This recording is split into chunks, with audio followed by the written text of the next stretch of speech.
Chapter 15. Ladies and gentlemen of the jury, No. Good morning. Before you, ladies and gentlemen of the jury, sits... Damn. It still wasn't working. Benny's attention kept wandering, even in Connolly's apartment. She felt exhausted, listless. She yawned and leaned back in Connolly's chair, in the home office that was a replica of her own. Bear had come along, though that decision had proved predictably regrettable. The dog was scratching at the floor in the living room, bothering the bloodstain. The sound of his toenails broke Benny's already shaky concentration. "Bear, no!" Benny called out irritably, but the scratching didn't stop. She tried to ignore it, but couldn't. She felt bollocksed up. Grady would say, "I told you so." He'd told her she was crazy to go to the apartment. Damn him.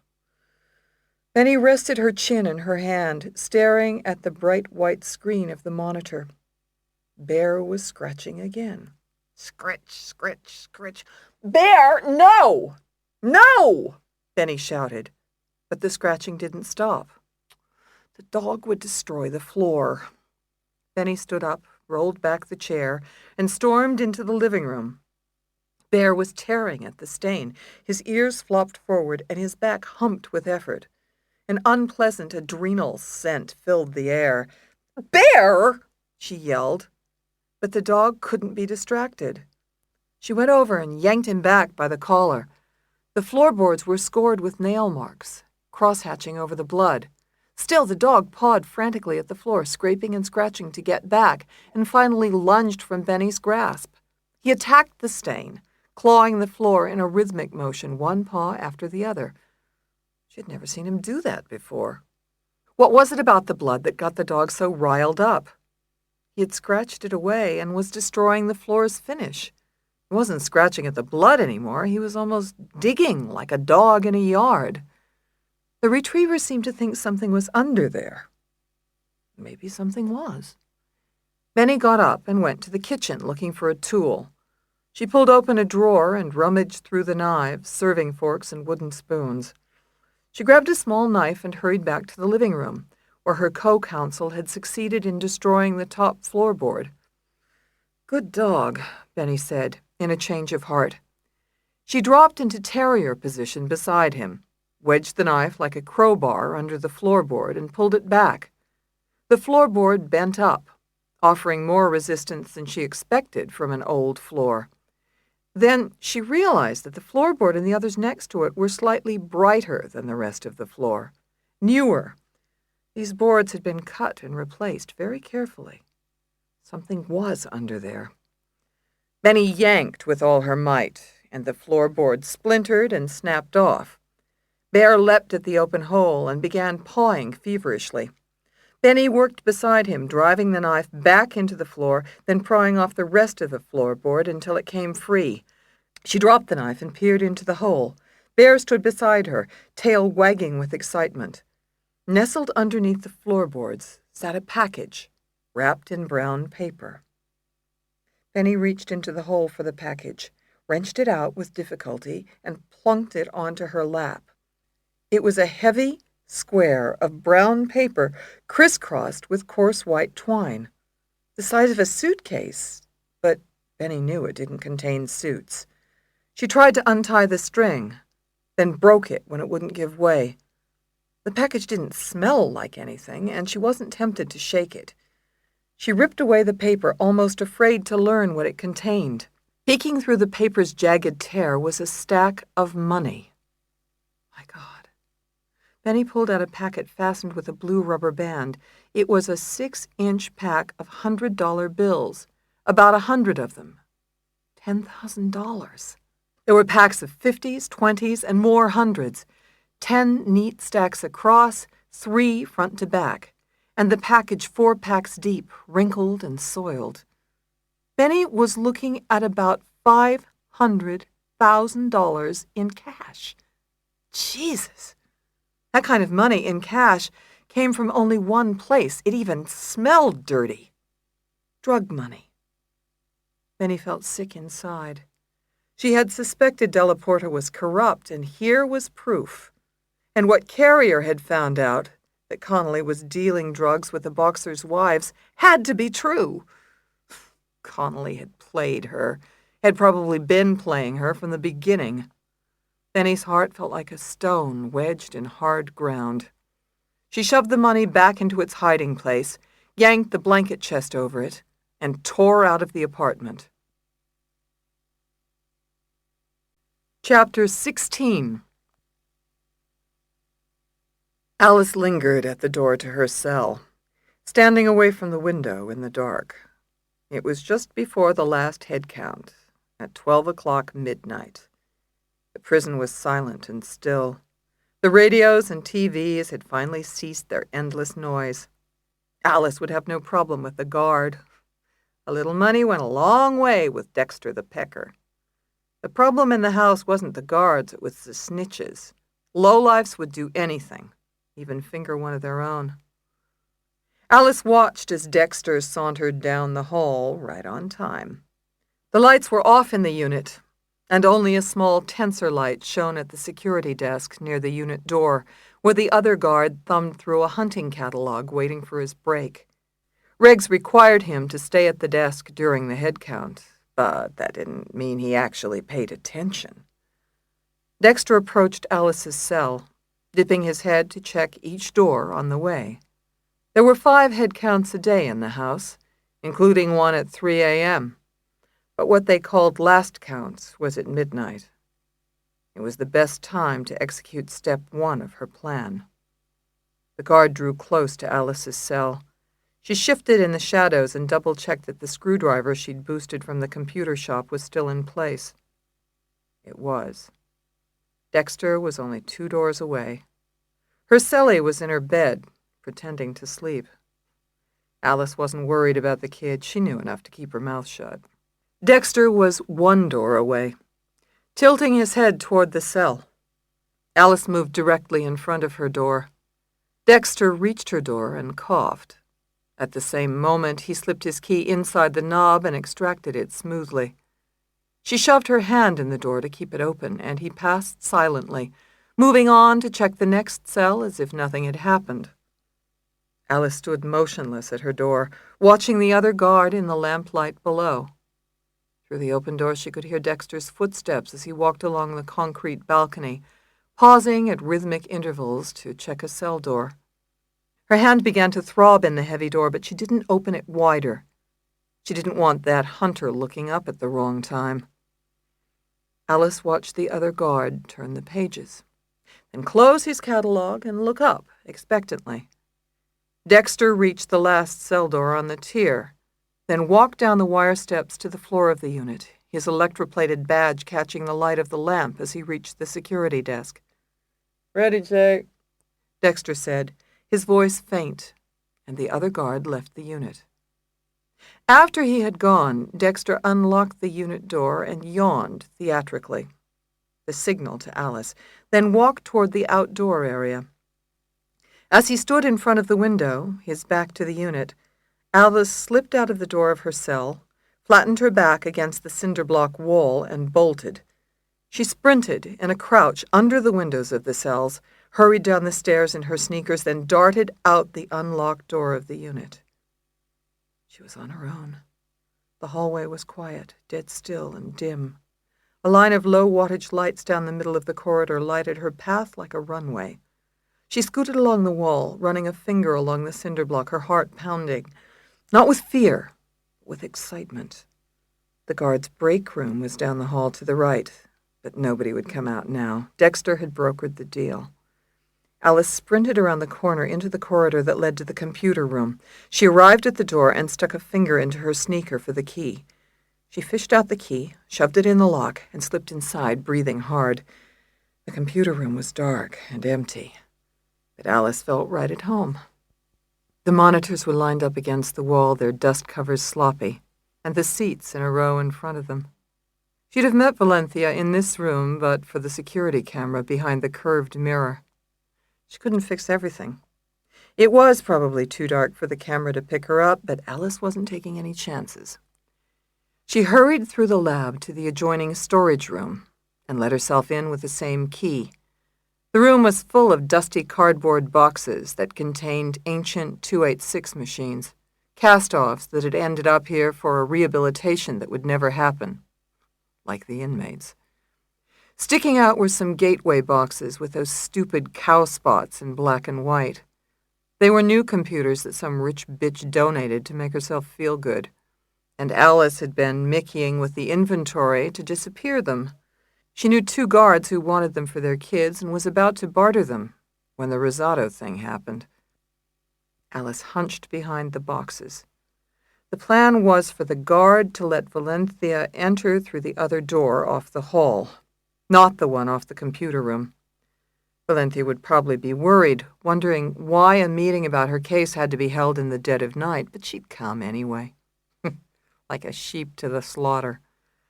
The weak needed only an excuse. They agreed to their own death. Suddenly the doorknob twisted open on the other side of the room. Alice edged out of sight, flattening against the boxes at the sound. Valencia would be shuffling through the door in the next second, and Alice knew exactly what she had to accomplish. Put her at her ease, then kill her. Alice peeked around the box. But the silhouette in the doorway wasn't Valencia's. The outlined shoulders were massive, the hands huge. The form was Leonia's. Alice recovered from her surprise a second too late. Leonia charged like a Brahma bull. Her heavy hand arced through the air, and a homemade knife glinted in the light from the hallway. Alice grabbed Leonia's wrist in mid-arc and squeezed. The 2 women wheeled around the room, crashing into cardboard boxes as they fought for the shank. Alice's arms spasmed with effort. It wasn't enough. Leonia threw her backward. Alice fell against the boxes and slid down. Leonia was on her in a split second. The shank hovered above Alice's chest. Her heart thundered. Adrenaline poured into her bloodstream. She forced herself to think, to act. "No!" she shouted, and kneed Leonia brutally in the pubic bone. "Ugh!" Leonia grunted in pain and released her grip. Alice rolled to the side, whipped the screwdriver from her waistband, and whirled around. "You bitch!" Leonia shouted, getting up, and Alice grabbed Leonia by the hair, wrenched her neck backward, and stabbed the sharp screwdriver into Leonia's throat. Leonia's eyes flared wide in shock. Her mouth opened, but no sound came out. Blood welled around the screwdriver. Leonia struggled to stand up, still alive. "Shit!" Alice said. It was harder to kill somebody than most people realized, especially a bull like Leonia. Alice shoved the screwdriver deeper, wedging it into the soft tissue near the jugular. She couldn't pull it out or she'd be covered with blood. Tough to explain to the prison laundry. Suddenly the door opened, and Alice turned. Valencia stood shocked in the doorway, and Alice knew instantly what to do. "Help me, for fuck's sake," she whispered, and Valencia stepped forward, already starting to whimper. "Dios," she said, more a cry than a word. "Take her knife," Alice ordered, and Valencia bent over and took the shank from a stricken Leonia and handed it to Alice. "Thank you," Alice said, taking the knife. "Now hold the screwdriver." "Hold what?" Valencia asked, horrified. "The screwdriver, now!" She grabbed Valencia's hand and placed it on the screwdriver. Valencia turned her head away like a kid at the dentist, which was convenient. Alice raised the knife and brought it down into Valencia's chest, burying it deep. Valencia emitted a baby squeak and collapsed to her knees, falling heavily to the floor. It was a solid hit. Alice stood over them both, panting hard, waiting until they'd bled enough. It had gone well. 2 birds with 1 stone. It would look like a prison fight with the inmates killing each other. Alice even took the extra step of wrapping Leonia's hand around the shank, just to be sure. Her tracks were covered. All the prints were right. The guards would stay quiet, or they'd incriminate themselves. Alice waited until she was sure they were dead, then left the room and slipped back into her cell with Dexter's help. She undressed in the dark to the sound of her roommate's bogus snoring and eased silently into the saggy bed. Later, she'd deal with Chatrell, pay her a little visit. It was too risky to do right now, and Alice felt tired. She was fake sleeping by the time the sirens went off much later, signaling that they'd found the bodies. Chapter 17. Surf was hiding by the entrance to Delaporta's row house when Rosato ran out like a bat out of hell, the dog bounding beside her to the ford. Shit! She hadn't turned out the light upstairs, so he didn't know she was coming. He'd missed his chance to get her in the entrance hall. Fuck! Rosato was running so fast he didn't run after her. She would have made him easy, maybe screamed. Surf stepped behind the tree as the Ford rode out of the space. Then he darted to the Trans Am, climbed in, and twisted on the ignition. He stopped abruptly. Hold on a minute. What was going on? Rosato hadn't been in a hurry to get to Delaporta's, but she was in a real big hurry to leave. Why? Surf peered over the rumbling hood of the car at Delaporta's apartment. Rosato had left the light on. What was she doing up there, anyway? Why did she run out? Surf switched off the ignition and got out of the Trans Am. Chapter 18. Benny pulled up, confused by the sight. It was the dead of night, but the prison was alive with activity. Lights blasted from its slitted windows into the night, and alarms screamed from the watchtowers. Vehicles of all sorts clogged the entrance. Black cruisers from the Department of Corrections, white squad cars from the city cops, news vans with tall poles for microwave transmission, and 3 fire rescue trucks. What had happened? An escape? A fire? Benny steered into the parking lot with an excited bear running back and forth on the back seat. A Philadelphia cop came toward her. "Back it out!" he shouted over the din, waving her off with a black mag light. Benny stuck her head out of the window. "My client's in there. I have to see my client. Lawyers on trial have 24-hour access." "Not tonight, lady." "What's going on? Has there been a fire?" Fright gripped her stomach. As furious as she was at Connolly, she didn't want anything to happen to her. "I said back it out, lady," the cop shouted. But Benny pulled beside the entrance, yanked up the emergency brake, and leapt from the car. "Hey, wait!" the cop bellowed after her. But she ran toward the hubbub. Her breath came in ragged bursts, and she realized she was afraid. She didn't know why or how, but she was afraid. There could have been a fire, the rescue trucks, or a fight, a riot. She raced toward the crowd of officials and reporters, then shoved her way to the entrance. "Whoa there," said a tall prison guard blocking the front door with another guard in a black shirt. "Nobody's going in here tonight." But my client, my twin, is in there," Benny heard herself say. "Sorry, we have orders not to let anyone into the facility, even family." "What? Why? At least give me some information. What's going on? Is it a fire, a riot?" A problem," the guard said, glancing at the other. "What kind of problem? Come on, tell me. Jesus, it's all over the news, right?" Then he gestured at the news vans, and the guard softened reluctantly. "Knife fight. 2 women inmates killed." No," Benny cried. "Who? Do you have names?" "Next of kin ain't been notified, right, Pete?" He looked at the other guard, who shook his head. "Can't tell you nothing till then. It's procedure." Just tell me, was Alice Connolly killed?" "Connolly?" Guard shook his head. "That's not one of the names. You're okay." Still, the news struck Benny like a dead weight. She couldn't understand the dull pain at the core of her chest. She should have been relieved, but she wasn't. A knife fight. Something felt very wrong. "Who was killed? Tell me." "That's all we can tell you. You want to see your twin? Call in the morning and arrange it with the warden. They'll be in lockdown all night. Open for business as usual tomorrow morning." Then he turned away without a word. She couldn't speak. She couldn't see. Television Klieg lights were everywhere. Sirens blared. Reporters yacked into microphones. Benny's gut torqued with emotion. It was hard to breathe. She found her way to the fringe of the crowd. She gulped cool air and regained her footing. A double murder. The night before Connolly's trial. The same night after she and Connolly had talked. Holy God. Benny squinted up at the brick of the maximum security institution. Red, white, and blue lights flashed on its facade like a carnival. The opportunity to change glinted in the kaleidoscope of colors, and she remembered the day she met Connolly. And then Benny knew. Deep within, the knowledge grew without notice or warning and spread beyond logic and rationality. Her bones told her, rattling with the news. Then Benny's very heart confirmed it. Connolly had killed tonight. Benny knew it, sure as she lived and breathed. Her mind reeled, and she found herself caught behind a TV crew.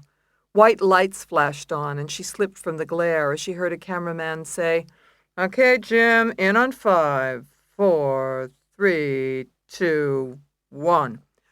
"Jim Carson reporting. This just in," said the anchorman's voice. "The dead in tonight's fatal stabbing have been identified as Valencia Mendoza and Leonia Page. Prison officials are investigating how—" Valencia Mendoza. Valencia.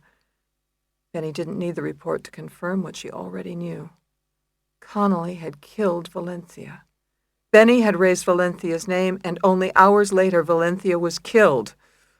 Benny spun on her heels, TV lights blinding her and sirens screaming through her brain. She stormed back through the crowd, keeping her head low to avoid being recognized, and charged to the main entrance, where the same 2 guards stood in front of the main door, regarding her wearily. "I have to see Alice Connolly," Benny said, finding her voice. "Told you, lady, they're in lockdown. She's my client, and she's on trial on Monday. She has a right to consult with her attorney, a constitutional right." Benny wasn't certain of the legalities, but she wasn't about to be stopped. "You won't let me in. I want to see the warden now." "He's busy." "You're refusing to let a criminal defendant consult with her attorney? You want to be responsible for that?" Benny's fierce gaze flicked from one guard's black nameplate to the others. "Officer Donaldson and Officer Marcello. Those names will look good in the caption. You guys ever been sued for infringing the civil liberties of inmates? Depositions, trial, it's a lot of fun.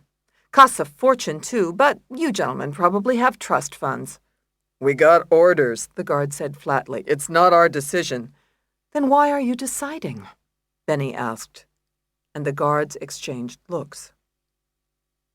Benny had never met with Connolly in the secured no-contact room, but the warden had ordered it, given the crisis. The room was smaller than the standard interview rooms, telescoped down to cell size, and a dense, bulletproof window divided prisoner from lawyer, for the lawyer's protection. Benny gave the scratched plastic a sharp rap with her knuckles. Tonight it would protect the inmate from her lawyer. The room smelled rank, and its white cinder-block walls were scuffed. A metal grate with chipped white paint ran under the bulletproof panel to allow voices to go through, but not contraband or weapons. Benny stood on her side of the room, waiting for Connolly to be brought up. She'd waited for over an hour already, but the time hadn't cooled her off. Instead, she grew only more horrified. Connolly was a killer, and on Monday, Benny would be defending her on a murder charge. The thought turned her stomach. She paced the tiny room behind the plastic chair bolted to the floor on her side of the window. She was trapped in this case against everybody's better judgment. Someday she hoped for better judgment of her own. Benny's head snapped around as the guard unlocked the door on the inmate side of the no-contact room and let Connolly in. Then he closed the soundproof door and stood directly outside it. Inmates weren't left unguarded for no-contact visits, and especially not tonight. Benny faced Connolly, who plunked down in her chair, her cuffed wrists slipping between her legs. She looked sleepy and less attractive than before since her makeup had worn off. Or maybe because Benny knew the truth about her. "Now what?" Connolly said.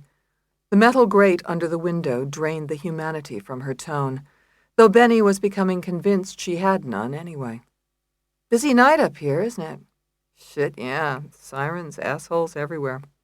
Lockdown, they keep waking us up. I can't get any rest." "The only ones who can are Valencia Mendoza and Leonia Page." Connolly blinked. "This is true. That's a good start. Let's talk about what's true." Benny sat down and glared through the plastic at Connolly. "You killed Valencia." "No." "You killed Leonia." "No." "Tell the truth." "I have." "I'm sick of your lying," Benny said through clenched teeth, and Connolly grinned crookedly. "Nobody's sicker than me." It took Benny aback momentarily. "I found out Valencia was dealing for you and told you that the last time I saw you." "I'm not a dealer." Yes, you are. You and Delaporta were in it together. I found your nest egg tonight. $500,000 under your living room floor. You killed Valencia to shut her up. Connolly's head flopped to the side, and she covered her eyes with cuffed hands.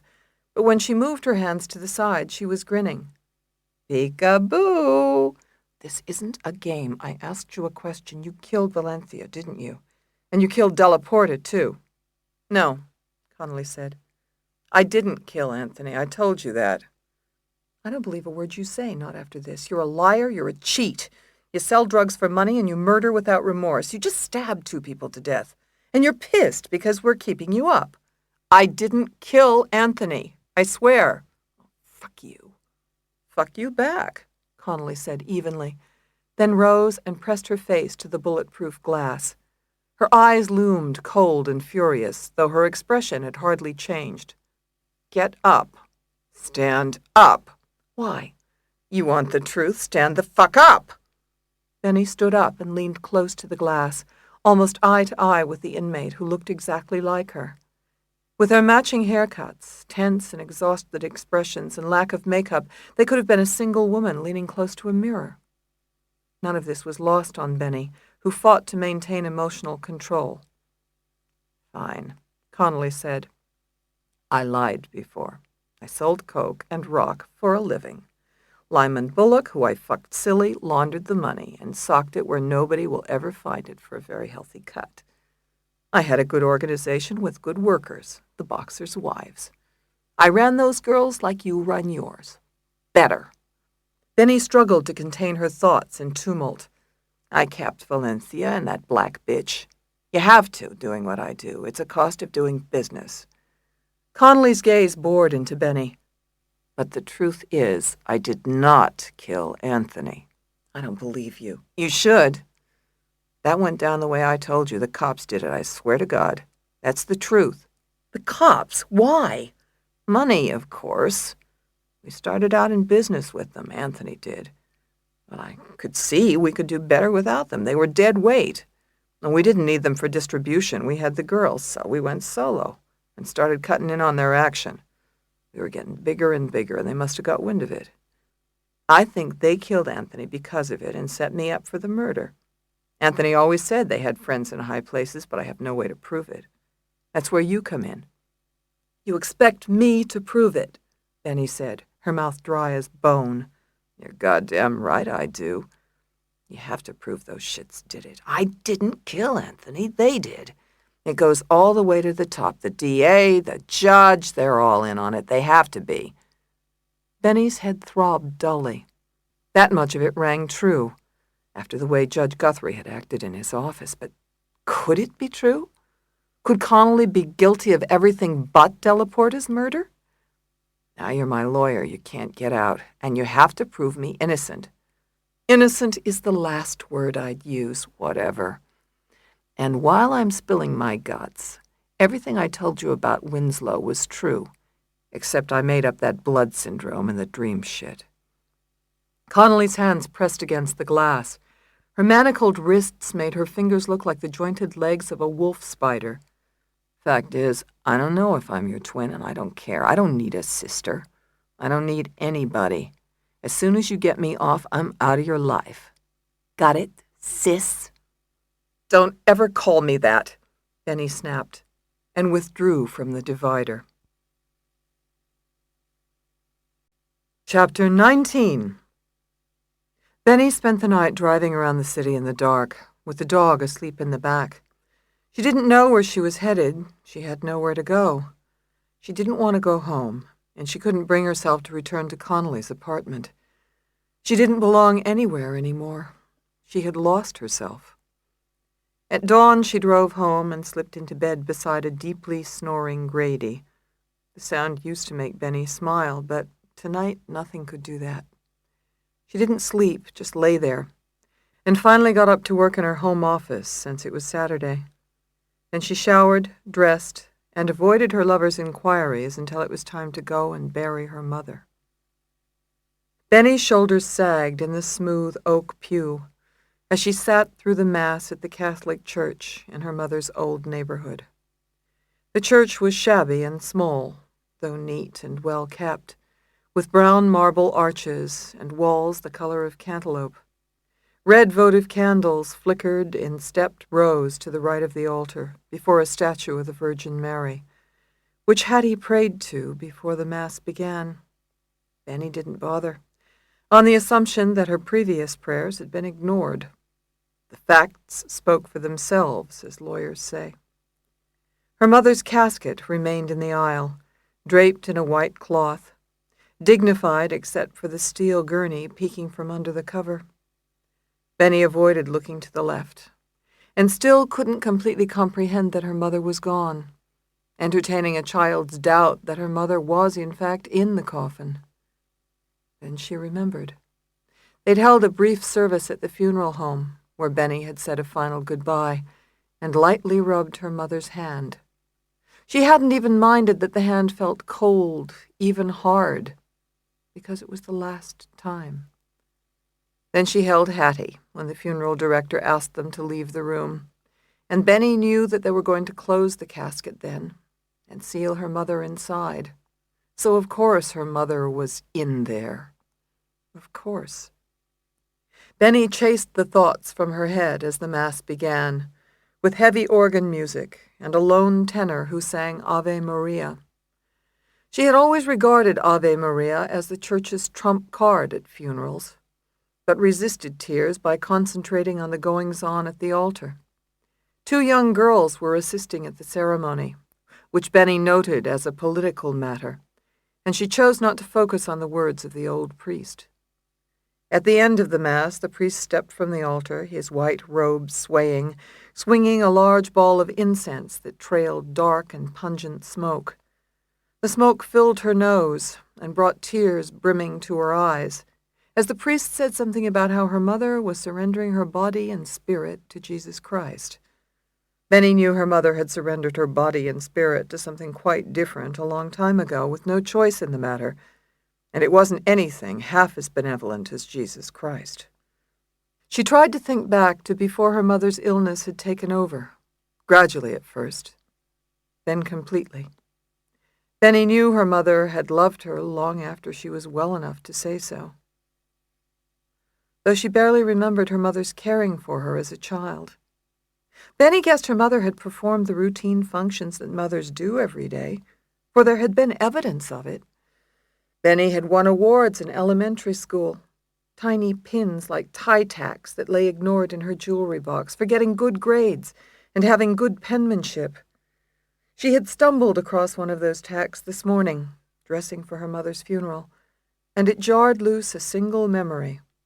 Her mother teaching her cursive writing at the kitchen table, a fleeting picture of the rounded circles and elongated loops of the Palmer method as they swooped above and below the dotted lines. "Like this, Benedetta," her mother would say, "loop-the-loop, like an aeroplane." Sitting in the pew, Benny found herself inferring her mother's acts from the evidence, almost like exhibits in a trial.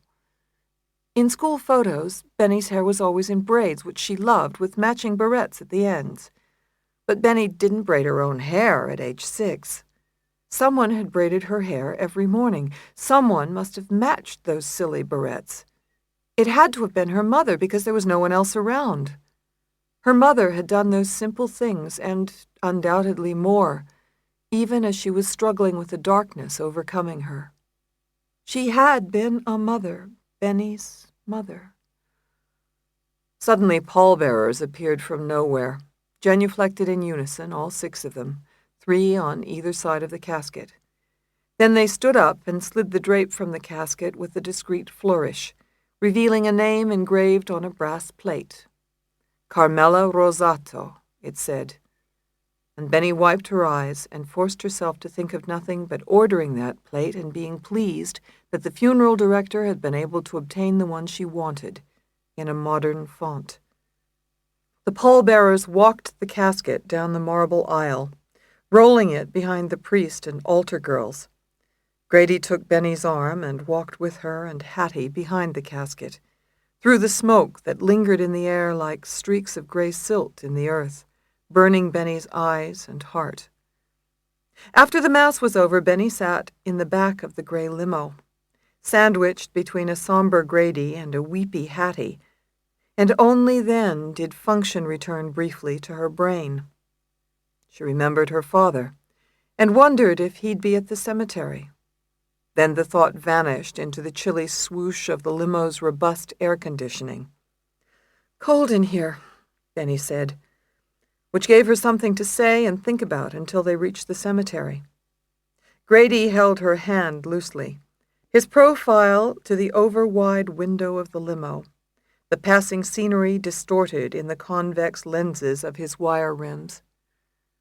The three traveled wordlessly to the cemetery, passing through its wrought iron gates, and Benny looked outside the window for the first time with any interest. Hattie merely grunted. To Hattie's disapproval, Benny had rejected the parish cemetery for a suburban memorial park. Hard to quarrel with a rolling lawn dappled with sunlight and a pond with Canada geese, which took leisurely flight, honking against a cloudless sky as the limo cruised past. No stone angels, granite crucifixes, or mausoleums marred the natural view. The monuments were tastefully recessed, flush with the ground. Benny knew her mother had never seen this much open land in her life, much less an actual Canada goose. Yet something told Benny her mother deserved to be here, among natural beauty. She was entitled to it, at least in death. The grave had been prepared as the limo pulled up, and mounds of rich, clay-veined earth lay heaped around a concrete vault. The entire affair had been set up under an incongruously cheery yellow canopy, which Benny considered uprooting and shredding with her bare hands. One of the funeral directors waved to her with a gesture more appropriate to an airport runway, and Benny was propelled toward him and given a single red rose. She stared at it in her hand, and it felt frosty from a florist's refrigerator. Benny flashed on her father's fresh-cut cosmos and looked around reflexively. The memorial park was green and quiet. A warm breeze flickered through the distant trees. Winslow was nowhere in sight, and there were no monuments for him to hide behind. He had not come. She thought it would matter, but it didn't. She thought she'd want to see him, but she didn't. She felt satisfied he wasn't here, and neither was Connolly. After last night, Connolly's presence would have profaned this place. In the end, it was as it should be, as it had been in the beginning and throughout, just she and her mother, only the two of them, alone, together. Benny stood beside the glossy casket, trying to stand up straight while the priest droned away. And when he was finished and it came time for her to place the red rose over the brass nameplate, she realized that there was no other person in the world she truly needed, except one. And oddly, it was someone who could offer her nothing but her own needs, and somehow that had been enough.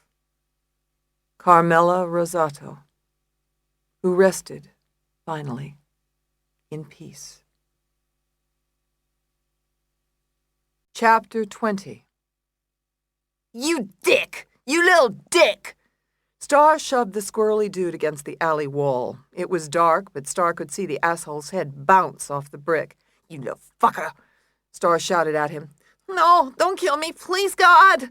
The dude's hands flew up to where his head got hit, and he crumpled in half like a paper doll, falling to his knees on a pile of rotted wood and greasy drywall. The corner was filled with garbage spilling out of hefty bags. "No, please, Star, it's fixed, it's already fixed! You fucked it up, asshole!" Star came at the man, grabbed him by his shanky-ass hair weave, and slammed his head back against the wall. The man screamed in agony. "You think you gonna get a second chance?" I said we fixed it," the dude whispered, his voice weak with pain. It's a done deal. T-Boy and me, it's all square." T-Boy! T-Boy! Star tightened his grip on the hair weave and started to pull. T-Boy was the one said he'd get it done. Said nothing would go wrong, remember? Well, something went wrong, real wrong. I can read the newspaper.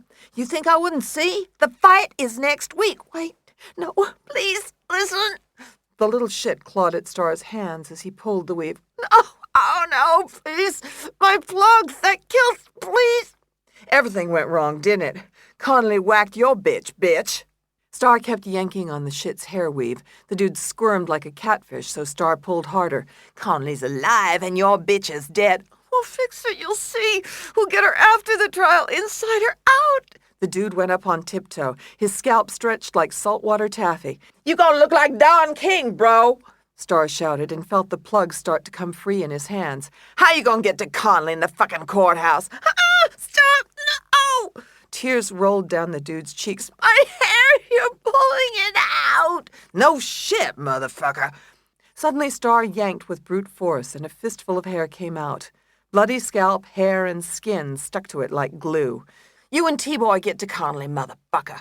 Finish the job you fucking started. I'll call you and tell you exactly what you gonna do. You gonna do her and bring me proof. God help me, the man moaned. Blood bubbled out of his head and dripped over his forehead. He lost consciousness and slid down the brick wall. Don't forget your wig hat, Mama, Star said, and slammed the rat hair on the dude's bloody head. Chapter 21. Benny, I'm real sorry about your mother, Lou said, riding in the passenger seat of Benny's Ford, heading with her to Connolly's apartment. She had called him at home after the funeral. She told him they had something important to do despite the hour. Thanks. Sorry I called you so late. Doesn't matter. It was just me with a beer and sunflower seeds in front of the Phillies game. They're losing anyway. Lou loosened his tie, looking suddenly uncomfortable in his navy blue jacket and khaki slacks. You sure you feel up to working? I'm fine. Benny steered through Saturday night traffic, heavy because of the suburbanites heading to the restaurants. They drive in from Powley and other ritzy neighborhoods to gawk at the pierced nipples and purple haircuts. Take a look at the gritty city through the tinted window of a Jag. Trial's Monday. But you just had the funeral. I know that, Lou. Gotcha, he said, and looked over at Rosato, still dressed up in a black suit. Her eyes looked red, but they stayed straight ahead over the steering wheel. She had a job to do. She was doing it. The broad was tough, but Lou respected that. She'd make a good partner, in a way. The canvassing went bad, I hear? Benny asked. For the defense. That's what Mary said. I read her notes. D'Annunzio's a good lawyer, isn't she? Whiny, but okay. She gave you a hard time? Benny smiled. For that she gets a raise. You know, if you weren't having such a bad day, I'd make it worse. Benny laughed, for the first time in years, it seemed. So, what else you doing for me? I'm going to finish canvassing around the block tomorrow. That was my thought. Winchester Street, where the alley comes out. See if anybody saw the arrest. Anything. I know. Lou looked out the window at the mirror on his side of the Ford. A line of traffic crawled behind them like a caterpillar, and 2 cars back cruised a black Trans Am. Lou had seen it behind them before, around the office. Funny, it should be going down South Street, too. He kept an eye on it, out of habit. Once a cop, always a cop. Lou couldn't drive a highway without checking license plates, trying to pick out which car was stolen or had drugs in it. He kept his eyes on the Trans Am. Been thinking about your case, Rosato. What do you think, chap? I think Connolly killed a cop and she's going down for it. Lou watched as a Navy town car behind them peeled off to the right, leaving only a sky-blue BMW convertible between them and the black Trans Am. BMW was a nice little car, a 2-seater. The neighbors I met, they knew what they saw. They're eyewitnesses, and she ran from the caller. She was afraid of the cops. She had good reason. Only bad guys are afraid of good guys. Lou's eyes stayed on the outside mirror. The BMW was sweet, and behind it he could almost make out the driver of the Trans Am in the streetlights. A blonde kid, good-looking. Lou remembered when he was that young. He owned a used Chevy Biscayne, 2-tone, turquoise and white, with a push-button shift on the dash. They didn't make cars like that anymore. Tanks.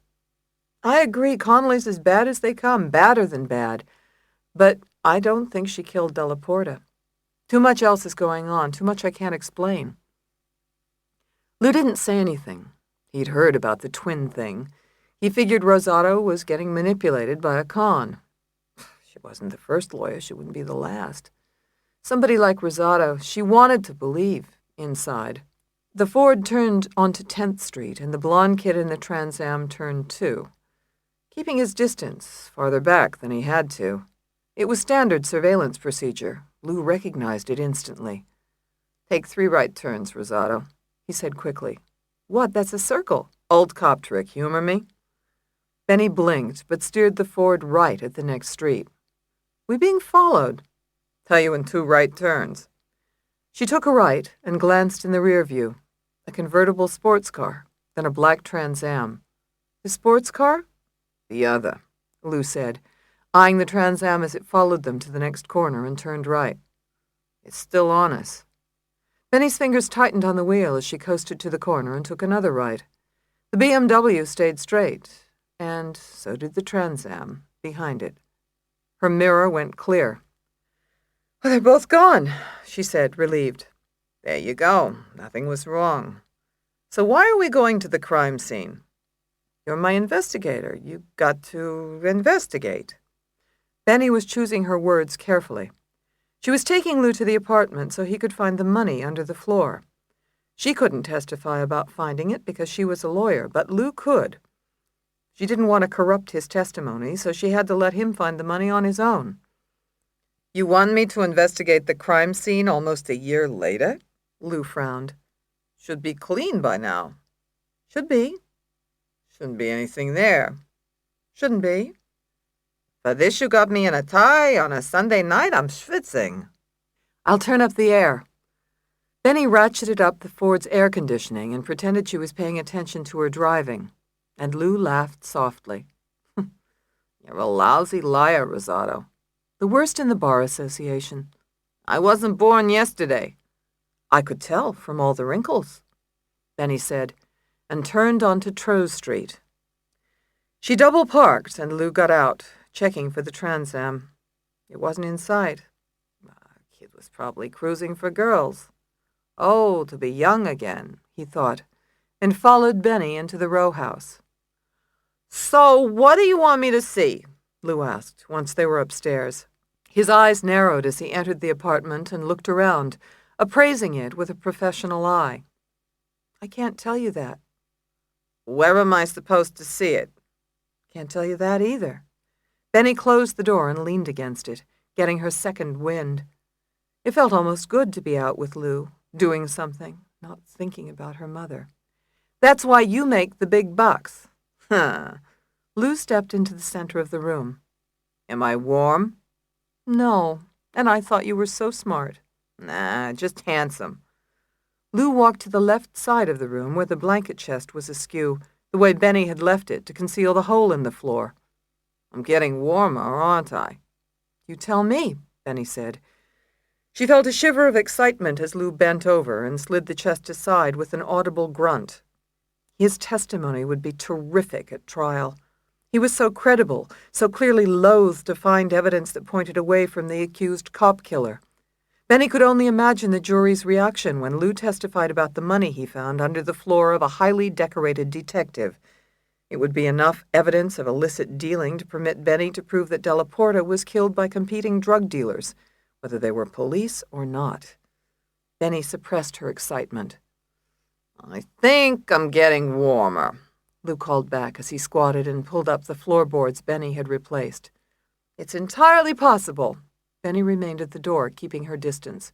She wanted his testimony absolutely pure. "Not just another pretty face, are you?" "Not me." Lou tossed a strip of stained floorboard aside, and it landed with a clatter. "Here we go." "Did you find anything?" "I think so." "What is it?" "A hole." "What's in the hole?" "Bupkis." "What?" "It's Yiddish. It means nothing." "I know what it means." Benny hurried to Lou's side and stood stricken over the open floor.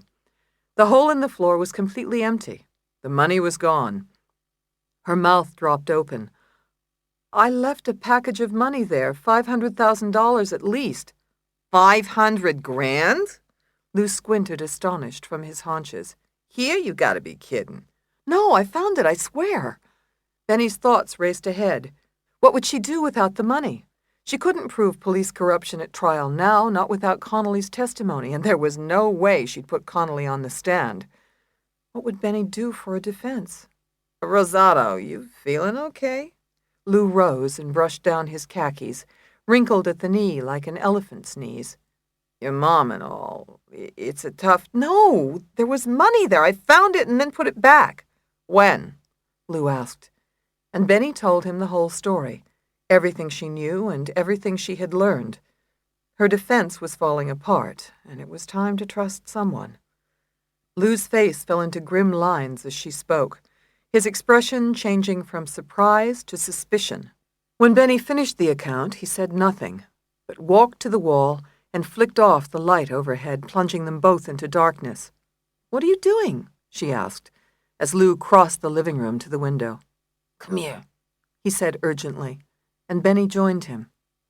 A line of cars were parked at the curb on the other side of Trose Street, and she followed Lou's finger to the one at the end. A black Trans Am. Book 3. Kill the body and the head will die. A boxing maxim. Chapter 1. The Criminal Justice Center was built as a replacement courthouse for City Hall because the city of brotherly love had so many criminals City Hall couldn't try them all. A slim column of blonde sandstone with modern Art Deco touches, the new Criminal Justice Center stood like a pretty younger sister across the street from the Victorian dowager that was City Hall. Courtroom 306 was the largest courtroom in the Justice Center and the only secured one. A wall of clear plastic, bulletproof and soundproof, spanned its width and divided the bar of court from the gallery, which was packed with reporters and spectators. A trio of sketch artists sat together in the front row, one armed with tiny brass binoculars. Benny waited at counsel table for trial to begin, hating that the lawyers, judge, and court personnel were behind glass. It made her feel uncomfortably as if she were on television and the gallery were a studio audience. Not that she could point a finger, considering her trial strategy of the twin defense. Since the other night, however, Benny had discarded any plan of looking like Connolly at trial. She wore her hair unstyled this morning, had on no makeup, and her suit was the navy one she always wore to court. Except for the haircut, she looked almost like her breezy, confident self again, though she didn't feel that way inside. Her mother's death was a pain that Benny felt more acutely, like a wound that grows more sensitive to the touch. She had never been so aware of her aloneness in the world, and it made her vulnerable, shaky. The thought would cross her mind to call her mother's doctor, a reminder sent for so many years from the tickler file in the back of her brain, and each time Benny got the message, she recalled anew that it was a phone call she no longer had to make.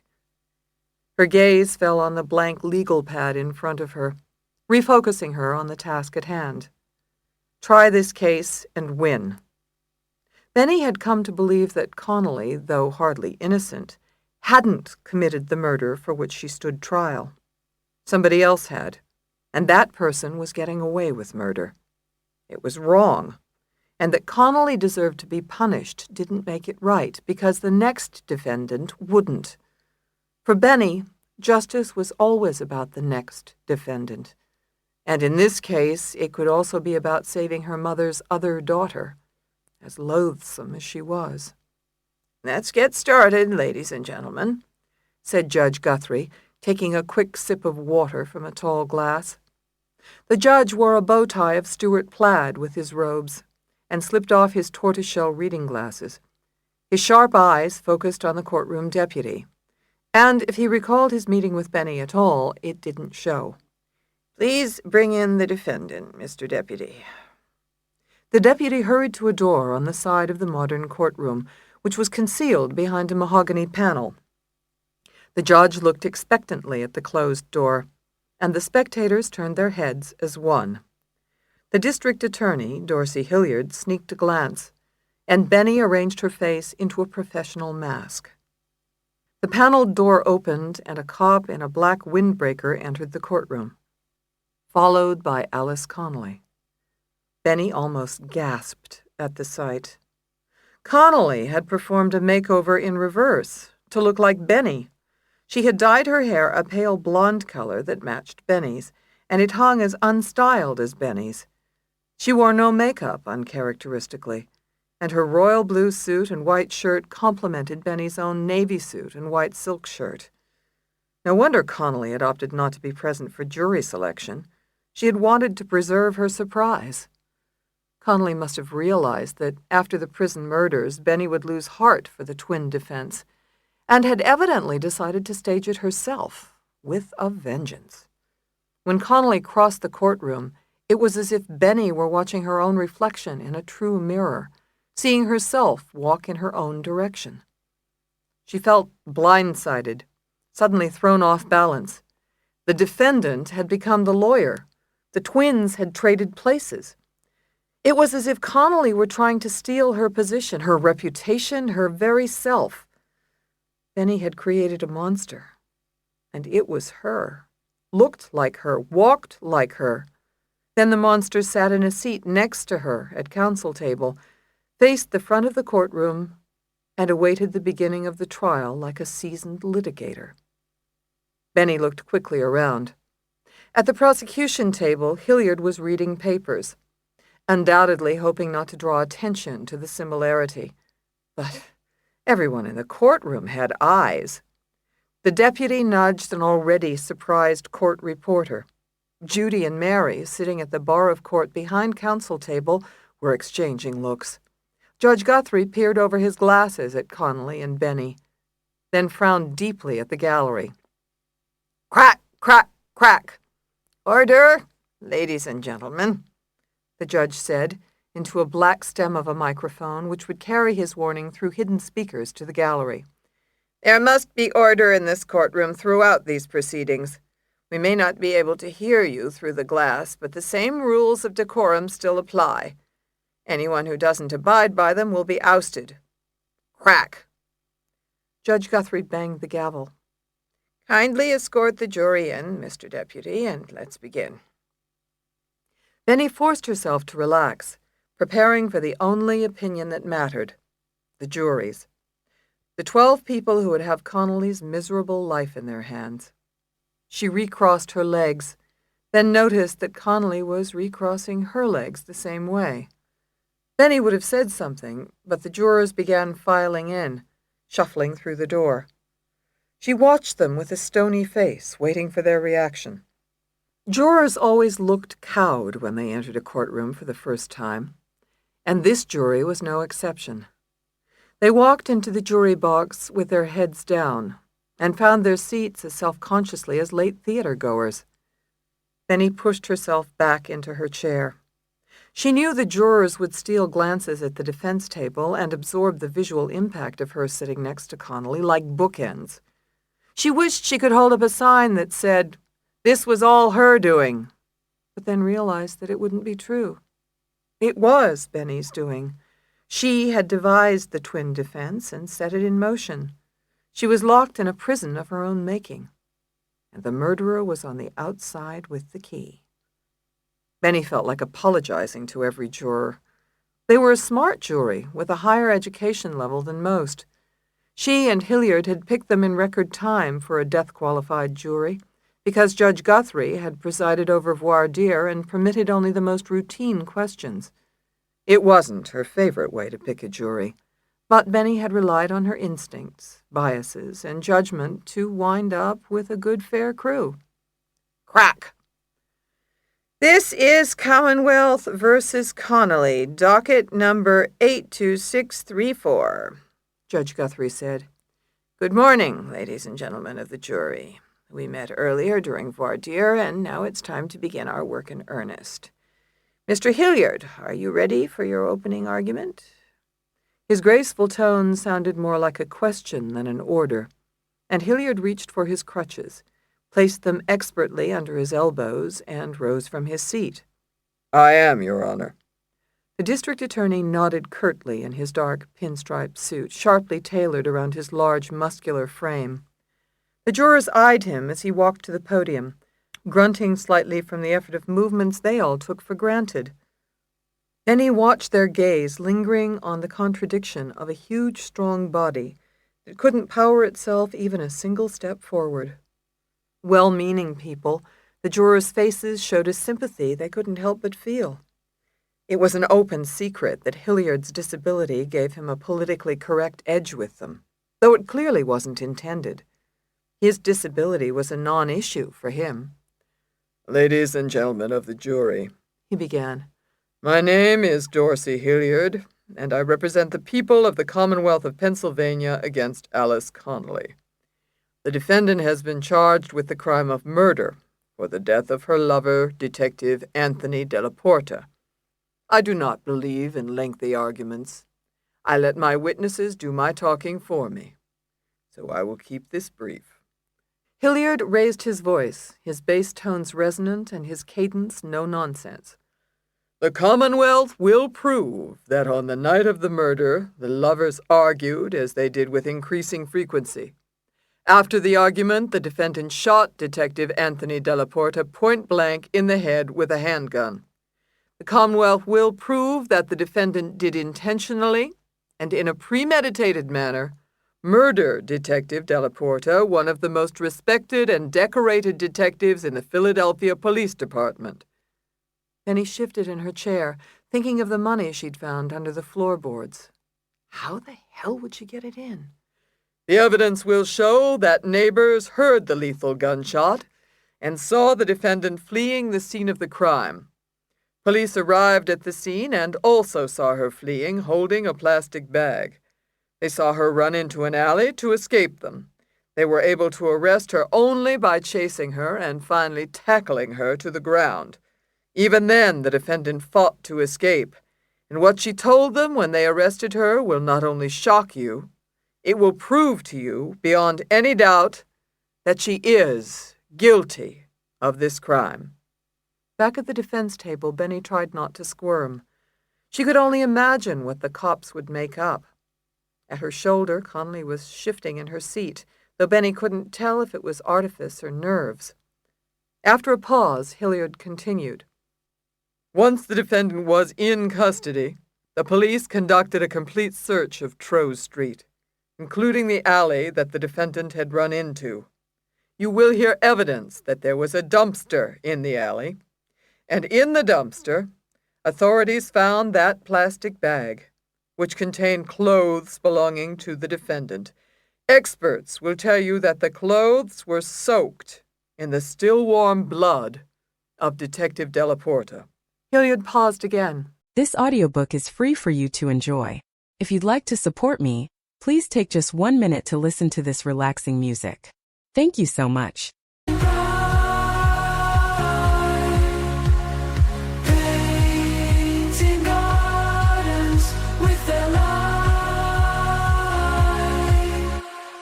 Amber tones of fiery blaze, leaves ignite in sunlit rays.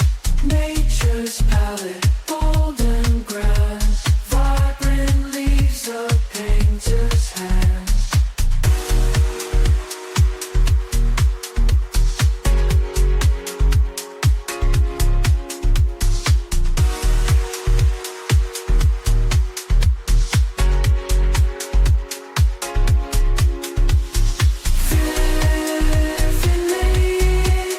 Shining bright,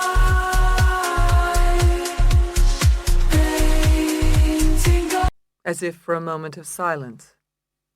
"By the last witness of the Commonwealth, each of you will be absolutely certain that the defendant killed Anthony Della Porta and is guilty of murder. Thank you for your attention, for your service to the Commonwealth, and to our country."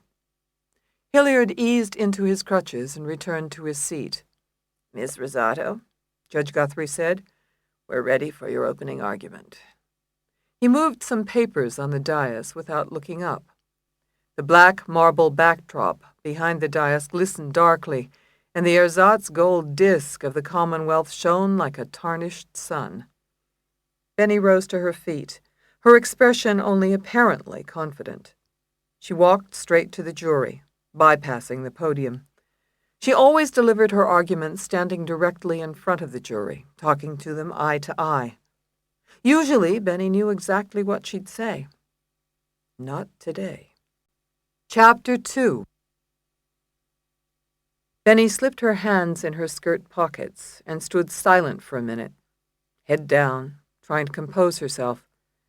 She thought of her mother and Connolly. Then the black Trans Am, for which she looked every trip to and from the courthouse, and the murdered inmates. The rarest thing in a courtroom was a lawyer not talking, and Benny felt, more than heard, the courtroom fall silent, and the jury waiting, their eyes on her. She looked up, cleared her mind, and did another remarkable thing. She decided to tell them everything, and all of it the truth. My name is Benny Rosato, and I represent Alice Connolly, who is accused of murder in this case. I remember selecting you for this jury, and you're an intelligent group, so I will address you as such. You have undoubtedly noticed that Alice Connolly and I look alike. We look like identical twins, in fact. Objection, Your Honor, Hilliard said, pushing himself out of his seat with two solid arms. Ms. Rosato's familial relationships are absolutely irrelevant to this case. Judge Guthrie slipped his glasses from his nose. Please approach the bench, counsel. Yes, sir. Benny swallowed hard and strode to the dais where Hilliard met her, standing next to a court reporter. Judge Guthrie leaned forward. What is going on here, Ms. Rosato? I'm making my opening statement, Your Honor. I want to deal up front with a matter the jury has to be wondering about, as you must be. Your personal relationships have nothing to do with the guilt or innocence of this defendant. Judge Guthrie shifted unhappily, and the rich folds of his black robing caught the overhead light. Your twinship is a collateral issue at best. Of course it's collateral, Hilliard agreed, his tone angry even at a whisper. It's more than collateral, in fact. It's completely irrelevant and prejudicial. Benny held up a slightly shaking palm. That's precisely my point. It is collateral. But it has the power to distract the jury so much they can't focus on the evidence. If I don't deal with this issue at the outset, the whole trial they'll be thinking, are they twins or aren't they? Hilliard's shaved head snapped toward the judge. Your Honor, does defense counsel really expect us to believe that she didn't dress her client for court today? That she didn't hide her for jury selection? Ms. Rosato wants the jury to make the connection between her and her client. Their hair and their clothes are the same. She's managed to personally vouch for the defendant without saying a word. Benny grasped the dais more urgently than she wanted to acknowledge. I'm trying to diffuse this situation, Your Honor, by putting it on the table. Miss Connolly is on trial for her life, and as defense counsel, it's an error not to afford me the latitude to dispose of any issue that will obviate her ability to get a fair trial. I have every right to finish my opening, Your Honor. I have no choice. Judge Guthrie frowned. I'm going to overrule the objection for the present time. However, Ms. Rosato, rest assured that if there is case law that governs this type of trickery, my law clerks will find it. In addition, any attempts the defense makes to personally vouch for the defendant's innocence will subject you to contempt. You may continue, Ms. Rosato, but proceed with the utmost caution. Thank you, Benny said, though she felt as if she'd been mugged. Hilliard walked back to counsel table, and she returned to the jury, eye to eye with an older black woman who sat front and center. Belle Highwater, age 62, librarian, Benny remembered from the jury sheets. The librarian's straightened hair was graying and frizzy at the temples, and her brow was divided by a furrow Benny hoped she hadn't caused. What I was about to tell you, she continued, is that there is an issue we have to deal with right now, before it gets in the way of this trial. It's obvious to all of us. It's staring us right in the face. Take a good long look at my client, Alice Connolly. Go ahead, ladies and gentlemen, don't be shy. Look now, and take her in. Look at Alice Connolly's face, body, clothes, and makeup, or lack thereof. Notice even the way she sits. The jurors' heads turned obediently, and Connolly stiffened in her seat at the unexpected scrutiny. Benny enjoyed her discomfort. Exposing Connolly's stratagem to the jury would rob it of its power. Benny was regaining control of the case. She couldn't have planned it better. She hadn't. Benny cleared her throat to get the jury's attention. Now, if you would look at me, compare my face, body, and clothes with my client's. Her arms rested at her sides as 14 pairs of curious eyes swept her form. Notice anything? It's obvious, isn't it? Alice Connolly looks like me, even dresses like me, doesn't she? Benny paused, and the black librarian nodded. When she walked in this morning, I was amazed at how much we look like twins. She even sits like me, and will probably use some of the same gestures I use at council table. But the truth is, I have no idea if Miss Connolly is my twin or not. I didn't meet her until this case, so it's as much a mystery to me as it is to you. A juror in the front row, a young white man with a goatee and tiny Ben Franklin glasses, edged forward in his seat, intrigued. Benny remembered him from the jury sheets, too. William Des Moines, age 26, Temple grad, videographer. I am raising the issue only to answer as honestly as I can a question you must have. I cannot change the way I look, and I cannot change the way Alice Connolly looks. I cannot help that we look alike, nor will I hide it from you. All I can do is to ask you not to focus on the similarity between me and Miss Connolly, but concentrate only on the evidence and the testimony in this case. Hilliard's eyes narrowed. At the bar of court, Judy stirred restlessly, hiding her confusion. Either it was the coolest opening argument she'd ever heard, or Benny had lost it completely. Next to Judy, Mary prayed the rosary in her head. Pray for us lawyers now and at our last billable hour. Amen. Benny walked to the corner of the jury box. The prosecutor and I agree on only one fact. This is a court of law, and your job is to find the truth. You must determine whether Alice Connolly is guilty or innocent of the murder with which she has been charged. The prosecutor can parade witnesses at you, but at the end of the day, remember this. All they have is a bare, circumstantial case. No one saw Alice Connolly commit this crime. No one could have. By the end of this trial, you will be convinced that not only can the Commonwealth not prove its case against Alice Connolly beyond a reasonable doubt, but that Alice Connolly is completely innocent of the murder of Anthony Della Porta. Thank you. Benny walked to her chair and sat down, avoiding Connolly's eye. She had no idea how she'd prove what she said. She just knew that it was true, and she was the one meant to prove it, here and now. Chapter 3. Wind sent discarded newspapers rolling along the grimy city curb. It was a blustery gray morning, teetering on the edge of a summer thunderstorm. If the weather couldn't make up its mind, neither could Lou Jacobs. He stood on the stoop of the row house and hesitated before he knocked. His fist hung in the air, hovering clenched before the front door. He felt damn uncomfortable helping get a cop killer off. Then again, he felt damn uncomfortable that the cop may have been dirty. Lou had spent the past few days asking everybody he knew about the black Trans Am. Nobody knew the car. Lou had even cruised around, trying to pick up the Trans Am on a tail, but no soap.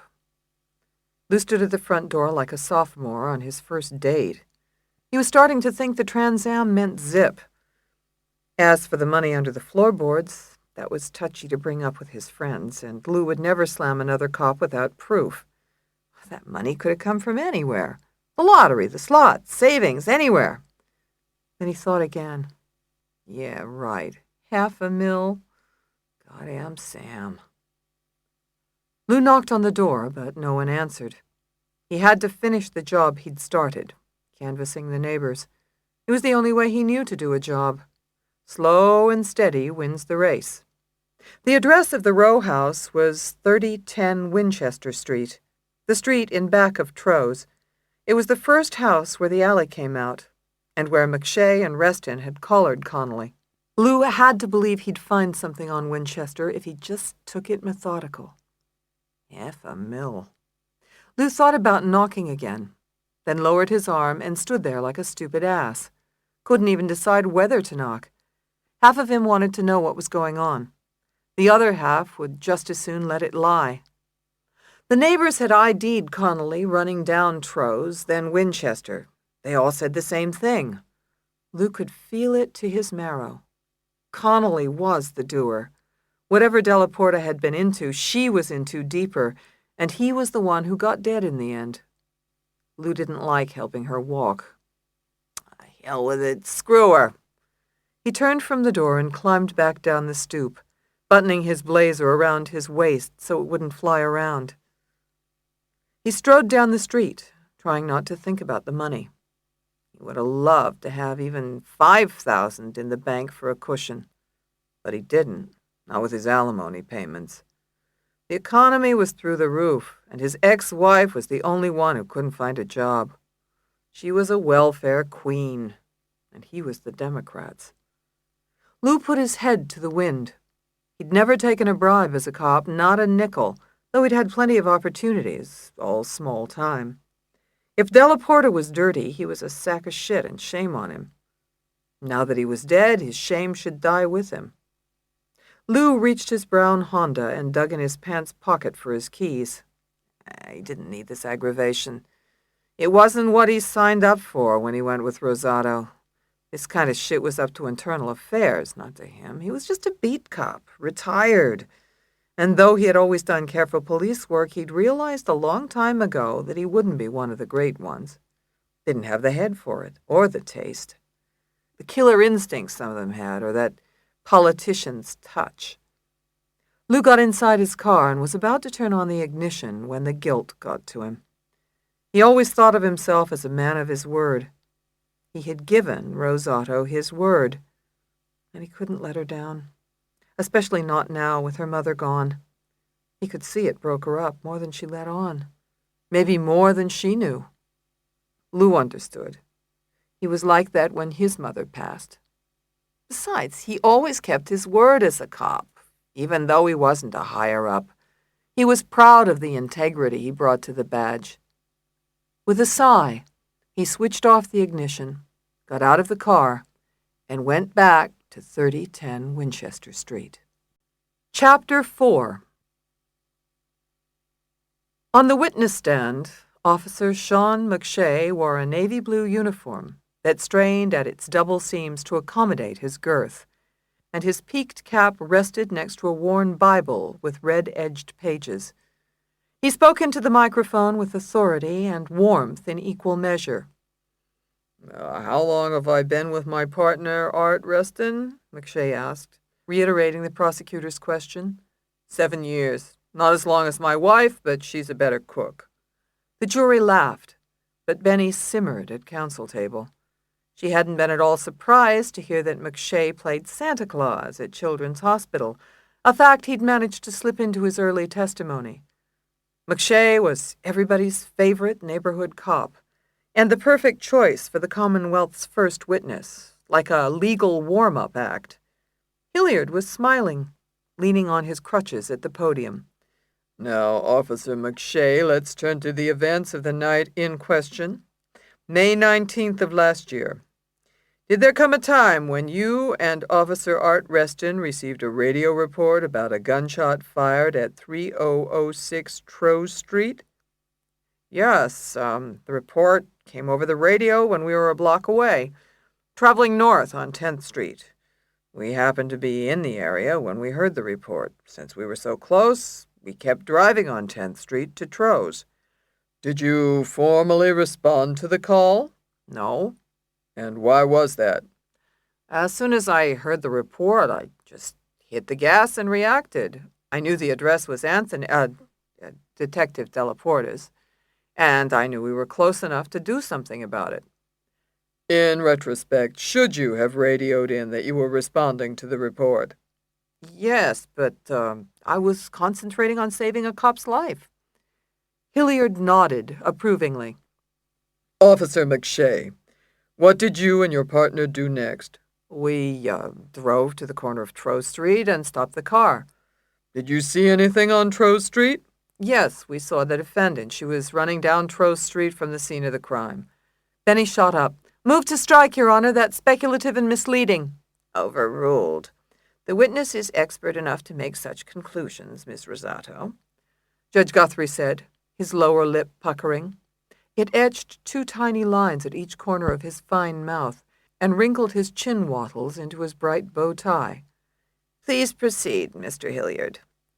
Officer McShay, how did the defendant appear to you when she was running, emotionally, I mean? Objection, Benny said, half rising. But Judge Guthrie gave his head a wobbly shake. Overruled, Judge Guthrie said. And Benny added a silent hash mark to the tally of the objections she'd lost. She was only 2 for 10. Any time Judge Guthrie could rule against her without arousing suspicion or annoying the jury, he would. Trial judges had carte blanche on evidentiary rulings, and appellate courts didn't throw out jury verdicts unless the evidentiary errors made a difference in the trial's outcome. Otherwise, they were legally considered harmless error, although Benny believed no errors were harmless when a life was at stake. McShay cleared his throat. She looked panicky, stressed. My kids would say she was freaked. Hilliard walked to a large foam core exhibit, a black and white diagram of Trow Street, which had been set up on an easel and faced the jury. Referring to Exhibit C1, would you show the jury where you first spotted the defendant that night? Hilliard gestured to the exhibit resting on the easel's ledge, raising his crutch like a personal pointer. Sure, McShay said, wielding the pointer with practiced motion. We saw her right in front of the daycare center, which is 3010 Trow Street. She ran past the daycare center, westbound, past 3012 and 3014 to the alley. Officer McShay, would you tell the jury what you and Officer Reston did after you saw the defendant run west on Trow Street? We pulled the patrol car up to Trow Street, and just as we were about to turn the corner, we saw the defendant running towards us. The defendant ran past the houses, then took a left into the alley. I put the car in reverse and reversed back to Winchester Street, which is where the alley empties out. The defendant ran out the other side of the alley and down Winchester Street. We drove down Winchester Street, then we exited the vehicle and pursued on foot. Describe for the jury, if you would, what you refer to as your pursuit of the defendant. Use the exhibit if you need to. The defendant was running down Winchester heading east. I kept running down the block after her, and so did my partner. My partner outstripped me right here. McShay pointed to a spot in the middle of the diagram of Winchester Street, and he reached the defendant first. He had to use force to subdue her. She resisted arrest. Did either of you identify yourself as police officers during this pursuit of the defendant? Yes, that's procedure. How did you identify yourself as a police officer? I shouted, "Freeze! Police!" I know my lines. Hilliard smiled. Did the defendant stop running? No, she ran faster. My partner subdued the defendant by tackling her to the ground. She was struggling pretty bad, and he was trying to hold her down. I arrived on the scene and ordered her to get down so I could cuff her. Officer McShay, when you say the defendant was struggling pretty bad, what exactly do you mean? Oh, she was biting, kicking, punching with her arms. She struggled on the ground and kept kicking upwards at my partner in the groin area. I was shouting, get down, but she wouldn't listen. Before I got her cuffed, she tried to up and run away again. Did the defendant say anything to you while you were handcuffing her? Hilliard asked, and Benny's ears pricked up. Objection, she said, rising quickly. The question calls for hearsay, Your Honor. It's not hearsay. It's coming in for the truth, and it's an admission anyway, Hilliard said, and Benny knew she couldn't discuss this in front of the jury. Connolly had made an admission? When had the cops dreamed this up? There wasn't any testimony about an admission at the prelim. May we approach, Your Honor? Benny asked, and Judge Guthrie motioned them forward. She hustled to the bench and waited until Hilliard reached it. Your Honor, this is hearsay. If it's an admission, it comes in, Miss Rosato. You know the rules. There was no testimony about any admission at the preliminary hearing. Whatever this admission is should have been supplied to the defense, and it wasn't. Your Honor, Hilliard piped up. the Commonwealth is under no obligation to offer each and every statement to the defense, and Miss Rosato has total access to her client. She could have asked her. Benny gripped the beveled edge of the dais. But, Your Honor, I've already ruled, Judge Guthrie interrupted, shaking his head. The statement is admissible. Thank you, Your Honor, Hilliard said, and returned to counsel table. Benny did the same, her face betraying none of the anxiety she felt as she sat down next to Connolly. An admission could be lethal to the defense. Hilliard walked over to the witness stand. Officer McShay, what did the defendant say to you when you arrested her? Officer McShay spoke clearly into the microphone. While I was cuffing her, she said she did it, and she offered us money to let her go. She offered us $30,000 apiece, and when we said no, she upped it to $100,000. Silence fell in the courtroom, as if the trial had suddenly stalled in a pocket of dead air. An older juror in the front row leaned back in her chair, and a young woman next to her blinked. The black librarian scowled at Connolly, who was scribbling a note to Benny on her legal pad. Connolly wrote, I begged them not to kill me. Benny skimmed the note without comment. All she could think was, they just did. Officer McShay, Hilliard continued, is it your testimony, then, that the defendant confessed and attempted to bribe you not to take her into custody? Yes. And you refused? Of course. When we didn't accept, she demanded a lawyer. Hilliard paused to let it sink in. Officer McShay, permit me to take you back a minute in the events of that night. When you first saw the defendant running down Trow Street, did you see anything in the defendant's hand? Yes, she was holding a white bag, plastic, like you get at the Acme, or I should say my wife gets at the Acme. I can't take the credit when she does the work. McShay smiled, as did the women in the front row of the jury. Connolly shifted next to Benny, but didn't say anything. Now, Officer McShay, fast forward to when you and Officer Reston were arresting her. Was she still carrying the white plastic bag? No, the defendant had nothing in her hand when I cuffed her. So the white plastic bag vanished when the defendant came out of the alley. Is that correct? Objection, Benny said. The district attorney is testifying, Your Honor. Overruled, Judge Guthrie barked, and addressed the witness. Officer McShay, would you answer the question, please? The plastic bag was in her hand when the defendant ran into the alley, and it wasn't there when we arrested her. When did you next see that bag, Officer McShay? Hilliard asked. We took the defendant into custody, locked her in the squad car, and went looking for the plastic bag. We both saw her go into the alley with it and come out without it, so we knew pretty well where it had to be. I'm smarter than I look. Hilliard smiled and leaned on the witness box, so close to the cop he was practically in his seat. It wasn't Hilliard's handicap, it was his way of vouching for the cop. So common, Benny thought of it as the DA lap dance. Officer McShay, He said, tell the jury the results of your search. Officer Reston and I searched the alley in the middle of the block toward the west end. In the alley was a dumpster from the construction across the street. We searched the dumpster, and in it we found a white plastic bag, like the one I saw in the defendant's hand. Did you find anything inside the bag?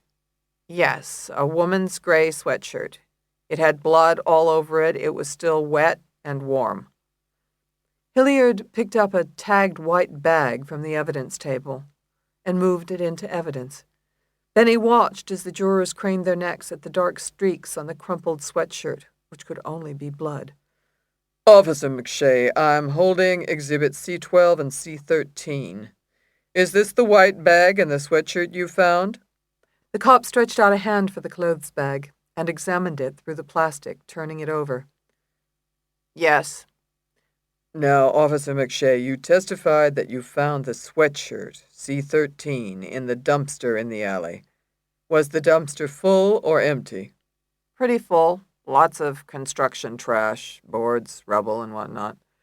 Did you have to dig in the trash to find this sweatshirt? No, it was right on top of the other trash. Was it concealed there? Not at all. Benny eyed the jurors. To a one, they were engrossed in the story. McShay's testimony was easily understood, absolutely incriminating, and totally false. She'd have to handle him with care on cross. Officer McShay, Hilliard asked, by the way, did you or your partner find the murder weapon in the alley? No, we didn't. To the best of my knowledge, the murder weapon was never recovered. I see. Hilliard paused. Did there come a time when you and your partner took the defendant down to the roundhouse, the police administration building, in the squad car? Yes, sure. When you took the defendant to the roundhouse, was she visibly upset or crying over the death of her lover, Detective Delaporta? Objection, Your Honor, Benny said. Does Mr. Hilliard mean other than the witnesses already described? People show their grief in many different ways. Her mother's face materialized suddenly in her mind's eye. Rephrase the question, Judge Guthrie said, leaning back again.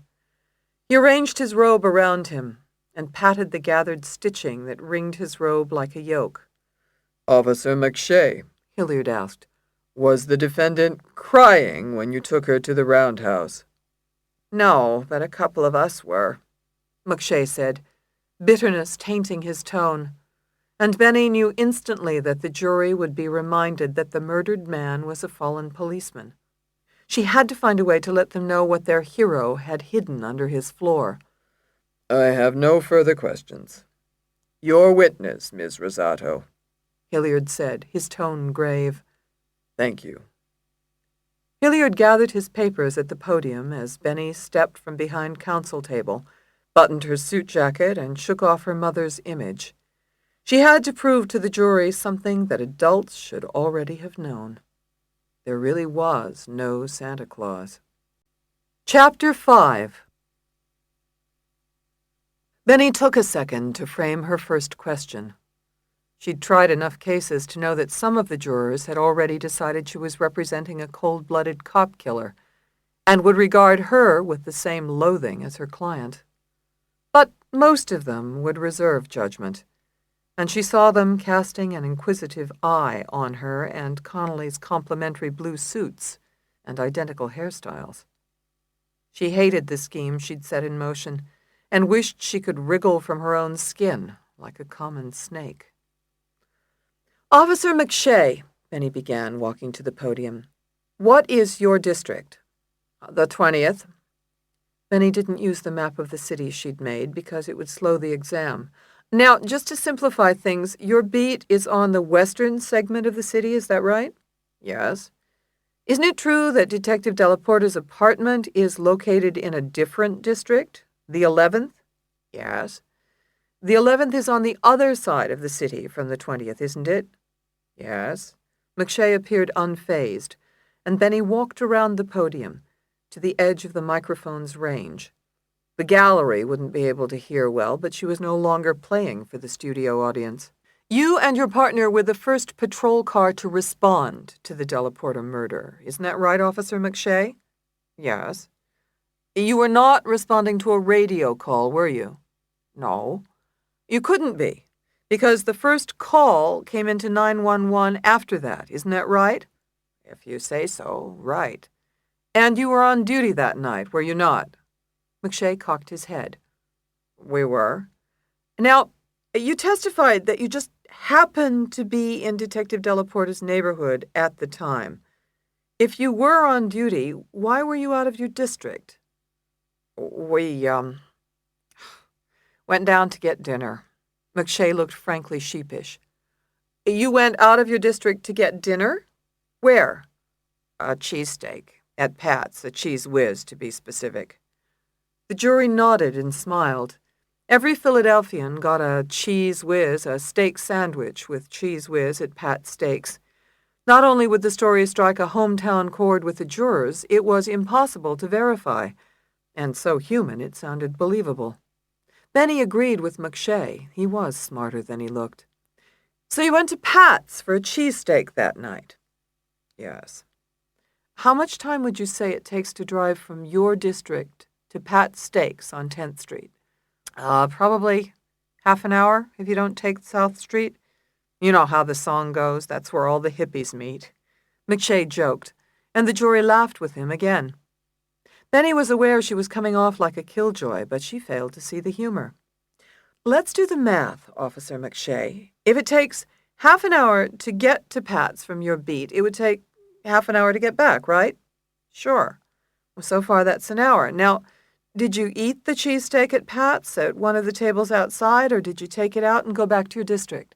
We ate at Pat's, outside, standing up, next to that big counter with the peppers and ketchup. McShay turned to the jury in appeal, palms up. I mean, you have to eat at Pat's. It's tradition. The jury smiled, and so did McShay, who let his gaze slip toward the back of the gallery. Benny didn't turn to see whom he was looking at, with the jury watching her. She assumed it was his captain, since this testimony wouldn't look so good in McShay's personal file. The cop was entering damned if you do, damned if you don't territory, and Benny intended to lead him there and buy him a house. Now, since this was in early summer, on May 19th, I bet Pat's was hopping that night, wasn't it? Sure, Pat's was busy. Pat's is always busy. So there was a line out front of the window where you get the cheesesteaks, is that right? Yes. Did you and Officer Reston wait in line to place your order, or did you go to the front of the line? I don't remember. Benny folded her arms. Oh, I don't get it. You remember you were there, you remember what you ate, you remember where you ate it, but you don't remember whether you went to the front of the line or not? Objection. Asked and answered, Your Honor, Hilliard said. Benny faced Judge Guthrie. Your Honor, this is cross-examination. The defense has a right to understand the events of the night of the murder. Hilliard rose on his arms. Your Honor, anything Officer McShay ate for dinner is irrelevant to the commission of the crime in question. He was merely the arresting officer. Benny had to bite her tongue. Your Honor, the issue isn't what Officer McShay had for dinner. It concerns the timing of his arrival at the scene of the crime and how he and his partner just happened to be there. Judge Guthrie put up a hand and leaned back in his chair. I'll allow it, in a very limited scope. Thank you, she said, as Hilliard eased back into his chair and Benny faced the witness. Officer McShay, you were saying you don't remember if you went to the front of the line to order your cheesesteak. Well, probably. If it was a busy night, we'd go to the front of the line. If it was a slow night and we didn't have jobs, we'd wait in line. Was it a slow night, the night of May 19th? McShay hesitated. I don't recall. Well, if it were a busy night in your district, you wouldn't have left for a cheesesteak, would you? Objection, Hilliard said, rising. Your Honor, defense counsel is asking this witness to speculate. Is it just speculation that this police officer would do his duty? Benny asked, suppressing a smile, and noticed with satisfaction that the juror with the goatee grinned with her. She hoped he'd end up as foreman. She remembered him as bright and articulate during voir dire. Sustained. Judge Guthrie nibbled the calico stem of his glasses. You need not answer the question, officer. I'm pretty sure it wasn't a busy night on the job, McShay said anyway. Thank you, Benny said. So, Officer McShay, let's assume that on the night in question you waited in line at Pat's. Do you remember how long it took to get to the front of the line? 5-10 minutes at most. By the way, how much did dinner cost that night for you and your partner? I don't remember. Benny cocked her head.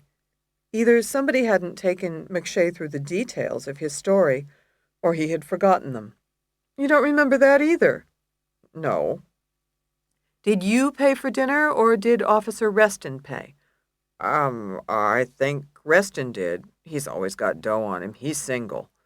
Benny didn't smile. But do you remember, or are you making it up as you go along?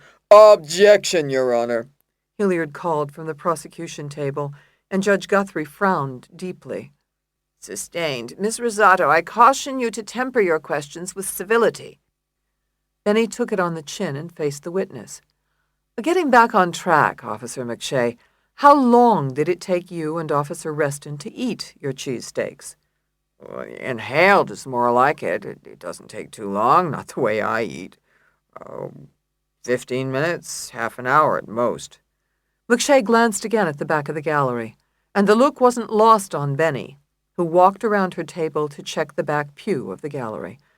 To her surprise, it wasn't any police brass whom McShay was looking at, but a uniformed cop, a young, blonde-haired cop who looked like a surfer. Oh, no.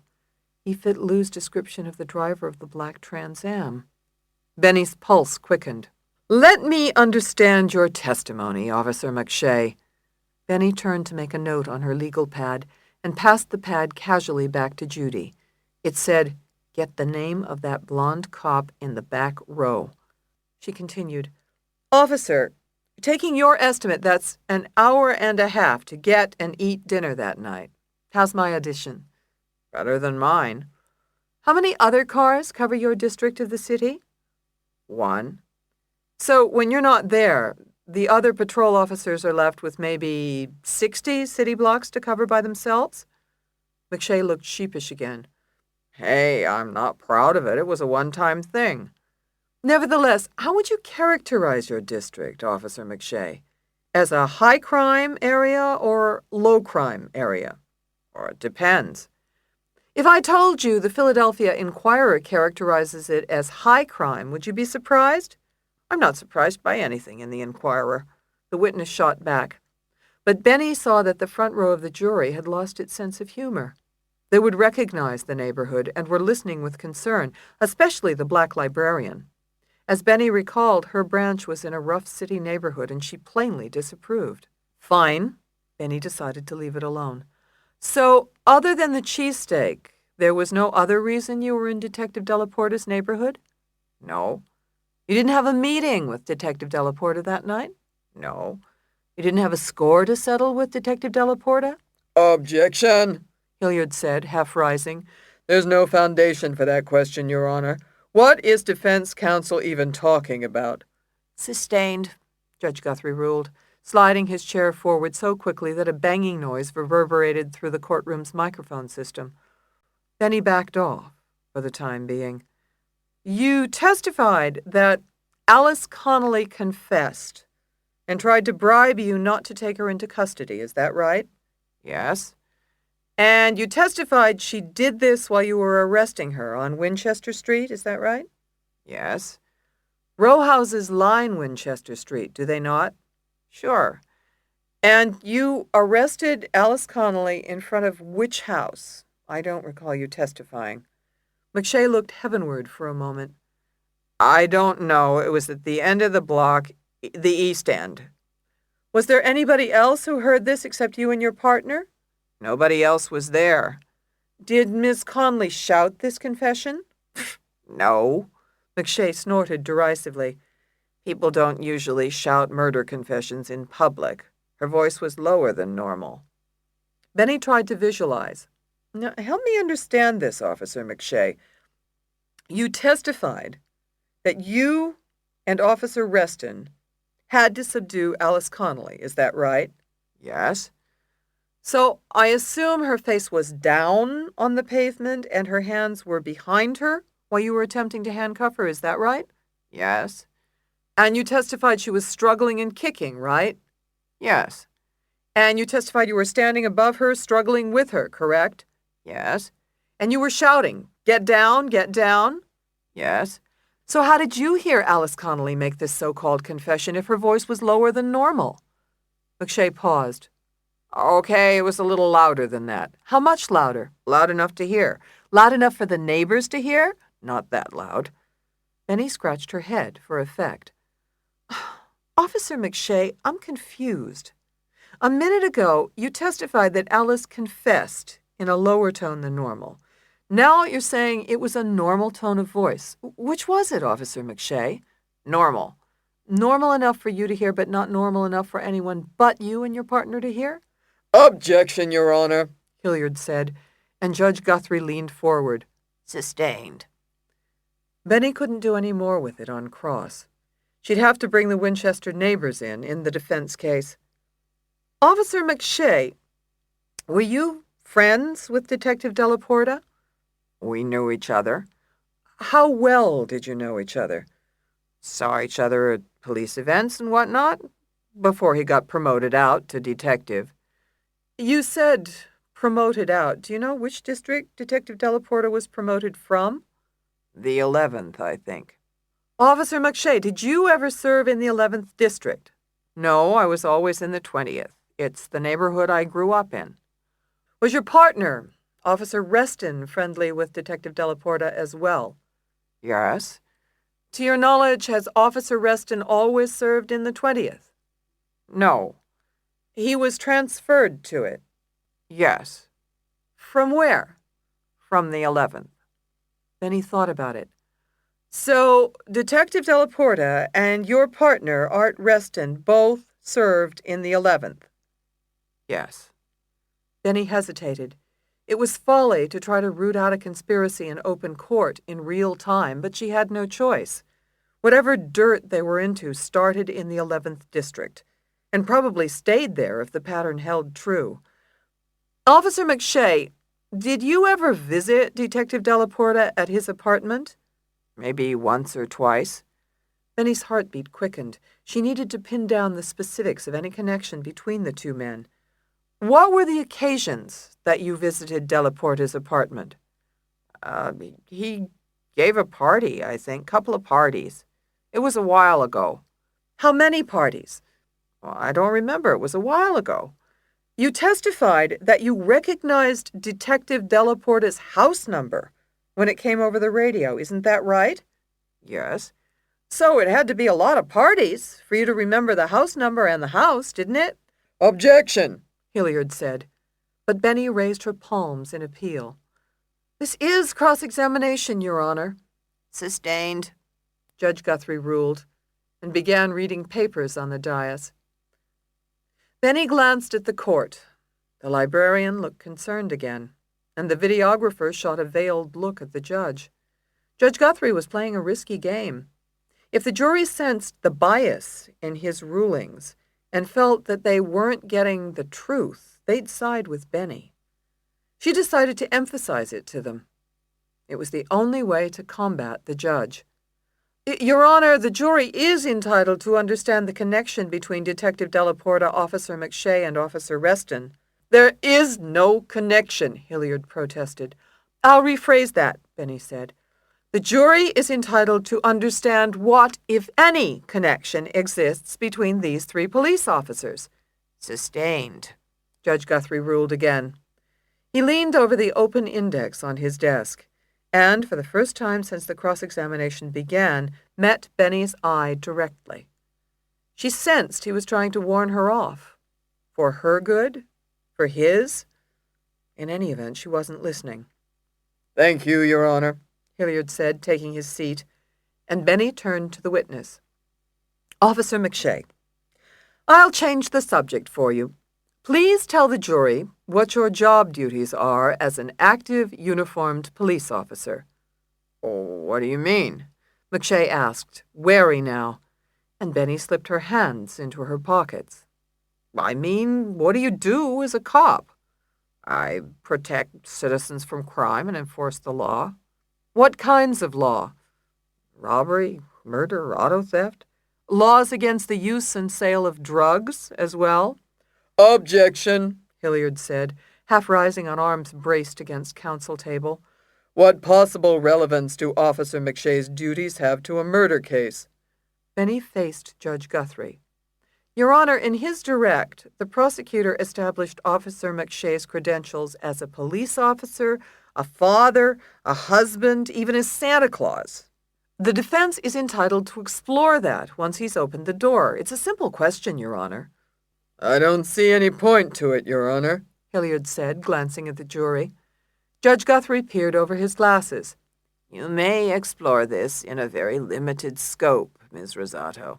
Thank you, Your Honor, Benny said, and faced the witness. Officer McShay, do you enforce drug laws in your district? Yes. What type of drugs? Marijuana, cocaine, crack cocaine, heroin, methamphetamine, PCP, ecstasy. Shall I go on? Benny shook her head. That's plenty. Officer McShay, have you ever arrested anyone for use or sale of any such drugs? Yes. Have you ever confiscated any drugs in connection with those arrests? Yes.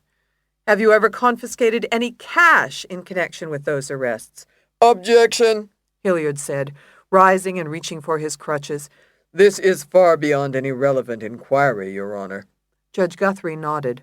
I agree. The objection is sustained. Miss Rosato, please move on to your next line of questioning. Yes, Your Honor. Benny addressed the witness and prepared to let it rip. I have one final question, Officer McShay.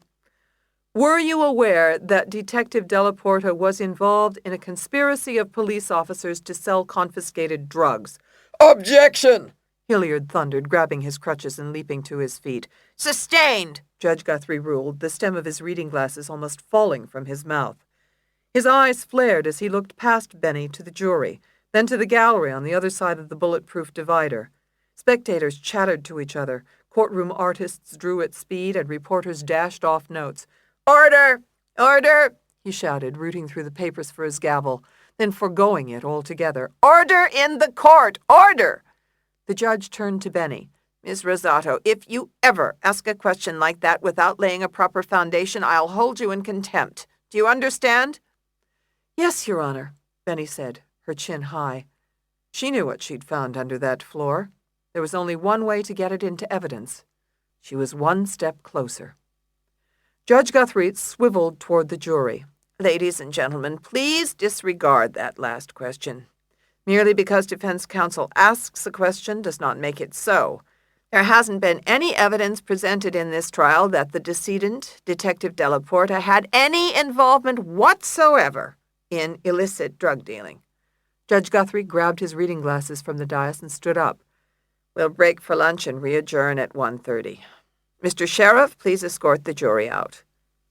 Benny watched the prosecutor slap his legal pad closed in anger, and she sat down in the midst of the havoc she had created, oddly satisfied. Meet me at lunch, Connolly whispered.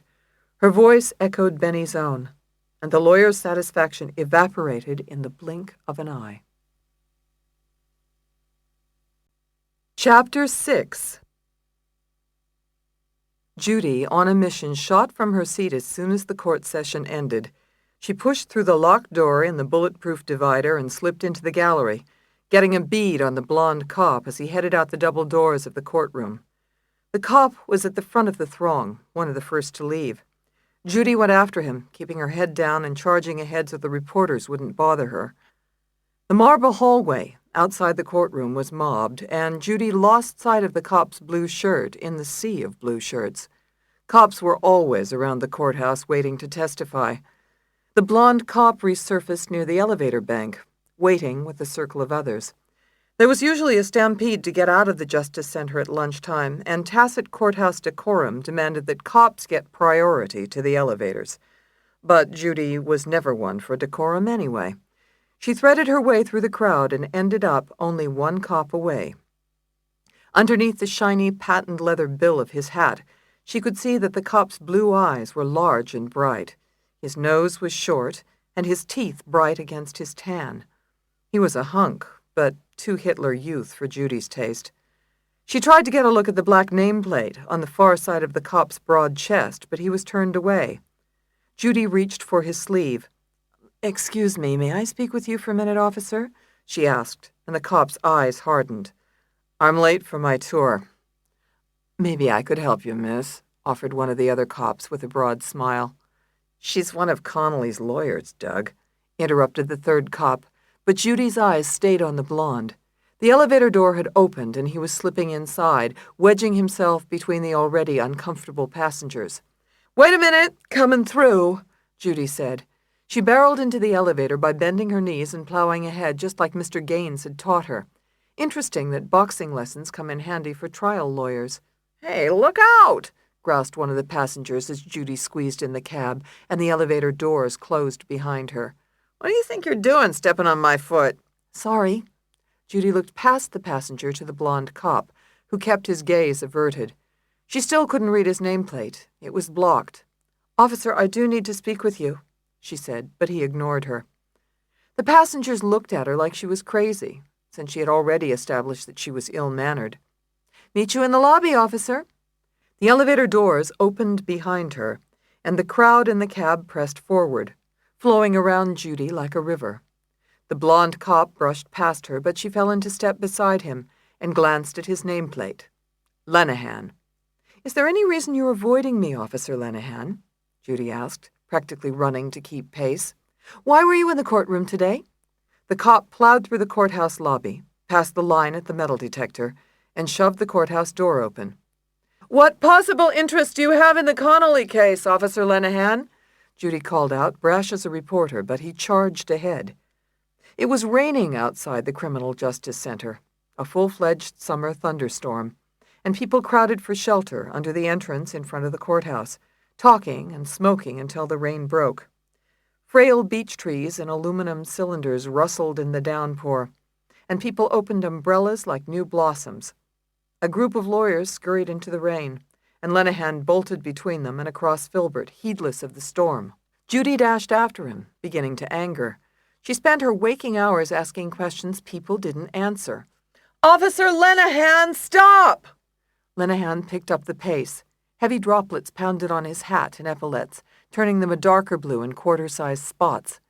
Judy sprinted to catch up with him, blinking raindrops from her eyes.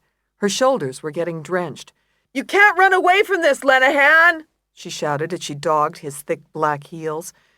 They passed an empty office building in a controlled run, its granite facade slick in the storm. The crowd wasn't so thick here, though one old woman peered at them from under a pink ruffled umbrella. "I have your name and badge number," Judy called after the cop. "We'll subpoena you, Officer Lenehan. We'll ask you on the stand." The cop whirled around suddenly, his handsome face red with anger. "Did you threaten me?" he said through clenched teeth. "I thought I heard you threaten me." Judy stepped back in the downpour, feeling a sudden chill she knew wasn't the rain. "What do you know about Delaporta's murder? What are you hiding?" "Who the fuck do you think you are?" the cop demanded, his eyes flashing under the wet brim of his hat. But Judy stood her ground. Stance was her specialty. "What do you know about Delaporta's dealing drugs? Do you have information for us? Talk to me now and we can make a deal." "Don't mess where you don't belong," the cop whispered, leaning close. Then he turned and hurried into the lunchtime throng of bobbing umbrellas, their bright colors a cheery counterpoint to a conversation that left Judy shaking. What the hell had that been about? What did he mean? Rain soaked Judy's smock, and she bounded back to the courthouse, clip-clopping in her clogs like a spooked colt. Chapter 7. There wasn't time to go back to the office during the lunch recess, so the defense team staked out a war room and a courthouse conference room, a sterile white cubicle off the courtroom. Light from a fluorescent panel filled the tiny room, which felt crowded with only 4 chrome chairs with tan wicker backs encircling a round table of fake wood. At the moment, the table was cluttered with deli sandwiches, pungent canoes of kosher dills, and copies of police activity sheets. Benny was making notes and wolfing down a tuna fish on rye when Carrier burst in and told her what had happened. "You did what?" Benny asked, scanning her soggy associate in alarm. She set down her sandwich. "You threatened him?" "Not really." Judy wiped damp bangs from her forehead. if you don't count the subpoena part.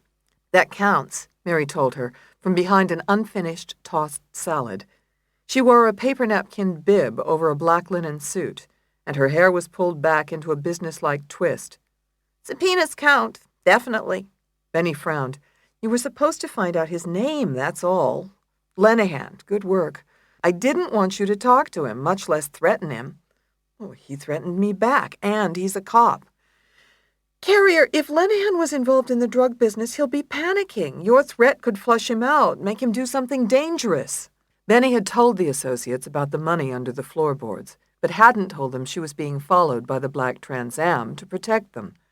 From now on, do what I say. No more and no less. Judy stiffened at the rebuke, and Mary looked down at her salad. Benny regretted her sharpness and tried to explain. The cops are keeping an eye on us to see how close we're getting. If Lenehan heard the cross of McShay, he'll think we're a lot closer than we are. That's good. I'd like the rats to run scared and see what they do. It'll give me more leads to follow. But I want to do it, not you or D'Annunzio. Judy sat down, mollified. You think Lenehan took the money? Probably. I don't know why he's not halfway around the world by now. The bonehead factor? Judy offered, and Mary shrugged. Maybe he just can't imagine leaving Philadelphia. Benny shook her head. Or maybe there's more where that came from. In any event, I'll call Lou and turn Lenehan over to him. Let's us handle the lawyering and Lou handle the investigation, okay? Fair enough, Judy said, unwrapping her sandwich. A roast beef special with extra Russian spilling out the sides. Got it. Kill the body, the head will die. What? Benny asked. It's a boxing expression. Mr. Gaines, my coach, taught it to me. It means you don't have to go for the head for the knockout. If you keep wailing away at the body, you'll win the fight. Same thing here. If we keep pounding on the bottom of this conspiracy, the top will come tumbling down. You're taking boxing lessons? For the case. Benny's face fell. Well, quit. Leave the punching to me, child. It's not a game and it's not lessons. She stood up. I have to go. We're on in 10 minutes, and I have a date with the devil. Hilliard? Judy asked, but Mary knew who she meant. Benny met Connolly as she sat handcuffed in her royal blue suit on her side of the courthouse interview room. It was cleaner and more modern than the interview room at the prison, but a variation on the same theme.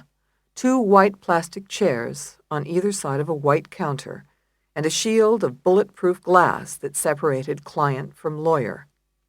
I have one question for you, Benny said, and Connolly scowled. Her skin looked pallid without makeup, or maybe because Benny wasn't used to the new blonde color that seemed to wash out her features close up. In any event, the strain of the morning was plain on Connolly's face. I don't give a shit about your question. I've been trying to meet with you all lunch, she spat out. Didn't you get my note? I gave it to the fucking deputy. I got your note. Benny folded her arms and stood beside the empty chair on her side of the glass. You know a cop named Lenehan? A blonde guy, young? No, I wanted to talk to you about... Lenehan wasn't in your drug business? If he was, I don't know it, but you have no idea what cops were in on the drug business? I told you already. No. Bullshit. The cops took care of the supply with Anthony. He didn't tell me. I didn't want to know. Bullshit. I never heard of Lenehan. I sold the shit. I didn't care where it came from. There was no reason for me to know, so I didn't want to know. Connolly edged forward, a pitchfork of wrinkles appearing above the bridge of her nose. She looked just like Benny when Benny was being antagonized in the extreme. What? Are you cross-examining me? I'm trying to talk to you. What the fuck did you think you were doing in that opening argument? Saving your worthless life, Benny said. Then she turned on her heel and walked out of the interview room. Chapter 8. On the witness stand, Officer Arthur Reston made a more conservative picture than his partner had. He was trim through the waist and collected in his pressed uniform. His neat, dark mustache had been newly trimmed under a straight nose, and his brown eyes were slightly lifeless, which telegraphed as professional from the stand. "No, I did not hear the testimony given by my partner, Sean McShay," Reston answered. Hilliard nodded. "And that was because you were sequestered, is that correct, Officer Reston?" "Yes, sir." The witness sat tall in front of the microphone and held his prominent chin high, as if the collar of his uniform were a bit too tight. "I waited outside in the hall until I was called to testify." "Would you consider yourself a diligent patrol officer, Officer Reston?" Hilliard asked. Benny almost gagged, but didn't object. Self-serving questions were obvious to jurors, and she knew where this was going anyway. "I take my job very seriously, if that's what you mean," Reston said. "You have served for how many years?" 15. "Have you received any decorations because of your performance as a police officer?" "Yes, I've received several commendations for certain arrests and for bravery. I was Police Officer of the Year last year. I've been lucky." "Permit me to take you back, if I may, deeper into your career history." Benny half rose. "Objection, Your Honor, as to relevancy." Judge Guthrie nodded. "I'll overrule it for now, but let's not travel too far afield, Mr. Hilliard." "Certainly, Your Honor." Hilliard squared his shoulders. He seemed energized since lunchtime, not from food, but adrenaline. Benny had thrown down the glove with her question about drugs, and you could almost see Hilliard's juices flowing. "Officer Reston," Hilliard said, "isn't it true that your former partner was killed in a shootout in the line of duty, in which you were also grievously injured?" "Yes, sir." One of the jurors coughed, several looked moved, and even Benny felt a twinge at the tragedy of an officer killed in the line of duty. She had nothing against honest police, only crooked ones, and the thought of death sobered her. She knew what death looked like, had felt its chilly touch in the hand of her mother. She realized now that she had seen death coming in her mother's eyes that afternoon at the hospital, though Benny didn't want to acknowledge it then, as if greeting death were to invite it. Hilliard continued, "You were shot in the cheek and spent 4 months in the hospital and another 5 in rehabilitation?" "Yes, sir." "Officer Reston, you have been partners with Officer McShay for 7 of your 15 years on the force, have you not?" "I have." "And you were on duty with him on the evening in question, May 19th, is that correct?" "Yes." Hilliard checked his notes at the podium. "Please tell the jury why you were in the vicinity of Anthony Delaporta's apartment at 10th and Trow Street." "We stopped down there for dinner at Pat's Steaks." "You left your district to do this, is that correct?" "Only this one time, and because we could get cover." "So the district was never left unprotected, isn't that correct?" Benny half rose. "Objection, Your Honor! The prosecution is mischaracterizing prior testimony." "Overruled, Miss Rosato." Judge Guthrie nodded in the direction of the jurors. "The jury can hear for itself." "It's a minor point, Your Honor, and I'll move on," Hilliard said, waving in an offhand manner. "Officer Reston, you knew Detective Delaporta, did you not?" "Yes." "Were you friends?" "Yes, we both liked boxing. Went to the Blue together once." "What is the Blue, Officer Reston?" "The Blue Horizon, up on Broad Street. Anthony, Detective Delaporta, used to get me tickets, ringside." "Officer Reston, what kind of man was Detective Delaporta?" Benny stood up. "Your Honor, I object on relevancy grounds. Officer Reston purports to be a fact witness, not a character witness." "I beg to differ," Hilliard said, stepping toward the dais. "Miss Rosato has maligned Detective Delaporta's character and reputation. I think the jury has a right to know what kind of a man Anthony Delaporta was." Judge Guthrie leaned back in his chair and tented his fingers the same way he had in chambers. Benny noted that the overhead lights made him look older than his years, or perhaps he'd had a few sleepless nights since their meeting, too. "Overruled," he said. "Mr. Hilliard, I'll allow the question." Benny took her seat, frustrated. She could feel Connolly beside her, equally unhappy, but didn't look over. You were going to tell us something about Detective Delaporta, Officer Reston. The cop nodded. Detective Delaporta was a good man and a fine police officer. He worked his way up to detective. He got one of the highest scores ever on the exam, which tests general knowledge, intelligence. It's not about police procedure. Do you know if Detective Delaporta was active in civic groups? Hilliard asked. He surely was. Detective Delaporta donated his time to civic groups in his area of interest, which was boxing. He was like a big brother to plenty of boxers, and even managed Star Harold, who's about to turn pro, if any of you have heard of him. Officer Reston turned to the jury and scanned their faces for verification. In the middle of the back row, a young black man raised thin eyebrows in recognition. He was Jamel Speaker, 30-something, shoe salesman. Benny remembered him from voir dire.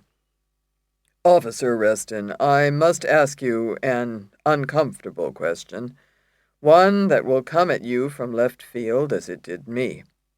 Was Detective Delaporta involved in drug dealing in any way, shape, or form? The shock on the cop's face was evident. His dark eyes flared in disbelief, then anger. His tight lips remained pursed, and the effect was that Officer Reston was too mortified to answer. Officer Reston, to the best of your knowledge, was Detective Delaporta involved in drug dealing? Hilliard asked again. Of course not, Reston snapped finally, his voice ringing with anger. To the best of your knowledge, did Detective Delaporta ever use illicit drugs himself? No, sir. Officer Reston, you have attended parties at Detective Delaporta's apartment, haven't you? Yes. How many? I don't recall, but there were several.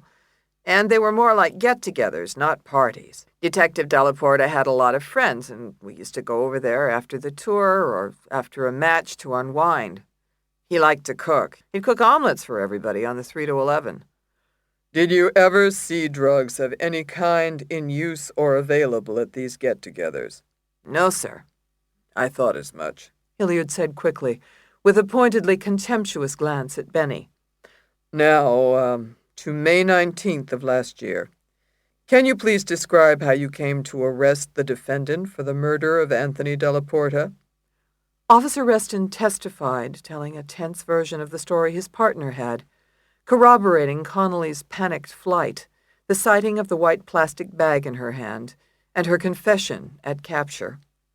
Benny listened without objection, sizing Reston up as a strong witness whose testimony would have to be attacked with some skill.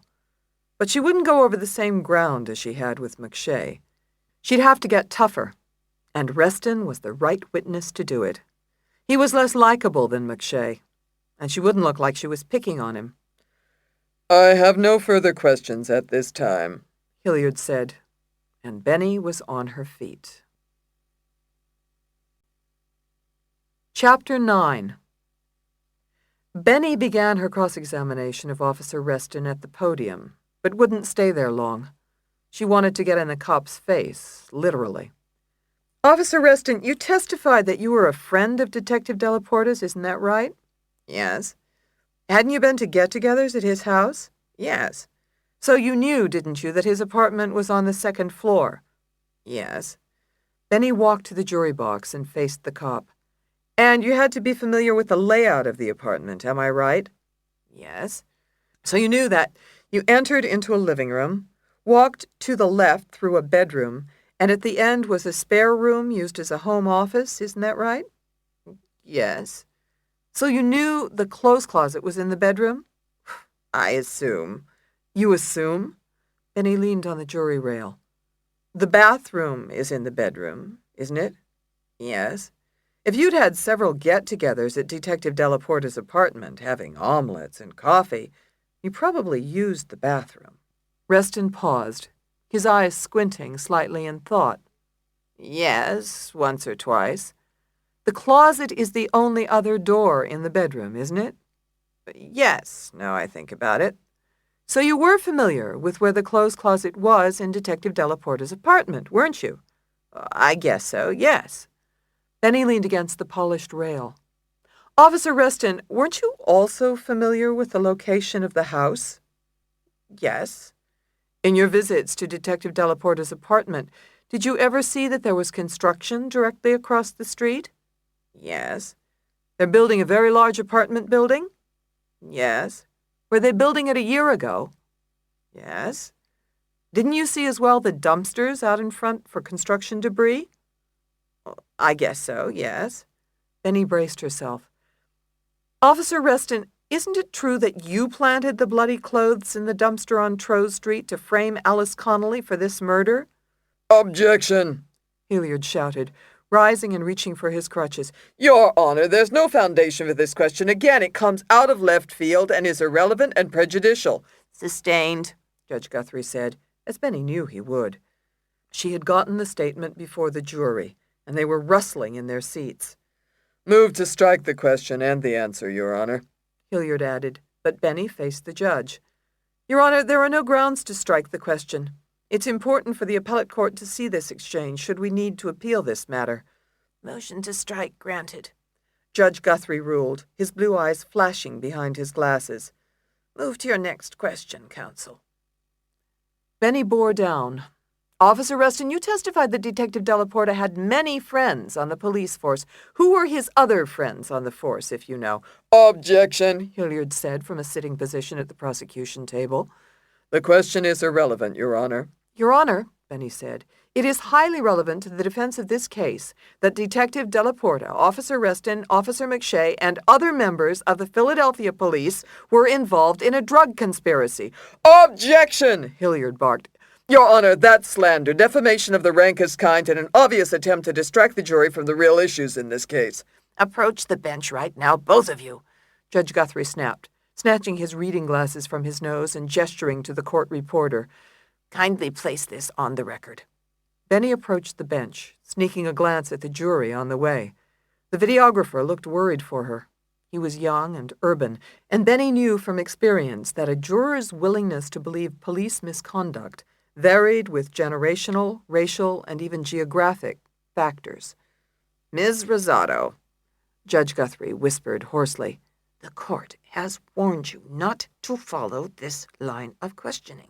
There is no evidence of a police conspiracy in this matter, none at all. Hilliard nodded vigorously. In addition, Your Honor, the very insinuation is prejudicial. The jury is already looking for proof of a conspiracy that doesn't exist. The only evidence of a conspiracy is counsel's own testimony. Your Honor, Benny said firmly, it's axiomatic that conspiracies, particularly official conspiracies, are difficult to prove. She fought the irony of arguing the point to a judge who was himself a co-conspirator. Cross-examination has always been the engine. Please don't argue Justice Holmes to me, Ms. Rosato. Judge Guthrie strained to lean over the dais. The court recalls the quotation, and though we find it compelling, it is not entitled to precedential weight. You transgressed with that drug reference within the jury's hearing. The court has already warned you about such references, and it is within this court's powers to hold you in contempt. I have to cross-examine the witness, Your Honor. Benny met his eye. This is standard cross-examination in a conspiracy case. This isn't a conspiracy case, Ms. Rosato. It's a conspiracy case to me, Your Honor. Conspiracy to commit murder. The wrong person is on trial here. And I'm entitled to pursue and develop the defense theory of the case. It's part and parcel of Miss Connolly's right to a fair trial. Hilliard scowled. Smoke and mirrors aren't a fair trial, Your Honor. It's the antithesis of a fair trial. Evidence that is irrelevant, such as the kind of innuendo she's peddling as theory, is absolutely inadmissible for the very reason that it misleads and confuses the jury. This is a smear job without any proof or specifics. I have specifics, Your Honor, Benny argued, and Judge Guthrie's wispy eyebrows arched behind his glasses. Specifics? Kindly let the court hear them, Miss Rosato. We'd like an offer of proof. Benny gripped the dais. An offer of proof meant that she'd have to show her hand to Guthrie and Hilliard. Your Honor, case law is clear that I can cross this witness in these circumstances without an offer of proof. I have a right to ask the question, then Mr. Hilliard can object if he wants. But I don't have to offer the question first. Well, well. Judge Guthrie puckered his mouth, the slack tissue of his cheeks jiggling with consternation. You're refusing to make an offer of proof? To you? With due respect, sir. And he shifted her focus to the court reporter, earnestly tapping out her statement on the steno machine. I want it clear on the record that it is in the best interests of my client for the witness to hear the question before this court does." Hilliard exploded, his large mouth agape. What's she insinuating, Your Honor? Is she accusing you of misconduct? Has Miss Rosato lost her mind? He looked genuinely shocked, and Judge Guthrie's hooded eyes flickered with anger. Then with something Benny recognized instantly. Fear. The judge eased back slowly in his chair. "Ms. Rosato, the court will not respond to what the prosecution so accurately calls an insinuation. Additionally, the record will show that the court did not impede any exploration of putative official corruption. Please, go ahead and ask your question, but only if it contains such specifics. Mr. Hilliard, kindly take your seat." Benny turned from the judge and knew without looking that the jury was anticipating her question, as was the gallery behind her. She blocked them all from her mind. This was between her and Reston. The cop straightened his tie and watched Benny walk to the spot in front of him with wary interest. She wouldn't get another shot. She had to aim for the heart. "Officer Reston," Benny said, "when Officer Lenehan of the 11th District testifies that you, Officer McShay, and Detective Delaporta were involved in drug dealing, will he be lying?" Objection, Your Honor. Hilliard thundered. Move to strike that question. It's irrelevant, prejudicial, and utterly without foundation. Who is Officer Lenehan? Does any of this have to do with Detective Delaporta's murder? "Sustained," Judge Guthrie said. He replaced his glasses, then addressed the jury, his mouth quavering faintly. "Strike the question from the record, and ladies and gentlemen, please strike the question from your mind. Ms. Rosato has no right to ask such a question without proof or evidence. Please remember that a question by an attorney is not testimony from a witness stand, and you may not consider it as such." The jurors looked grave, and a black man in the back row nodded in understanding. But Benny could see their eyes trained on Reston, whose expression was dull with restrained fury. She had engaged the enemy. She didn't know how far the conspiracy went or who was at the center of it, but she understood that she had provoked it, poked it like a tiger in a pen. But no cage could contain this beast, and sooner or later it would strike back, defending its own survival. If Benny didn't kill it first. "I have no further questions," she said. She turned her back on the witness, walked back to her chair, and sat down. Chapter 10. Surf caught up with Joe Citroni outside the 11th, just as he was pulling away. The asphalt of the parking lot behind the station house was a slick black and almost empty. Everybody on tour was out now or at lunch. Citroni had his new partner in the car, so Surf had to play it cool. He couldn't rip Joe's throat out, which is what he really wanted to do. We need to talk," he said casually. Can't. Citroni looked out the window of the patrol car, his hands resting on the steering wheel. The engine rumbled, jiggling beads of rainwater that warmed on the cruiser's hood. I just got a job. From the passenger seat, Citroni's partner, Ed Vega, ducked his head, smiling under his mustache. How's it hanging, pal? Vega said. "Good, Ed, good," Surf said, drumming his fingers on the wet roof of the car. Gotta delay you for a minute, my friend.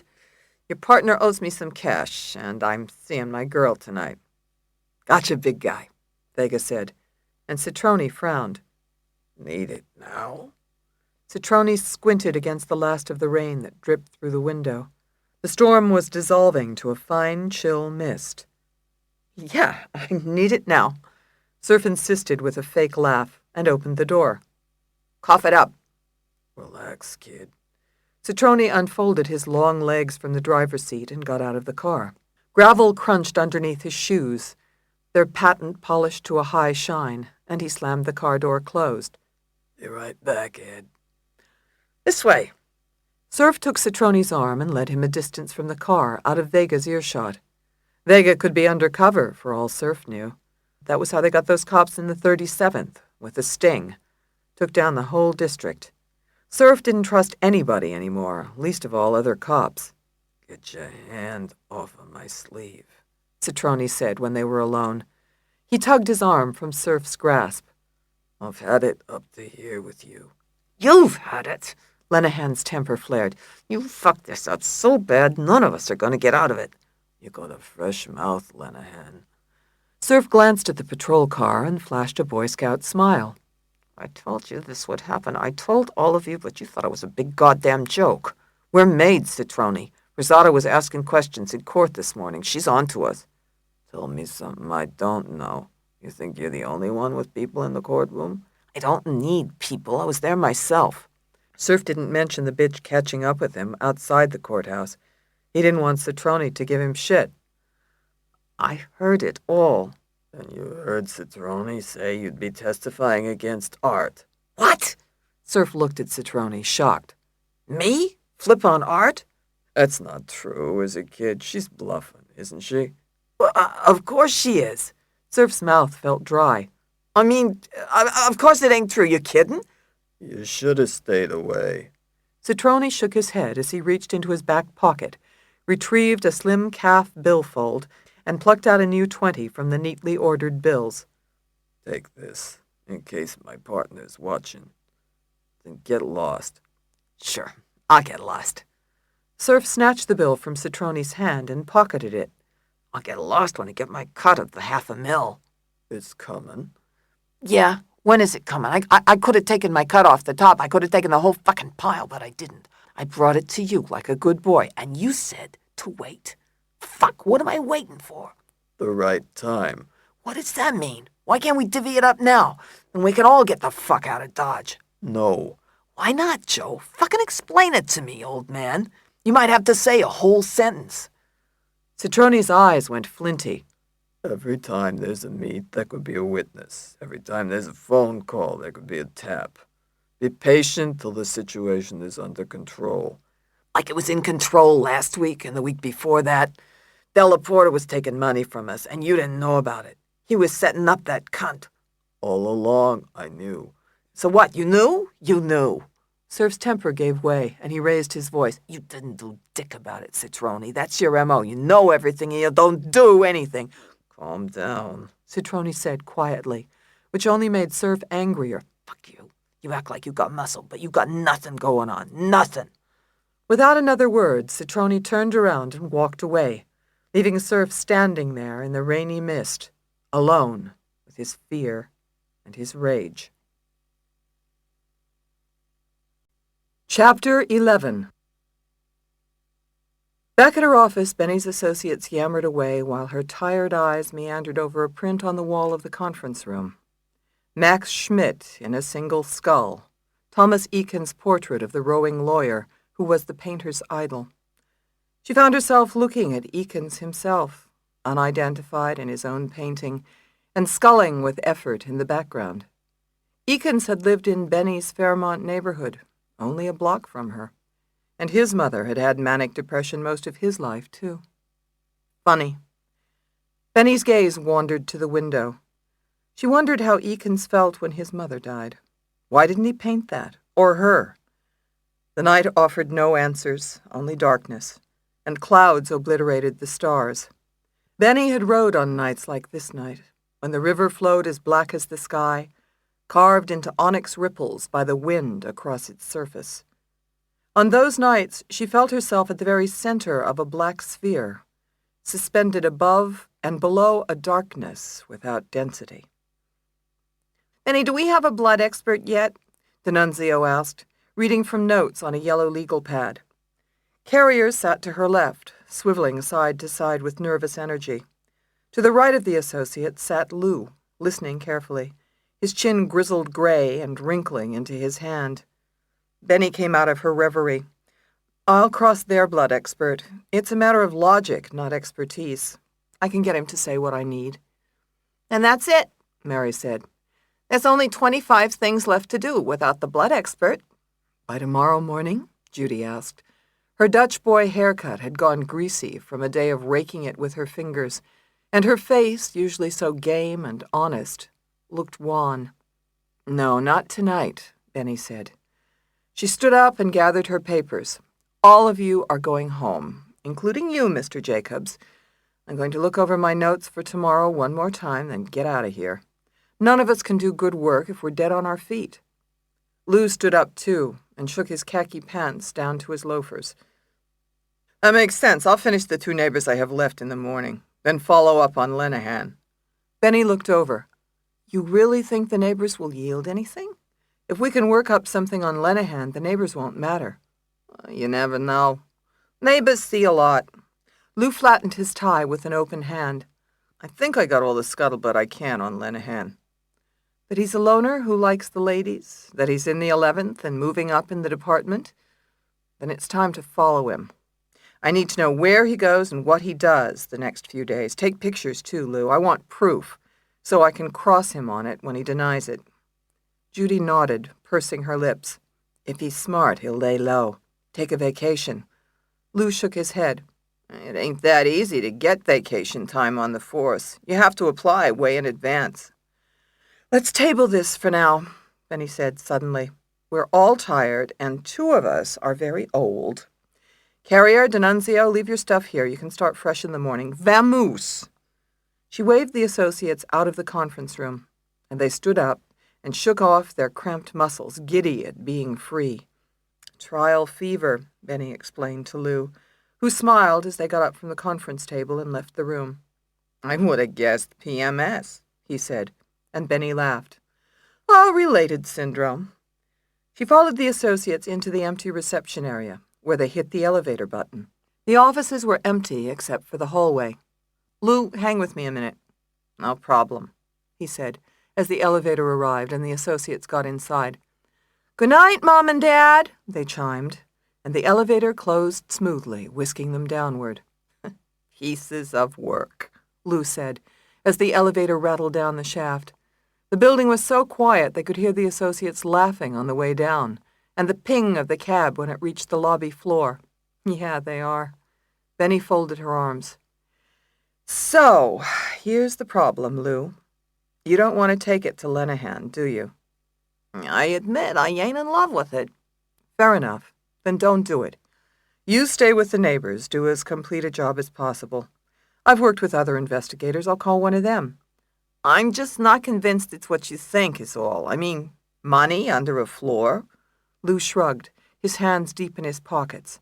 That wouldn't be enough to charge a cop with nothing. The only thing you're going on is Connolly's word, and she has no credibility in my book. She's rotten to the core. Benny flashed on Connolly's confession to the inmate murders. She sure is, but she didn't kill Della Porta. I don't get you, Rosado. Lou shook his head, exasperated. You're going to all this trouble to save Connolly, and here she is dressing like you, playing to the press, the whole 9 yards. You're even willing to smear a cop, work all night, do everything for her. Why? Because you feel like her twin? No, I don't. Benny couldn't shake her memory of Connolly's confession at the prison. Then what? You've been around. You gotta know. Somebody like Connolly, even if she didn't kill Della Porta, she killed somebody else, and she'll kill again sooner or later. She's scum. She belongs right where she is. That's not the way it works, Lou. Connolly's not in jail for being bad. She's in jail for killing Della Porta. We can start putting people away because they're bad. That's not justice. Justice, Lou smirked. So if she kills 300 people, but not this one, she walks. That's justice? Sorry to say, yes. Talk to me after the next murder, lady, he said, and Benny couldn't think of an immediate reply. Benny was halfway up Broad Street when she noticed a dark car following her, half a block down the street and in the right lane. It looked a lot like a Trans Am, but she wasn't sure. She drove with her eyes glued to the rear view. She couldn't make out the car's driver or its color either. The only streetlights on Broad Street were old-fashioned and cast almost no light. The street glistened from the rainstorm and was deserted except for a boxy white delivery van behind Benny.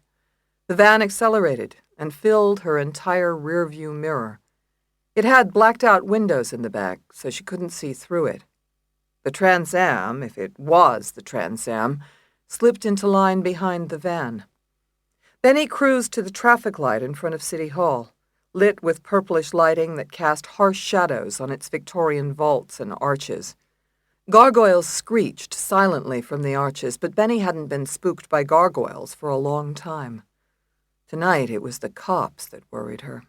One cop in particular.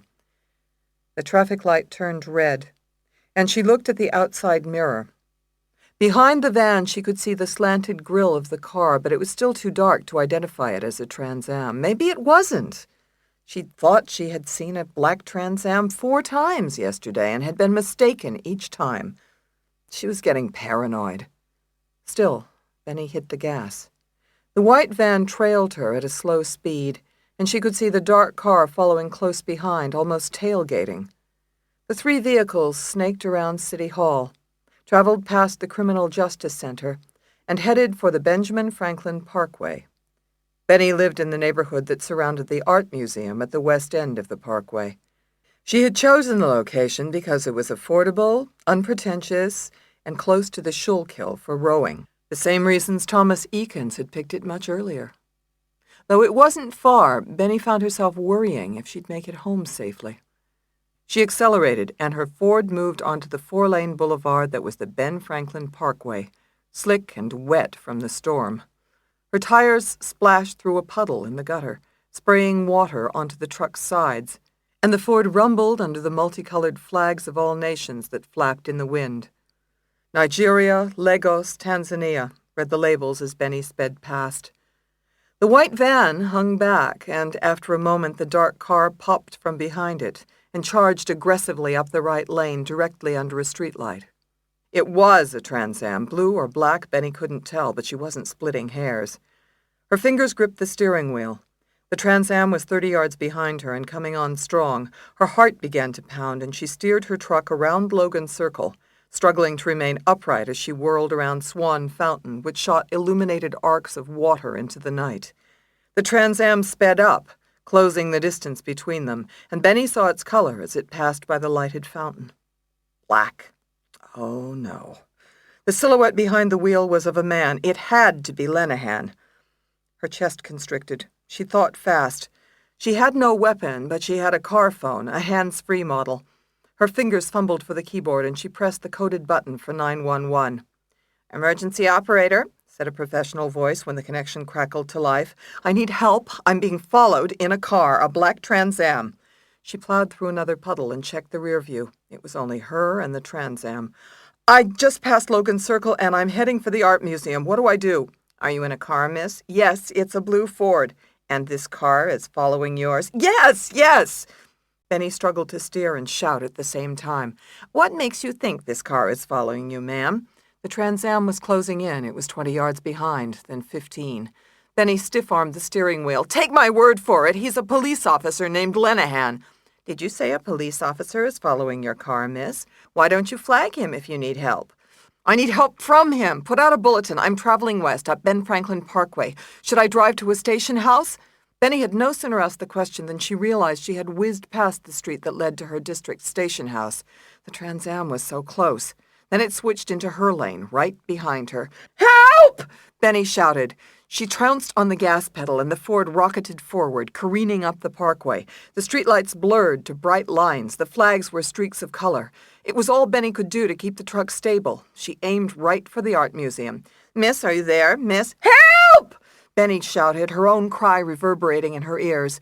She checked the rear-view mirror and squinted against the light. The Trans Am blasted its high beams into the Ford. The black car was right on her bumper. She could see the face behind the wheel, his expression grim, his hair blonde. Lenehan.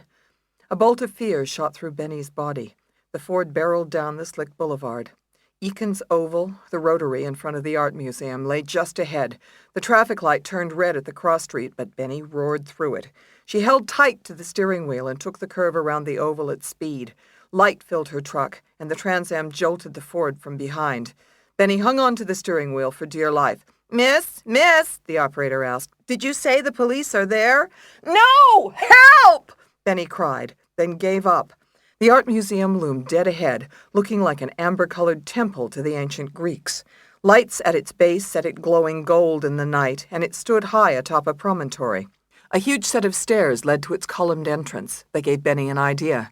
She had to go where Lenehan couldn't. She drove a truck. Lenehan had a Trans Am. It was no contest. Suddenly, Benny cranked the steering wheel hard to the right, and the Ford skidded left. Its back end fishtailed, throwing her against the driver's side door. The impact sent an arc of pain through her left shoulder, but she hung on to the steering wheel, frantic. The Ford ended up facing the direction it came from. Benny spotted the Trans Am. It screeched into a full 360, spraying water from its tires like a pinwheel. It would take Lenehan time to recover. Then he slammed on the gas and twisted the Ford onto the sidewalk. Her back wheels churned in grit and rainwater. She pointed the Ford at the steps of the art museum. There was nowhere to go but up. If Rocky could do it, so could Rosato. She engaged her four-wheel drive, and the Ford bounded onto the pavement and charged up the granite staircase. She bounced in the driver's seat despite her shoulder harness, taking each step to the landing, then racing skyward. Fountains flanking the art museum steps spurted water into the air, misting onto the truck. Cast-iron gas lights lit her way. Then he hit the gas. The truck bobbed like it was racing over railroad tracks. Its suspension squeaked in protest. Her jaw rattled in her skull. Her front tooth sliced through her lower lip. She felt her own warm blood bubble into her mouth. The truck hit the next landing and lurched forward. Benny checked the rear view. The Trans Am had recovered from its spin-out and tore onto the sidewalk after her, but it stalled at the bottom of the staircase. It took 3 steps up, then lost traction and slid backward. Benny's heart leapt with relief. She kept the gas flowing, and the Ford climbed the next set of steps. Only one set to go to the plaza and the huge circular fountain in front of the museum. The Corinthian columns of its facade stretched before her 5 stories high, bathed in golden light. At the top of the tiled roof, Greek gods and goddesses gazed with serene indifference into the dark sky. The Ford surged forward. Benny lost sight of the Trans Am. She was 5 steps from the museum plaza. Around the back of the museum was a route she used to run on her way to the Schuylkill, which flowed on the far side of the museum. She wasn't far from the boathouse now, home of her own fiberglass skull. This was Benny's turf. She was nearly home free. She took another jolt as the Ford climbed onto the granite flagstone of the plaza. The lighted fountain misted the Ford's windshield. The art museum blazed before her. Benny careened right, almost crashing into the stanchions that kept traffic from the plaza, then turned left onto the narrow road around the back of the museum. It led to a parking lot and a cobblestone road that returned to the parkway. She'd take the parkway to the nearest police station back at 22nd Street. The voice of the 911 operator sounded far away. She glanced in her rear view. The Trans Am was nowhere in sight. Then she realized it could come around the back. She had to get away before Lenehan came after her. She navigated the narrow road between the museum and a low stone wall.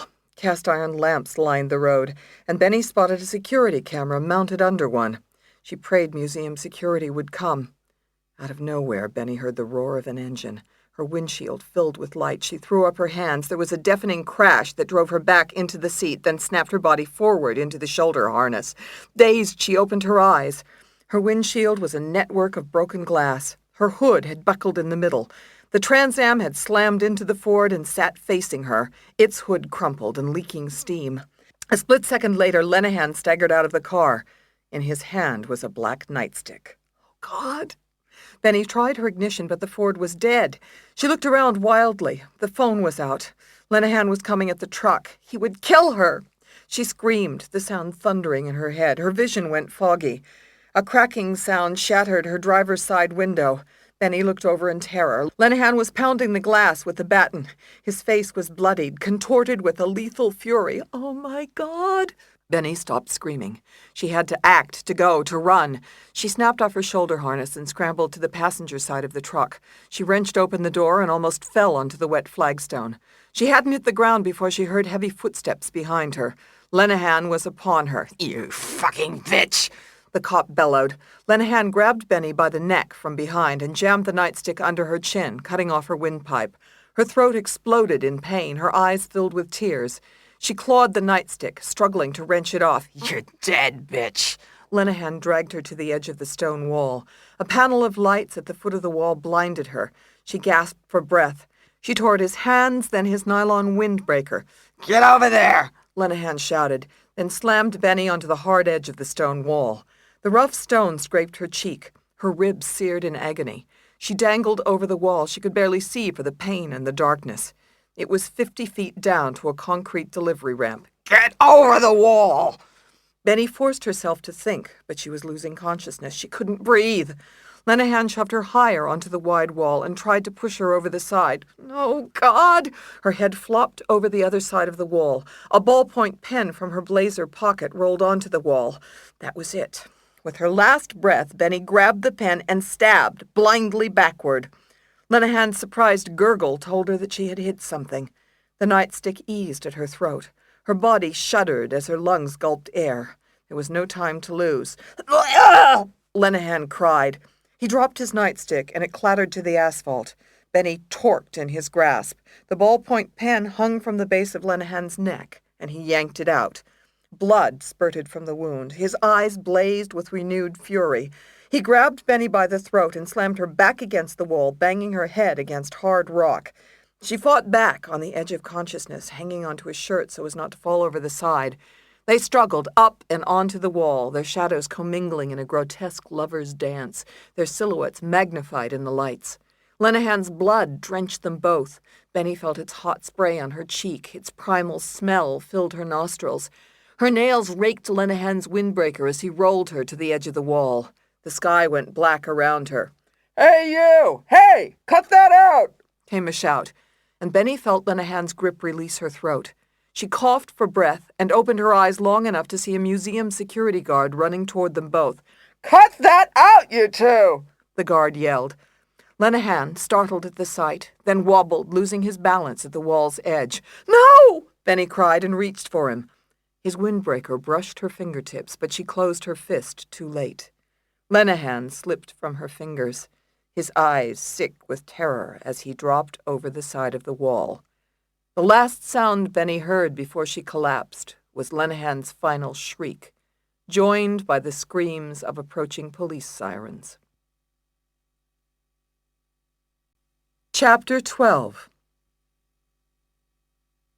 Benny hadn't realized how much the police hated her until she walked into 2 Squad that night after Lenehan's death. The squad room was a dirty light blue, crammed with battered gray desks, lined with dented file cabinets, and encircled by water-stained curtains. It seemed to Benny that everyone was on the night tour as she walked through their silent ranks and was led into the interview room for questioning. It wouldn't help to tell them that she was sorry. It wouldn't help to tell them she felt worse than they did. Nor would it help to tell them that Lenehan was trying to kill her. Benny Rosato, who had built a career suing the department, had now killed one of their own. That was all that mattered to them.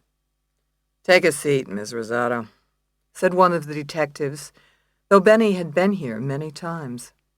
The room was tiny, its institutional green walls unscrubbed, and she sat down in the steel Windsor chair that was bolted to the ground, reserved for murder suspects. The room smelled faintly of stale smoke, and flush against the grimy wall was a rickety wooden table, half the size of a card table. Scattered across its uneven surface were blank statement forms and an ancient Smith Corona. Benny wasn't worried for herself. She knew the police couldn't charge her in Lenehan's death. They hadn't even cuffed her on the drive to the roundhouse. The museum guard would tell what happened. There'd be 911 transcripts to support Benny's story. And Lenehan's baton was in plain sight. God knew if his original plan was to make Benny's death look like a mugging or a carjacking, but neither ruse would work now. The attack was proof positive of a police conspiracy, one ruthless enough to kill to protect itself. The gloves were off. The war was on, and had claimed its first casualty. "Your lawyers are here, Rosato," the detective said, and Benny looked up. Judy and Mary stood in the doorway behind Grady, their expressions strained with fear. Grady rushed forward and gathered Benny in his arms, lifting her almost bodily out of the chair. Pain arced through her ribs. "I'm all right," she said, but Grady turned to the detective. "Leave us alone, please. We need 5 minutes." "5 minutes, counselor," the detective said. He had a runner's build and a trim haircut. He opened the door and left. "Grady, wait," Benny said, holding up a palm. "There's something I have to do. D'Annunzio, Carrier, sit down." Grady stepped aside as the associates, in jackets over their street clothes, sank into chairs. Judy looked worried, and Mary positively stricken, the 3 wrinkles across her young forehead now permanent as the earth's strata. "Are you okay?" Benny asked her. "Are you okay?" Mary asked, her voice hushed. "Your lip is all bloody." "I'm fine." Benny ran her tongue over a sore bottom lip. "But listen, what happened tonight is no joke. You guys are off this case. No more court appearances, no more signing any papers that get filed." "Benny, no," Judy protested, but Mary remained silent, which Benny noted. "Carrier, you have no choice. First thing tomorrow, you file a withdrawal of your and Mary's appearance. I want it as high profile as possible. Tell Marshall to send a press release about it, too. I want you 2 off this case, and I want everybody to know it." "How's that gonna look?" Judy raked her tousled hair with her hand. She was wearing jeans and a football jersey that stuck out under a short Patagonia jacket. "It'll look like we quit, like we got scared." "You can't worry about what people think. Your safety is more important." "Than my reputation as a lawyer? Than my responsibility to you?" Judy shook her head, and her hair swung around her ears. "I'm not quitting. I'm showing up tomorrow in court. That's my choice." "No, it isn't. It's my law firm. I make the case assignments. We need an associate on the Burkett case. You're it, both of you." "I won't do it," Judy insisted. And Benny rubbed her forehead. Her head throbbed from the bump she'd taken in the back. Her cheek had stopped bleeding, but her jaw ached, and all this arguing didn't help. "Carrier, just once, could you do what I say? Just once, could you listen?" "I'm listening. I'm just not obeying." "What would my getting off the case solve? What about you? You're the one they're after. This cop tried to kill—" "Yes, what about you, Benny?" Grady chimed in, and Benny looked up from her chair to see the fear on his face. His skin, fair to start with, was an unhappy shade of pale, and his eyes red from work and worry. Blonde nubs dotted his chin, and his old Duke T-shirt was on inside out, tugged on in a hurry. "I know you won't quit, but you can't go on without some security. Either I'm in that courtroom or you hire protection." "Protection? You mean a bodyguard?" "I mean 3 bodyguards." "We can't afford 3. "I'll settle for 2, but that's my final offer." Grady turned to the associates and managed a smile. "Is that agreeable to you, counsel? 2 bodyguards?" "Yep," Judy said. "That means I'm still in, okay, boss?" "No, not okay." Grady touched Benny's shoulder. "It should be her choice. Look at all the stupid choices you make, and nobody stops you." Benny smiled. "Stop. It hurts to laugh." Judy laughed. "It's a settlement, then. I'm still on the case." Benny sighed, too shaken to fight. "All right. I'll settle for Carrier, but D'Annunzio, you're on Burkett, starting tomorrow. File your withdrawal of appearance in the morning, then take the rest of the day off. Got it?" 3 heads suddenly turned, and all of a sudden Mary felt as if she were the one in the chair for prime suspects. "I don't know," she said. "It's not up to you," Benny told her. "You did wonderful work on this case with the neighbors, and now it's over." "But the neighbors haven't been called yet as witnesses. How will you cross them? I haven't prepared you." "I'll be fine. I have your notes. I know what to do." There was a sharp rap on the door, and Benny stiffened, wincing as her ribs protested the change in posture. "Rosado," said a man's voice, and the door to the interview room opened. But it wasn't one of the detectives. Standing at the threshold, his grizzled face lined with regret, his familiar khaki pants and navy blazer a wrinkled mess, stood Lou Jacobs. It had gone as Benny had expected at the roundhouse, with Grady acting as her attorney, though he was barely needed. The detectives listened to Benny's account of Lenehan's death with civility and professionalism, and credited it almost immediately. They had no alternative given the supporting evidence. D'Annunzio and Carrier perched on folding chairs and managed to keep their tears in check. But it was Lou who surprised Benny. He hovered at her shoulder opposite Grady during the entire questioning, taking her side against the police without having to say a word. When she was finished, he rested a warm hand on her shoulder, which she found more comforting than she could rightly account for. Benny hardly knew the man, but she sensed something benevolent in him, a goodness not found in the young, a tenderness that came only with years. Lou would be her bodyguard. In a way, he already was. Benny remained quiet in the car ride home with Grady, who was as kind and solicitous as he could be. At the house, he made her fresh coffee, understanding that Benny didn't feel like talking. He put an ice pack on her head, which remained sore in the back, and gave her a tablespoon of honey to make her throat feel better. It helped, even though it was less than scientific.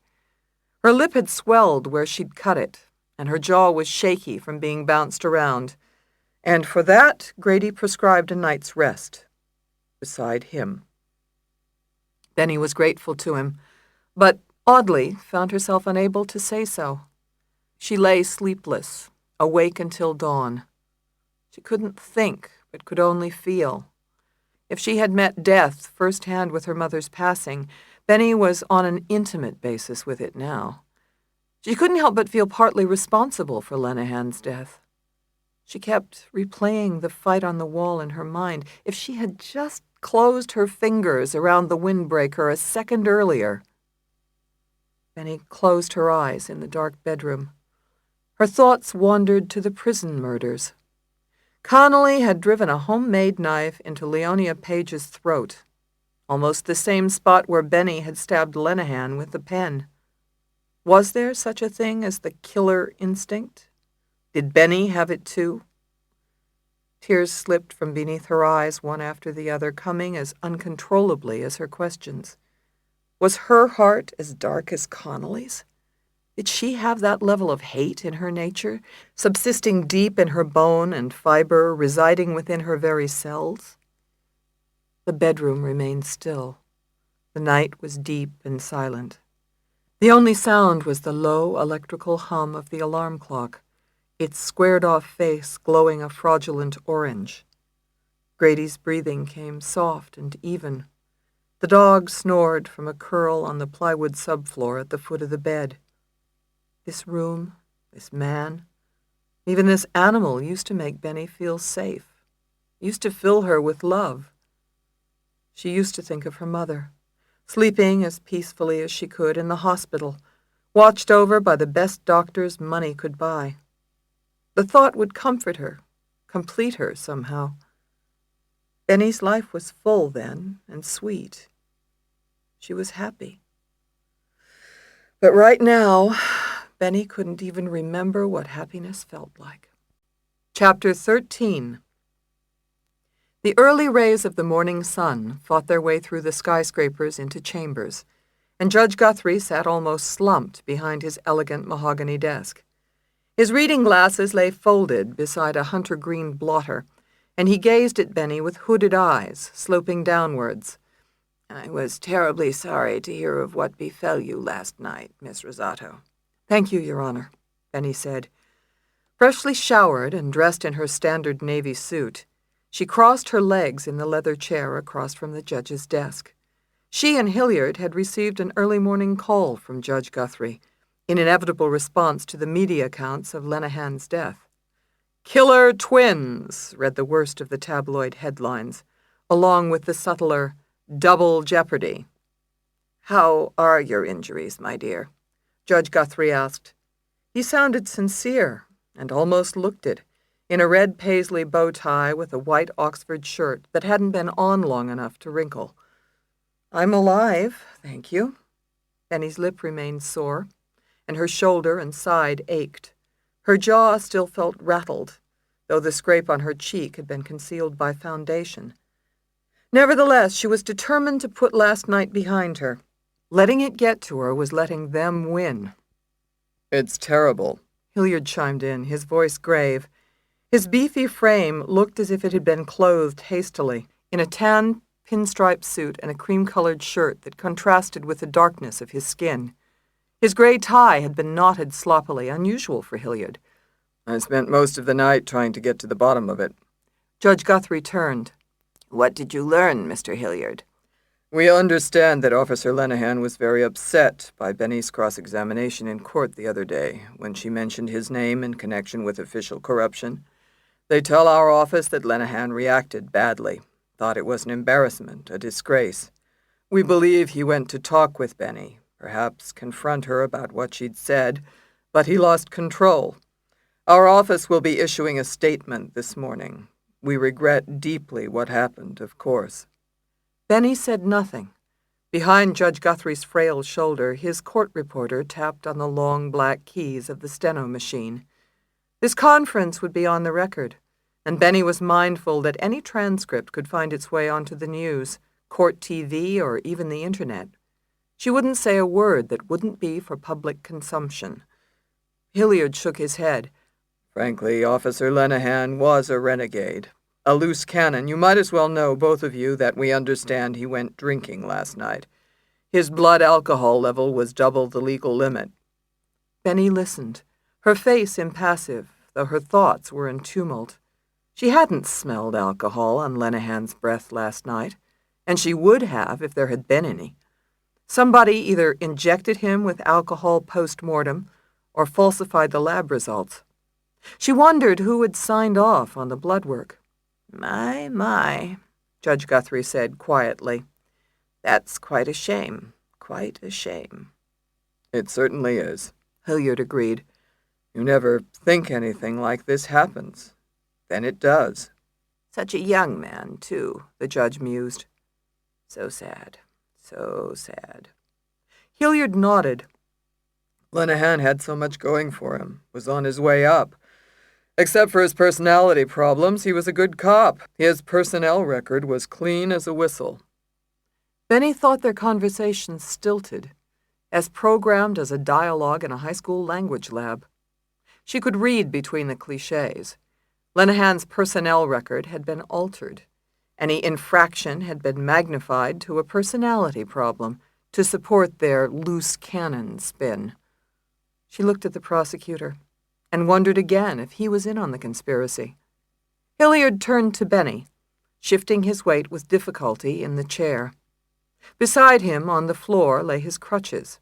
The police department is also going to issue you a formal apology for what happened. I know it doesn't sound like much, but it's the best we can do under the circumstances. Thank you very much, Benny said, choosing her words carefully. I'm very sorry about Officer Lenehan's death myself. No apology by the department is necessary. On a personal note, I don't hold you responsible for the questions you asked in court. I understand that you had to cross-examine on something. I've been in your position, Benny, when you don't have a case. Benny bristled. My cross-examination was entirely appropriate. You can't really be serious about this drug corruption theory, can you? Hilliard scoffed, and Benny permitted herself a tight smile. The defense will do its theorizing in court. But you don't have a shred of evidence. Judge Guthrie picked up his reading glasses and unfolded them. Let's not argue, counsel. The question for us is, what effect should this terrible occurrence have on the trial? I surmise, Miss Rosato, that you will be requesting a few days' time to recover from your injuries and distress. In view of the recent loss in your immediate family, the court will grant you a reasonable continuance. I gather, Mr. Prosecutor, that you would agree. Within reason, of course, Hilliard said quickly. But Benny had anticipated the move. Thank you, both of you. But I won't be needing any continuance, Your Honor. I'd like to keep the case on track. I expect that Mr. Hilliard will call his next witness, she checked her watch, in 1 hour. The court reporter looked up in surprise, her mouth a perfectly lipsticked circle. There was no way Benny wanted an extension now. She had the conspirators in disarray, and she had to keep the heat on. She was closer than ever to bringing to justice whoever was behind the conspiracy. Besides, nothing pissed her off like attempted murder, especially her own. My, this is unexpected, Judge Guthrie remarked, easing his glasses onto his nose. Surely you will be needing some time to collect yourself and prepare your case. A day or two, perhaps? Hilliard's dark brow furrowed in confusion. Benny, don't push yourself like this. Nobody could live through what you're living through and still try a case. Benny smiled politely. Thanks for your concern, but I'm perfectly able to go forward. We have a sequestered jury, and I'd hate to keep them from their families any longer than necessary. Judge Guthrie made a familiar tent of his fingers. The court doesn't quite understand, Miss Rosato. Before this tragic event, an extension of time was your most fervent desire. That's true, Your Honor, but since what happened last night, I think it's more important than ever to conclude this case. Delay makes it more likely that the jury may be tainted by the publicity, precluding the defendant's ability to receive a fair trial. In fact, the defense finds itself in the position of opposing any extension at this critical point. Judge Guthrie's finger tent collapsed. Well then, the court will see both of you next door at the previously scheduled hour, counsel. Thank you, Your Honor, Benny said. She picked up her briefcase, hiding the discomfort that shot through her ribs, and left chambers ahead of Hilliard. Sitting in Judge Guthrie's waiting room was Judy Carrier, flanked by two extraordinarily muscular young men. Lou had made sure the guards were at Benny's house when she left for court that morning. He'd called them Mike and Ike because they looked so much alike. Brown hair buzz-cut into oblivion, navy polyester suits, and regulation Ray-Ban aviators. Yet it wasn't their presence that surprised Benny. It was Mary D'Annunzio's, at the near end of the sofa. She rose to her feet with Carrier and the bodyguards. How'd it go? Mary asked as they left chambers and entered the corridor.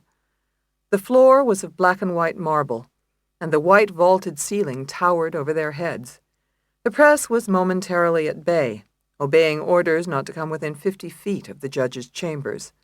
What are you doing here? Benny looked at Mary, whose brown suit hung on her form as if she'd lost weight. Why aren't you back at the office withdrawing from this case? I want to stay on, Mary answered. She had thought about it all night. I have to. You need me. Benny smiled. I have tried cases without you. I'm not a quitter. Mary hustled to keep pace down the corridor. I thought about this, and I've made a decision. It's firm. If I'm a lawyer, I'm gonna lawyer. Benny frowned. If you're a lawyer, you are a lawyer, and a far better one than you know. Thank you. Mary felt blood rush to her face. She'd never heard Benny praise anyone. But I still want you off this case. No, I'm going to court with you. Take a compromise, then. It's a research mission on this case, purely factual. Do it from your desk and out of trouble. Sure. What? Find out if our friend Dorsey Hilliard had any connection to Judge Guthrie or Henry Burden or both. Both Burden and Hilliard were in the DA's office, obviously. Benny shook her head grimly as she bustled forward. More specific than that. See if they worked the same case. Like that. I don't know what I'm looking for. But I want you to find it. Mary smiled crookedly. Gotcha, she said, and Judy glanced at her friend. What are you going to do about your parents, Mare? It's time I grew up, Mary said, and for a second she almost believed it. Chapter 14. The next witness for the prosecution, Jane Lambertson, perched on the stand, well-dressed in a flowered spring dress, chic gold jewelry, and a sweater the color of Granny Smith apples. Her raven hair had been gathered back into a thick ponytail, emphasizing her youth and freshness. Lambertson contrasted in every way with the cops who had testified the day before, and Benny figured that Hilliard had reshuffled his batting order after Lenehan's death. The courtroom was quiet, the court personnel occupying themselves with official duties, and the jury presumptively ignorant of the events swirling outside the courthouse walls. If they thought Benny looked a little puffy around the face, they'd ascribe it to a late night at the office. Only Benny knew open war had been declared, as she and the entire courtroom sat fully focused on the next witness for the Commonwealth. Yes, I did hear them arguing at night, Mrs. Lambertson testified. Hilliard straightened at the podium. That is, you're testifying that you heard Alice Connolly and Anthony Della Porta arguing before his murder on the night in question? Objection, Benny snapped. The prosecutor is testifying again. Judge Guthrie fiddled with a bow tie that was already straight. He seemed completely preoccupied to Benny since their meeting in chambers. Perhaps the knowledge that his cohorts weren't fellow Quakers had sobered him. "I'll allow it," the judge ruled. "You may answer, Mrs. Lambertson." "That's right," the witness said. "I heard them arguing that night, a little before 8 o'clock. I was trying to put the baby down, to bed, you know. Her bedtime was 7:45 then, and I was watching the clock." A woman juror in the front row nodded, and Lambertson caught her eye and smiled back. Benny thumbed through her papers for her notes. Her head hurt too much to remember the jury sheets. The juror was Libby Dumont, age 32, homemaker, mother of 3. "Mrs. Lambertson," Hilliard said, "you've already testified that you lived in the row house next door to Detective Delaporta and the defendant. Does that mean you shared a common wall?" "Yes, and it's a thin wall, too. You can hear sounds, kind of muffled. I used to worry all the time that they'd hear the baby crying. I did hear them argue, a lot." "How often would you say the defendant and Detective Delaporta argued, Mrs. Lambertson?" "Well, she moved in September, I think. I would say the arguing started in October." Beside Benny, Connolly shifted unhappily in her seat. She was wearing the same blue suit as yesterday, which matched Benny's, and looked like a lawyer with her cultured pearls. Benny hadn't spoken to Connolly since Lenehan's attack, and had to assume she didn't know about it. As much as she loathed Connolly, Benny had to admit that Connolly had been telling the truth about the police conspiracy. It made Benny credit Connolly's story, even if, paradoxically, she couldn't abide sitting with her. "Did their fighting have a pattern you could discern?" Hilliard asked, and Benny didn't object. Judge Guthrie would permit Hilliard to lead on direct. "It seemed like they fought at night, mostly," Lambertson answered. "Could you make out anything they said during these fights?" "Objection, hearsay," Benny said, half rising. Her side hurt, but she ignored it. "The question is vague, irrelevant, and assumes facts not in evidence. There's been no proof that these voices belong to the defendant or to Mr. Delaporta." "You may want to rephrase that, Mr. Prosecutor," Judge Guthrie said after a moment, which Benny regarded as a small victory. Hilliard paused to act exasperated. "Without telling the jury what the words were, Mrs. Lambertson, could you make out who was speaking?" "Only sometimes, when they really yelled. I tried not to listen. I didn't want to invade their privacy. I just heard voices shouting at each other." "In general, again without telling us the words, whose voice was generally louder during these fights, the defendant's or Detective Delaporta's?" "Objection, Your Honor," Benny said, half rising again. Hilliard held up a hand, flashing a large class ring of garnet and gold. "I'll rephrase that. Mrs. Lambertson, when you heard arguing coming from the apartment shared by the defendant and Detective Delaporta, whose voice was generally louder, the woman's or the man's?" Benny objected on the same grounds, but Judge Guthrie denied it. Mrs. Lambertson testified, "The woman's voice was usually louder." "Thank you," Hilliard said. "Now, going back to the night of May 19th, how long did the argument last?" "Oh, 15 minutes at most." "Do you recall what happened after the argument?" "I heard a noise. Sometimes after they argue, I hear a door slam. This time it was a gunshot." Two of the jurors looked at each other, and several stiffened in their seats. Hilliard paused to let it register. "What did you do after you heard the gunshot?" he asked. "I went to the door to see what was going on. I have one of those chains on the door, so I left it on and peeked out." "Wait a minute. Why did you go to the door, Mrs. Lambertson?" Hilliard asked, apparently spontaneously, and Benny reflected that the question demonstrated why he was such a good lawyer. Hilliard asked witnesses the questions that would occur to jurors, reinforcing his logical nature and aligning him with the jury. I'm not sure exactly," Lambertson admitted. "The gunshot came from next door, but I couldn't go next door, so I went to my door and opened it a little, just to see what was going on, like a crack." "What did you see when you went to the door?" I saw Alice Connolly running by. She ran right by my door. The jury shifted, though Connolly remained still. Benny willed herself to stay calm. She knew this testimony was coming. It would only get worse as each of the neighbors corroborated. Hilliard looked grave. Mrs. Lambertson, how did the defendant appear to you as she ran by? He asked. Worried? Scared? Kind of in a panic. Oh, like you'd look after a fight, but worse. The jurors listened to every word, caught up in the story.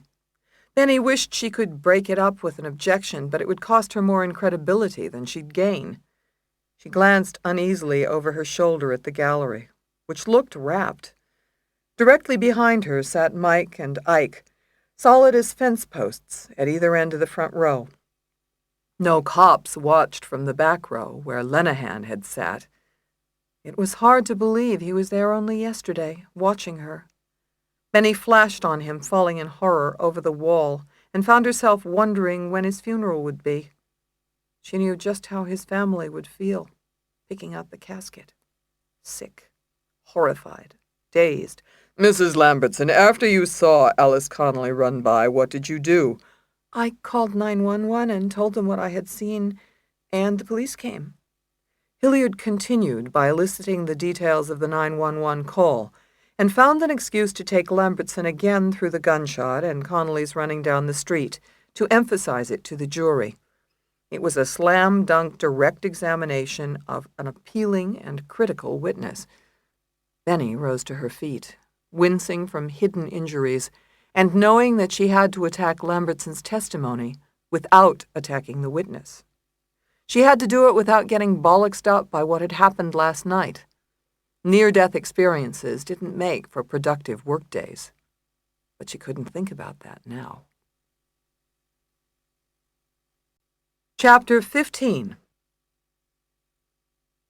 Benny stood beside the podium and addressed the young mother. Mrs. Lambertson, thinking back to the night of May 19th, you say you heard arguing, is that right? Yes. Did you hear male and female voices arguing, or did you just hear voices raised in argument? Lambertson thought a minute. I guess I just heard voices. Benny sighed inwardly with relief. Funny thing about the truth. It enabled a lawyer to ask a question she didn't know the answer to because she knew what the answer had to be. Now, Mrs. Lambertson, there came a time when you saw Alice Connolly running down the street. Do you remember what she was wearing? No. Do you remember what type of shirt she had on? I didn't notice, or if I did, I don't remember. And you didn't see what she was wearing on the bottom, jeans or shorts, did you? No. Was she carrying anything? I don't know. I didn't notice that either. Benny nodded. No white plastic bag? She had almost made the point and sensed not to push it. Now, you testified you were trying to put your baby down at 7:45 that night, isn't that right? Yes. It was always a fight then. It still is. She doesn't want to miss anything. Mrs. Lambertson smiled, as did the young mother in the front row. It was a warm moment, and Benny decided to prolong it. There was precious little warmth in the world of late. Mrs. Lambertson, how old was your baby on May 19th of last year? About 3 months old. She was born on March 23rd, so she was a newborn. And what is her name, by the way? Benny asked, to loosen up the witness, who obviously welcomed talking about her child. Benny's only point of reference was her dog, and she could talk golden retrievers for hours. Molly's her name. Okay, Molly. You were with Molly. Now, what time was it when you heard the gunshot? 8 o'clock. You know that how? I looked at the clock. Molly hadn't napped that afternoon, and she needed to go down.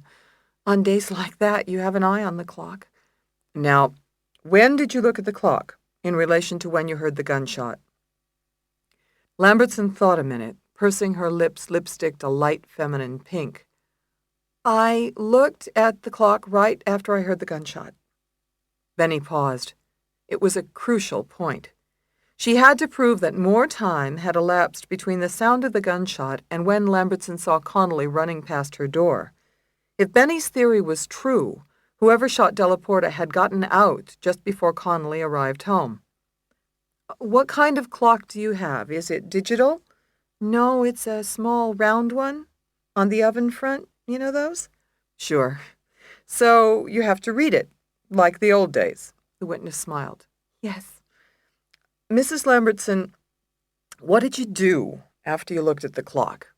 I went to the door, opened it, and looked out. Did you? Let's go back over the exact sequence of events. Benny walked around the front of the podium and leaned on it, wincing as her shoulder flexed. If she had to develop her defense as she went along, so be it. She'd always thought that, the worst trouble a lawyer could get into, but that was before last night. Mrs. Lambertson, where in your house were you when you heard the gunshot? I was in the kitchen. What were you doing in the kitchen? Rocking the baby, trying to get her to settle down. Benny nodded, wishing she had done the interview of Lambertson herself and finagled her way into that house. Where is your kitchen in relation to the front door? The kitchen's in the front of the house, to the left of the front door. How large is the kitchen? It's long and skinny, about 20 feet long. So, Mrs. Lambertson, you walked through the kitchen about 20 feet to get to the front door? Yes. I see. Benny visualized the scene and imagined a mother's instinct. You didn't take the baby with you to see about the gunshot, did you? God, no, I put her down. Where did you put Molly? In her baby chair on the counter. One of those portable chairs with a handle. It was in the kitchen. So you put Molly in her chair. Did you strap her in? Yes, I always do. She's wriggly, wiry. Did she sit in the chair willingly? Mrs. Lambertson burst into light laughter. Molly doesn't do anything willingly. She has a mind of her own. The jurors laughed too, relishing the baby talk, which Benny knew was only apparently a frolic and detour. Did Molly cry on the chair? A little, and kicked, fussed, you know. Molly was kind of clingy at that age. She didn't like it when I left the room. She'd kick and cry. So you had to settle Molly before you went to the door, right? Yes. What did you do to settle her? I gave her a pacifier, then patted her, smoothed her hair. She likes that. Did she settle down then? No, I think I gave her a toy, too. Her favorite toy then was Rubber Ducky. I gave her Ducky. Judge Guthrie smiled benevolently from the dais. You're a very good mother, Mrs. Lambertson, he said, and the witness blushed at the praise. I agree, Benny said. She suppressed thoughts of her own mother. Let's see, Mrs. Lambertson, before you went to the door, you put Molly in her chair, fastened the strap, gave her a toy duck and a pacifier, and you patted her and smoothed her hair. Is that your recollection? Yes. Where was the rubber duck, by the way? It was in a plastic bin on the kitchen counter. Were there other toys in the bin, Mrs. Lambertson? There are toys everywhere in my house. Fisher-Price is our decorator, she answered, and the jurors laughed again. So you had to root through the toy bin to find the rubber duck, is that right? Right. How long would you say it took for you to do all those things that good mothers do? That is, put Molly in her chair, fasten the strap, find her a toy duck, give it to her with a pacifier, and pat her and smooth her hair. How much time? Oh, maybe 5 minutes, maybe more. Benny guessed the witness was underestimating, albeit unintentionally. How much more? As much as 10 minutes? Maybe, but more like 7. Benny had made progress. 7 to 10 minutes was almost enough time for a killer to escape and Connolly to arrive, but close. And that was before you went to the door? Yes. Mrs. Lambertson glanced regretfully at Hilliard, taking notes at counsel table. Mrs. Lambertson, after you got Molly the duck, did you walk or run the 20 feet to the door? Walked. Benny reconsidered the scenario. It was hard to think with her jaw aching. She should have taken more Advil. Now, wait a minute. You said Molly's chair was on the counter in the kitchen. Can you see the baby from the front door? No. So you had to leave Molly out of sight on the counter while you went to the door? Yes. And she was kicking and crying in one of those baby chairs? Yes. Out of the corner of her eye, Benny saw the young mother in the front row frown just the slightest bit. It gave Benny her cue, and she walked stiffly from the podium to the witness stand, instinctively closing in on a point even she didn't understand yet. Mrs. Lambertson, when you left Molly on the counter to go to the door, kicking and fussing, weren't you worried she would fall off the counter? Objection! Hillier shouted, his voice booming from the prosecution table. The sound had the intended effect of interrupting the good vibes Benny was nurturing. What could be the possible relevance of these details? Benny faced the judge. This is an entirely proper exploration of the events of the night in question, Your Honor. Judge Guthrie leaned back in his chair, touching his teeth with the stem of his reading glasses. Overruled. Benny turned to the witness. Mrs. Lambertson, weren't you worried about Molly when you left her on the counter to go to the door? Well, yes, I was. I should have put the chair on the floor, but I didn't. Well, I was so distracted by the gunshot and all. It was like two things happening at once. The witness paused, thinking. Oh, now that I think of it, I ran back to check when I was halfway there. Benny nodded. It was a break. Considering that, how long do you think it took you to get to the door? Maybe 3 to 5 minutes? Yes, probably. So would it be fair to add 3 to 5 minutes to the time you saw Alice Connolly run by? Yes. Would that bring us to a total of 10 to 12 minutes between the time you heard the gunshot and the time you reached the door and saw Alice Connolly? Well, yes.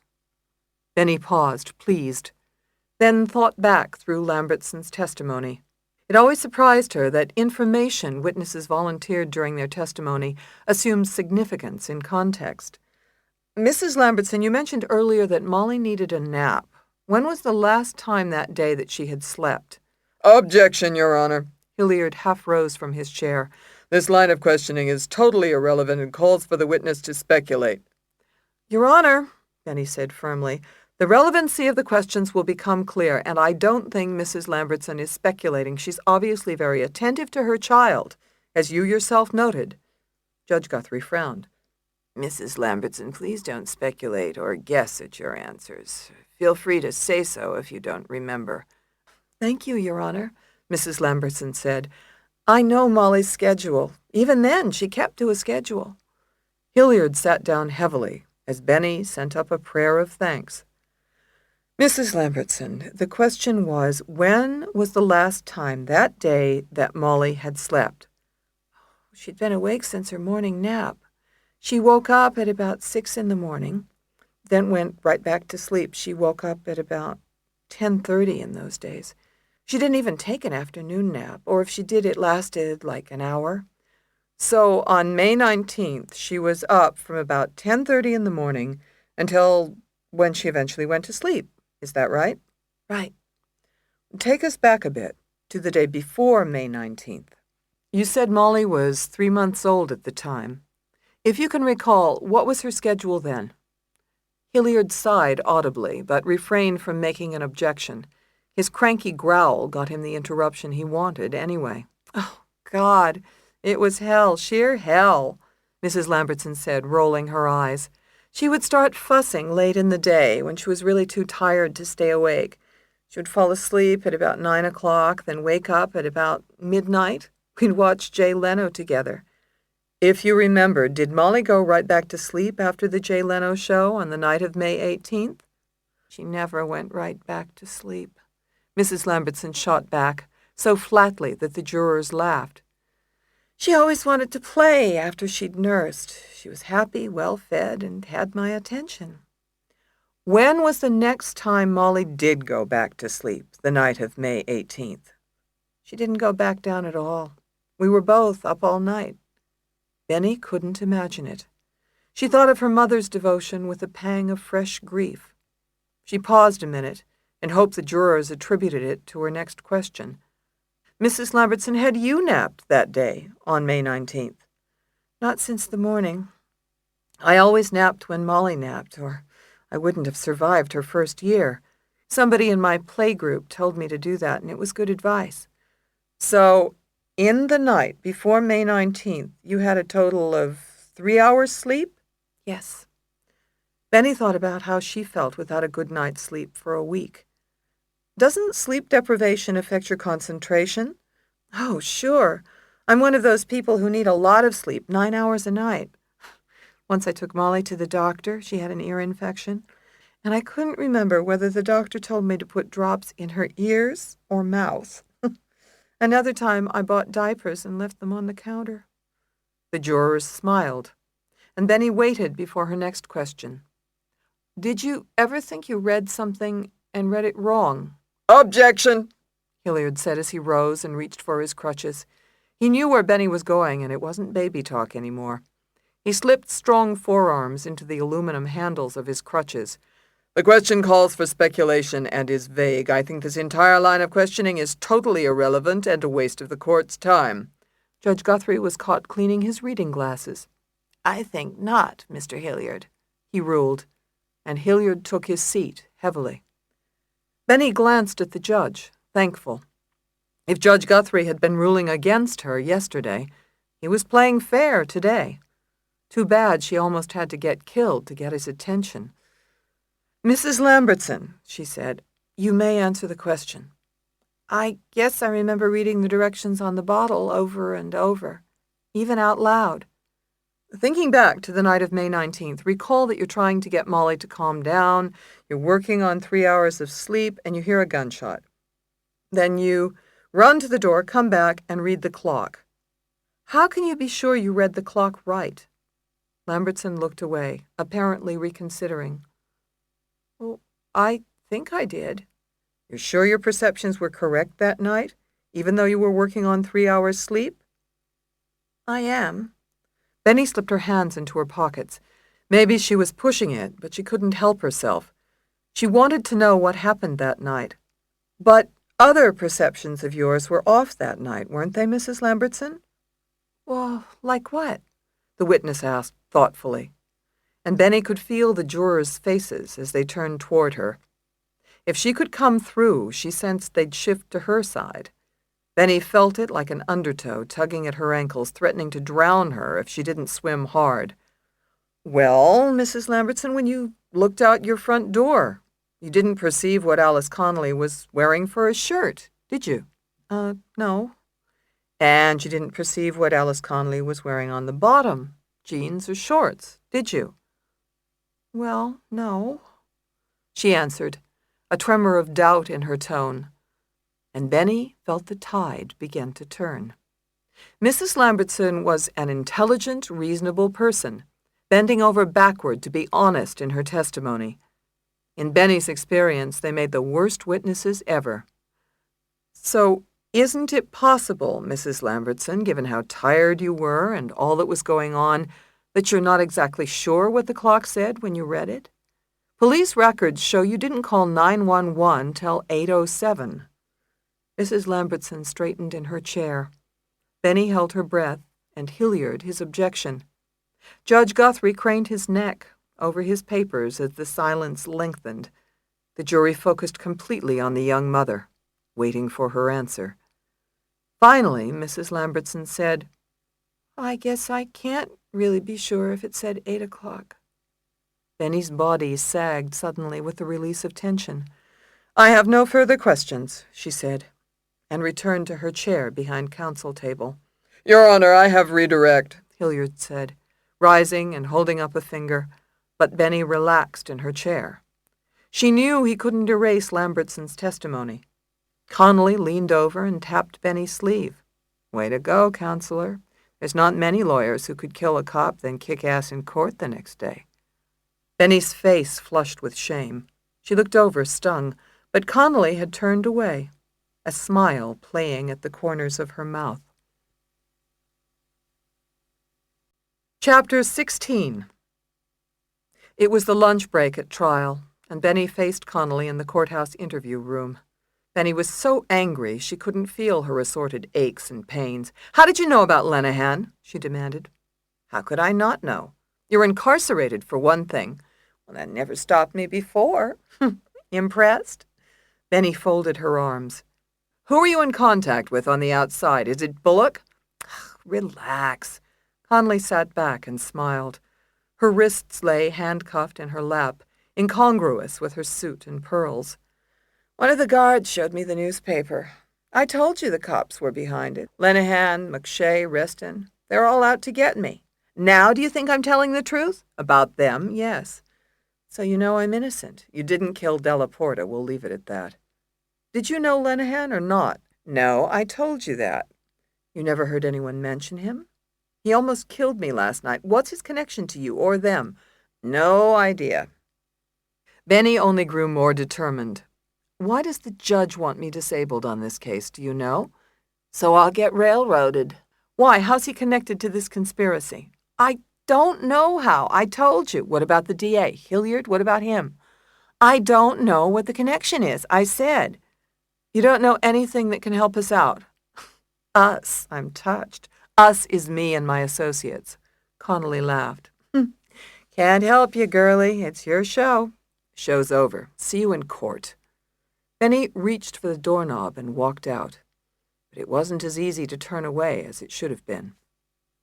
Benny left Connolly upset and walked into the courthouse conference room while D'Annunzio and Carrier finished eating. The associates were seated in the same chairs as at the last break, like a family at a dinner table. Mary was having her customary Greek salad, and the crust of an impossibly large sandwich lay in waxed paper in front of Judy. The scene almost managed to soothe Benny's spirit. We got you some chicken soup, Judy said, pushing a plastic container across the table. Her eyes were bright, her hair shiny, and her large frame jittery with energy in a loose-fitting navy smock. Mary thought you could use it for medicinal purposes. I'm fine. Nobody's fine after a night like last night. Benny slipped into her seat and didn't move to uncap the soup container. How'd we do with Lambertson? Awesome. That a term of art? How'd the jury take it? They got it, I think. Good. You guys figured out the next witness? Another neighbor to shore up Lambertson? What are their names? Benny struggled to remember, but Mary jumped in. There's Ray Munoz, Mary Vitas, and Ryan Murray, she said, her answer firm. Also a Frederick Sharp. All of them saw Connolly running by that night. Benny nodded, pleased. Good for you, D'Annunzio. I studied, Mary said with a wry smile. Munoz is the main neighbor we have to worry about, but something tells me Hilliard won't put up another neighbor after Lambertson. I agree, Judy said. Hilliard just put up a girl and got killed. Babies, pacifiers, neighbors, it's girl testimony. Also, he doesn't have anybody to address the time issue. He needs something objective, harder to impeach, boy testimony. Benny thought it was an odd way of looking at the world. So, who is it? The coroner? A blood expert? That's my bet. Can you handle it? You feel okay? I'm fine, Benny said. But she had hardly finished the sentence when Mary began clearing her throat, loudly. I could take a witness, the associate said, if you want. Judy's mouth dropped open. Mare? You would? Benny asked with a smile. Mary nodded. I could try. I'm good on boy stuff, whatever that means. Math, science, bicycles with bars down the middle. I think I could do it. Benny shook her head. Before last night, I would have let you, but not now. I don't want you on the firing line. A soft knock sounded on the conference room door, and Benny looked over. We expecting anybody? I can Mike, Mary offered. Ooh, I feel safer already, Judy said. Big, strong men protecting me. Mary smiled. They're gay, you know. Ike told me. For real? Judy asked. If I'm lying, I'm dying, Judy laughed. What did you say? You never say things like that. Sometimes I do. Benny was opening the door onto a short, elderly couple standing close enough to each other to be huddling against a blizzard. They smelled faintly of mothballs in their cloth coats and looked vaguely familiar. I'm sorry, this is the attorney's conference room, Benny told them. I can read English, the old woman snapped, though an Italian accent flavored her words. She glared through thick glasses that magnified milky brown eyes. We come to make sure our daughter is safe. Oh, no, came a loud moan from the conference room, and Benny turned to see D'Annunzio leaping to her pumps. Lou flicked up the collar of his dark blue windbreaker and kept his head down against the drizzle. The sidewalk was wet, and raindrops dotted the pebbled surface. Soggy trash clumped in the gutter, blocking the sewer. Lou couldn't remember the last time it had been sunny in this goddamn city. Maybe the last time somebody had cleaned up South Philly. He was in a foul, foul mood, investigating one of his own, a killer. Lou shook his head, jingling the change in his pockets. He'd told Rosato last night he'd follow up on Lenehan, and he had started as soon as he got home, making phone calls. Lenehan was in the 11th, and Lou used to have buddies in the 11th. One of his buddies had died, prostate cancer, and the other, Carlos, had moved to Tempe, Arizona. For the air, Carlos had said, when Lou called him long distance last night. "Wow, we don't have air in Philly?" Lou said. Lou and Carlos shot the shit a while, dime a minute, and it turned out Carlos's kid joined the force, also the 11th. Maybe the kid could give him the skinny about Lenehan and drug dealing. Lou had asked Carlos to set it up, and Carlos had said yes. Lou lowered his head and watched unhappily as rain pelted his leather loafers, making a wavy waterline around the edge of the toe. Shit. The back of his coat collar felt clammy. He tried to shake off the drops, but couldn't. It wasn't the rain bothering him anyway. It was Rosato. She'd almost got whacked right under his nose. He hadn't seen it coming. What was the matter with him? He was a cop, for Christ's sake. Maybe he really was getting old. Lou reached the corner and looked down the street, blinking against the drizzle. A patrol car was coming on, a half a block away, probably on its way to the precinct house. The car looked like a new one with a factory-fresh white paint job, red, white, and blue lights shiny on the roof like a flag. Lou jogged across the street trying to jump the gutter and falling short. Christ, he was getting old. He remembered the first time he got into a squad car. He twisted the wheel back and forth like a kid. But what he felt like was a man. Responsible. Not just for himself, for his wife and family, but for everyone. To protect and to serve. It meant a lot to Lou. The drizzle came heavier, and Lou picked up the pace. A bank of row houses lined the cross street, then a corner bakery. Nobody was inside the bakery, but its shelves were full. Old glass display cases heaped with butter cookies that were covered by pink cellophane hay. Trays of soft pinwheel cookies with sticky red jam in the middle. Lou shook his head, hurrying by. All those old-time bakeries would be gone soon. Everybody wanted everything new nowadays. Goodbye, little white boxes tied with string. Lou spotted the precinct house straight ahead on the left. You'd never know it was a police station from the outside. The sign was small, and the yellow brick poorly maintained for a municipal building. Steel cages covered the windows, and the flag was at half-mast. It was because of Lenehan, though the kid wouldn't be getting the hero treatment. The department would want the whole thing to blow over, and so would the mayor. Lou got closer. Squad cars were piled like goddamn cookies around the place. Never enough parking around any precinct house. Never enough cops, never enough cars. Nobody could keep up with the scumbags. The drugs were so plentiful they blanketed everything, cheap as baker's flour. Not a soul in the world could stop it. Lou knew that in his head, but it didn't stop him from trying. He was stupid that way. He climbed the front steps of the station house and went inside.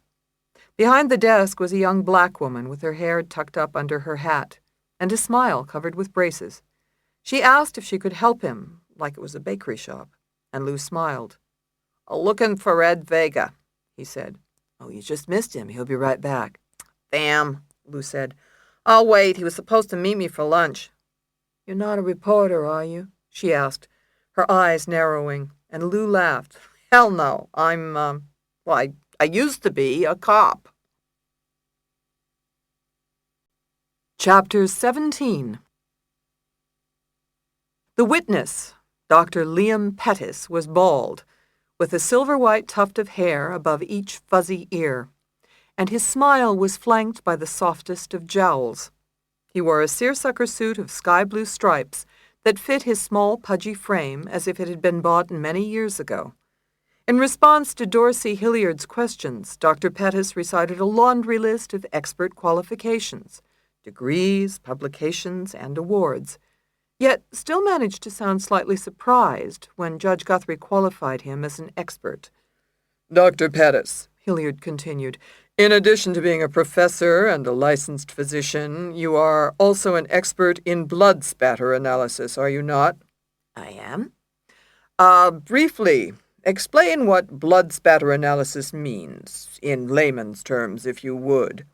Blood spatter analysis, or blood stain pattern analysis, means simply that when blood is acted upon by physical forces, it will deposit itself on items at a crime scene or on the clothing of a perpetrator in a certain pattern. By understanding these patterns, we can learn much about the manner in which the murder was accomplished. Benny caught a glimpse of the gallery. Sketch artists rushed to get a drawing, and reporters made rapid notes. Mike and Ike remained in position, and behind them huddled the D'Annunzios. Mrs. D'Annunzio glared at her, and Benny wondered who were more protective, bodyguards or Italian parents. Still, she didn't resent Mary's mother, who reminded her of what her mother could have been had she been well. Dr. Pettis, Hilliard asked, could you describe for the jury the type of injury Detective Della Porta sustained in relation to the blood spatter you examined? Certainly. In this case, a gun, a .22 caliber weapon, was fired into the decedent's lower forehead, here. Dr. Pettis pointed a furry finger at the middle of his brow. The skin over the bone exploded. The cranium was pierced, and blood and matter in the cranial vault was blown forward. The bullet lodged in the back of the skull and made a small hole in the forehead. Its geometry was quite round, which suggests that the weapon was fired directly at the victim point blank. Now, considering the blood spatter on the walls and furniture of the apartment, which I examined through photographic evidence, I would say the weapon was fired from a distance of 3 to 4 feet. Hilliard crossed to the evidence table and picked up the plastic bag containing the bloody sweatshirt. Dr. Pettis, have you had a chance to examine the blood on the sweatshirt that constitutes Commonwealth Exhibit 13, which we admitted earlier into evidence? Yes, sir, I have. Hilliard rested on a single crutch, extracted the sweatshirt from the bag, and walked to the stand with the sweatshirt which flopped at his side like a blood-soaked battle standard. These spots on the sweatshirt are what you are referring to as blood spatter, is that correct? Yes. That is a very typical pattern of blood spatter. In addition, I performed a number of tests on that blood, the conventional blood work for typing and so forth, as well as DNA testing, PCR testing. I could elaborate, if you wish, on the PCR process. Hilliard shook his gleaming head. That won't be necessary, he answered, glancing at the jurors. PCR testing is accepted in the scientific community as reliable and valid, is it not, Dr. Pettis? Oh, yes, of course. PCR testing is used for plant and animal research around the country. In the human biology context, PCR testing may be used to determine paternity and twinness. Benny flushed instantly, thinking of the DNA test she and Connolly had taken. She had completely forgotten about the test because of all that had happened in the interim. When would those results be in? She caught one of the jurors, the videographer with the goatee, looking over at her. Dr. Pettis, did you test the blood on the sweatshirt and compare it, for identification purposes, with a sample of Detective Della Porta's blood supplied you by the Commonwealth? I did, Dr. Pettis said, nodding. And is it your expert opinion, to a reasonable degree of medical certainty, that the blood on this sweatshirt is that of Detective Della Porta? Yes, it is. Thank you, sir. I have no further questions of this witness, Your Honor, Hilliard said, grabbing the sweatshirt and dropping it back at the evidence table, bloody side up, before the jurors. They fell silent, gazing at the stains. Even Benny imagined the blood on Della Porta's forehead, then the blood spurting from Lenehan's neck, the blood of Valencia Mendoza, then hers and Connolly's, squinted at through microscopes, cell size. Will you cross-examine, Miss Rosato? Judge Guthrie asked, and Benny rose without looking at her client. Chapter 18. "It's Vega the Younger," Lou said when he saw Carlos Vega's kid bounding out of the rain and through the glass doors of the precinct house. "Sorry I'm late, sir," the young cop said. He palmed his dripping cap and brushed it dry. A flock of uniforms flowed into the station house, talking and shedding wet slickers when they got inside. They all looked like babies to Lou. None as robust as Carlos's kid, who crammed his hat under his arm and extended a large hand. "I'm Ed Vega. Pleased to meet you, Mr. Jacobs." "Shit, who's Mr. Jacobs?" Lou said. He shook the kid's hand and held on to it for a minute, marveling at his broad, earnest face.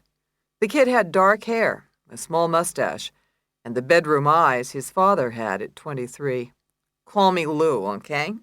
Your dad, now he has to call me Mr. Jacobs." Vega laughed. "Okay, Lou. Sorry I'm late. You buying me lunch, I hear? Depends on how hungry you are." "I could eat a horse," the kid said. Lou shot him a look. "Drink water. I'm on Social Security." "Deal." Lou fell in step with the kid, and they headed back outside, but were stopped at the door by a flood of uniforms coming in from the rain. Lou counted 8 of them, including 2 broads who cursed worse than the men. "It's a brave new world, ain't it?"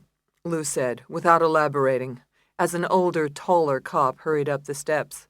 "Hey, Lou," Ed said, grabbing the older man by the elbow. "Want to meet somebody even older than you? Lou, this is Joe Citroni, my partner. Joe, Lou Jacobs, a friend of my dad's." "Oh," Citroni said quickly, nodding like he was too busy to shake hands. He tried to pass, but the boisterous crowd blocked the door. "You look kinda familiar," Lou said, his crow's feet wrinkling as he appraised Citroni. A fit guy with hard eyes and no laugh lines. "When'd you graduate the academy? Class of—" "Don't try to make conversation," Ed interrupted with a grin. "Joe Citroni is a man of few words." Lou laughed. "Most cops yap like yentas." "Lou, you want to know about Lenehan, you ought to be talking to Joe," Vega said. And Lou's ears pricked up. "You knew Lenehan, buddy?" "No, I didn't," Citroni said, and confusion creased the younger cop's forehead.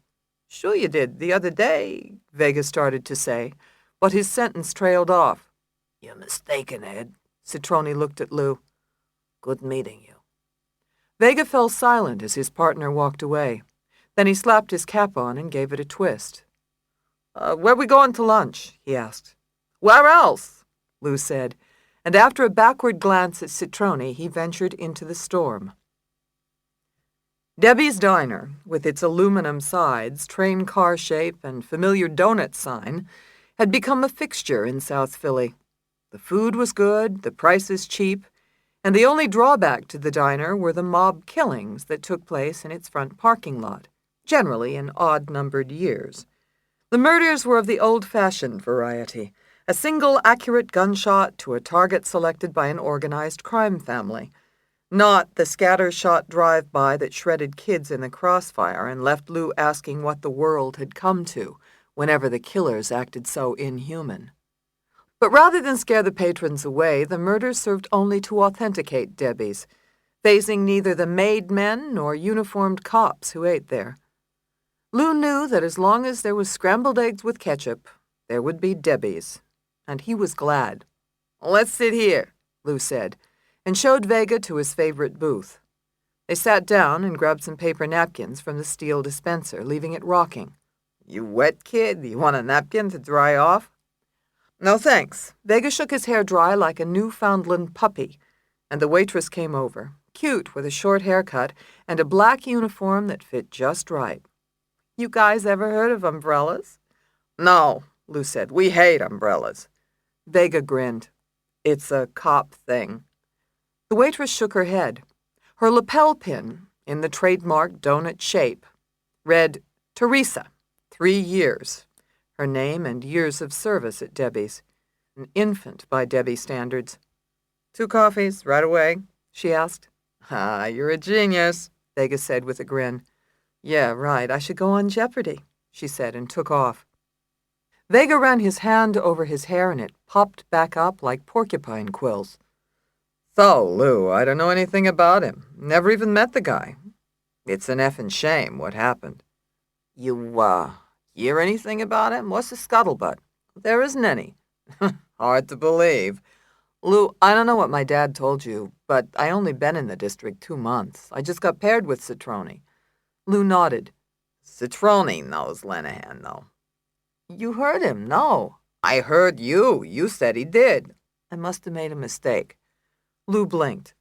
I don't think so, son. And I gotta know what you know. Lenehan got dead trying to kill somebody I care about. I want to know why. I don't know. I don't know anything. You said Citroni knows Lenehan. What made you say that? Vega swiped his hair again and squinted around for the waitress.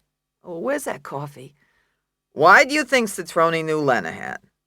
Vega waved a hand, caught the waitress's eye, and made a drinking motion. She nodded, grabbed the pot by its brown plastic handle, and scored 2 mugs on the fly.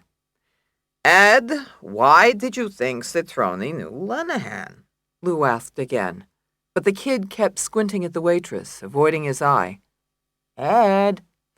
Here's the brew, Vega said, turning around as the heavy mugs arrived and the waitress set them on the table with a harsh clatter. I was getting the menus for you, Skippy. She poured the coffee into 1 mug, then the next. Lou noticed a dark tattoo on her forearm, a Chinese symbol, and wondered when girls started getting tattoos. Right after they joined the police force, but before they started law firms? Lou watched the waitress walk away and saw with satisfaction that some things still remained the same. Vega gulped his coffee and hunched over the table. Mr. Jacobs, Lou, he said in a low voice, my dad says you're a great guy, so you're a great guy. But I'm not about to go up against Joe Citroni for you, you understand? I'm only asking for information. Information is going up against Citroni. And I don't know anything anyway, I swear. Lou sipped his coffee and looked at the kid's face. You're afraid. Bullshit. Don't work in clothes, kid. They'd make you in a minute. I'm not afraid. There's nothing to be afraid of. That I don't want to fuck with Citroni? Nothing wrong with that. I'm new on the job. Lou edged over the table. What's the big deal? Citroni the President of the United States? Did I miss something when I was in the can? Citroni's the old man. He knows everybody. Then he must know Lenehan, like you said the first time. Lou held his coffee cup. Kid, Lenehan was in business with 2 guys from the 20th. They were in it together with the detective Della Porta, who got it last year and who used to be in the 11th. You think Citroni knows something about it? He's an old-timer, like you said. Vega stood up abruptly, reached in his pocket, and flipped open his wallet. Don't call me, don't find me, don't bother me. He threw a creased 5 on the table. Stay away from me. Stay away from my father. Lou rose, his knees creaky. Listen, I just want to talk. You heard me, Vega said, and lumbered from the booth and out of the diner. Lou watched him jog across the parking lot to his patrol car. Running scared, Lou thought. The waitress appeared and tugged a pad and a stubby pencil from a black apron. What happened to your friend? She asked. My friend? He had to see a man about a horse. Huh? The waitress scratched her head with her pencil. It's an expression. Don't you know that expression? No. You want to order? Give me 3 scrambled eggs and answer me this. You see a lot of cops in here, don't you? Yeah. You ever see a cop in here named Lenehan? He was from the 11th? Lenehan? Isn't he that blonde babe from the newspaper? Babe? Lou thought he heard her wrong. Maybe he did need a hearing aid. Babe? When did men become babes? Huh? Lou wiped his forehead, still damp. Forget it. Did Lenehan eat here? Sure. Who'd he eat with? Other cops. Which other cops? The waitress shrugged. How would I know? Cops wear nameplates, for one thing. I don't read their nameplates. Besides, I don't talk about my customers. It's just a question. Who'd he eat with, usually? You a cop? I thought you were a cop. No, I'm just a guy, an old guy who wants to know. Well, you're shit out of luck, old guy who wants to know, the waitress said, and shifted her weight. You still want those eggs? You got ketchup, right? Of course. Then yes, Lou said, and sipped his coffee as she sashayed off. Chapter 19. Then he faced the blood expert on the witness stand. Dr. Pettis, you and I have met before, so I won't introduce myself. The professor nodded with a jowly smile. Good to see you again, Miss Rosato. And you, sir, Benny said, hamming it up. The jury liked Pettis, and she wanted them to know that Pettis liked her, too, so she wasn't the enemy. It was the best tactic with a reasonable expert put up by the other side. Make him your own. Dr. Pettis, the Commonwealth has provided you with various items to examine in this matter. It has provided you with photos, a complete file, blood samples, and a sweatshirt. Is that right? Yes. The Commonwealth did not provide you with a weapon to examine, did it? No. Is it your understanding that the police have not recovered the murder weapon in this case? Yes. Benny was watching the jurors' faces. They looked attentive, and she guessed they were already wondering about the absence of the murder weapon. She talked calmly to the witness stand. Dr. Pettis, what kind of forensic evidence can be found on a gun used to commit a murder? Objection, Hilliard said, half rising. This is beyond the scope of direct examination. Dr. Pettis didn't discuss murder weapons on direct. Benny faced Judge Guthrie, who sat listening behind his tented fingers. Your Honor, Dr. Pettis has been qualified as a forensics expert, and I'm asking him some basic questions about forensics. I'll permit it, Judge Guthrie said, and his mouth disappeared behind his finger steeple. Benny returned to Dr. Pettis. Please tell us the type of evidence you usually find on a murder weapon, such as a .22 caliber gun, for example. Obviously, one would find fingerprints on the gun, which may result in positive identification. There may also be flakes of skin, hair, or other trace evidence that could help identify the person who shot the gun. Benny raised a hand. But in this case, there was no weapon, so no suspect can be identified or eliminated on that basis in this case. Is that right? Yes. Dr. Pettis, are you also aware that a sweatshirt was found in a dumpster in an alley? Is that right? I was told that by the prosecutor, yes. No gun was found in the dumpster that you know. Not that I know. Benny took a moment to look at the jurors' faces, one by one. If they were wondering, let them wonder. I have another forensics question, Dr. Pettis.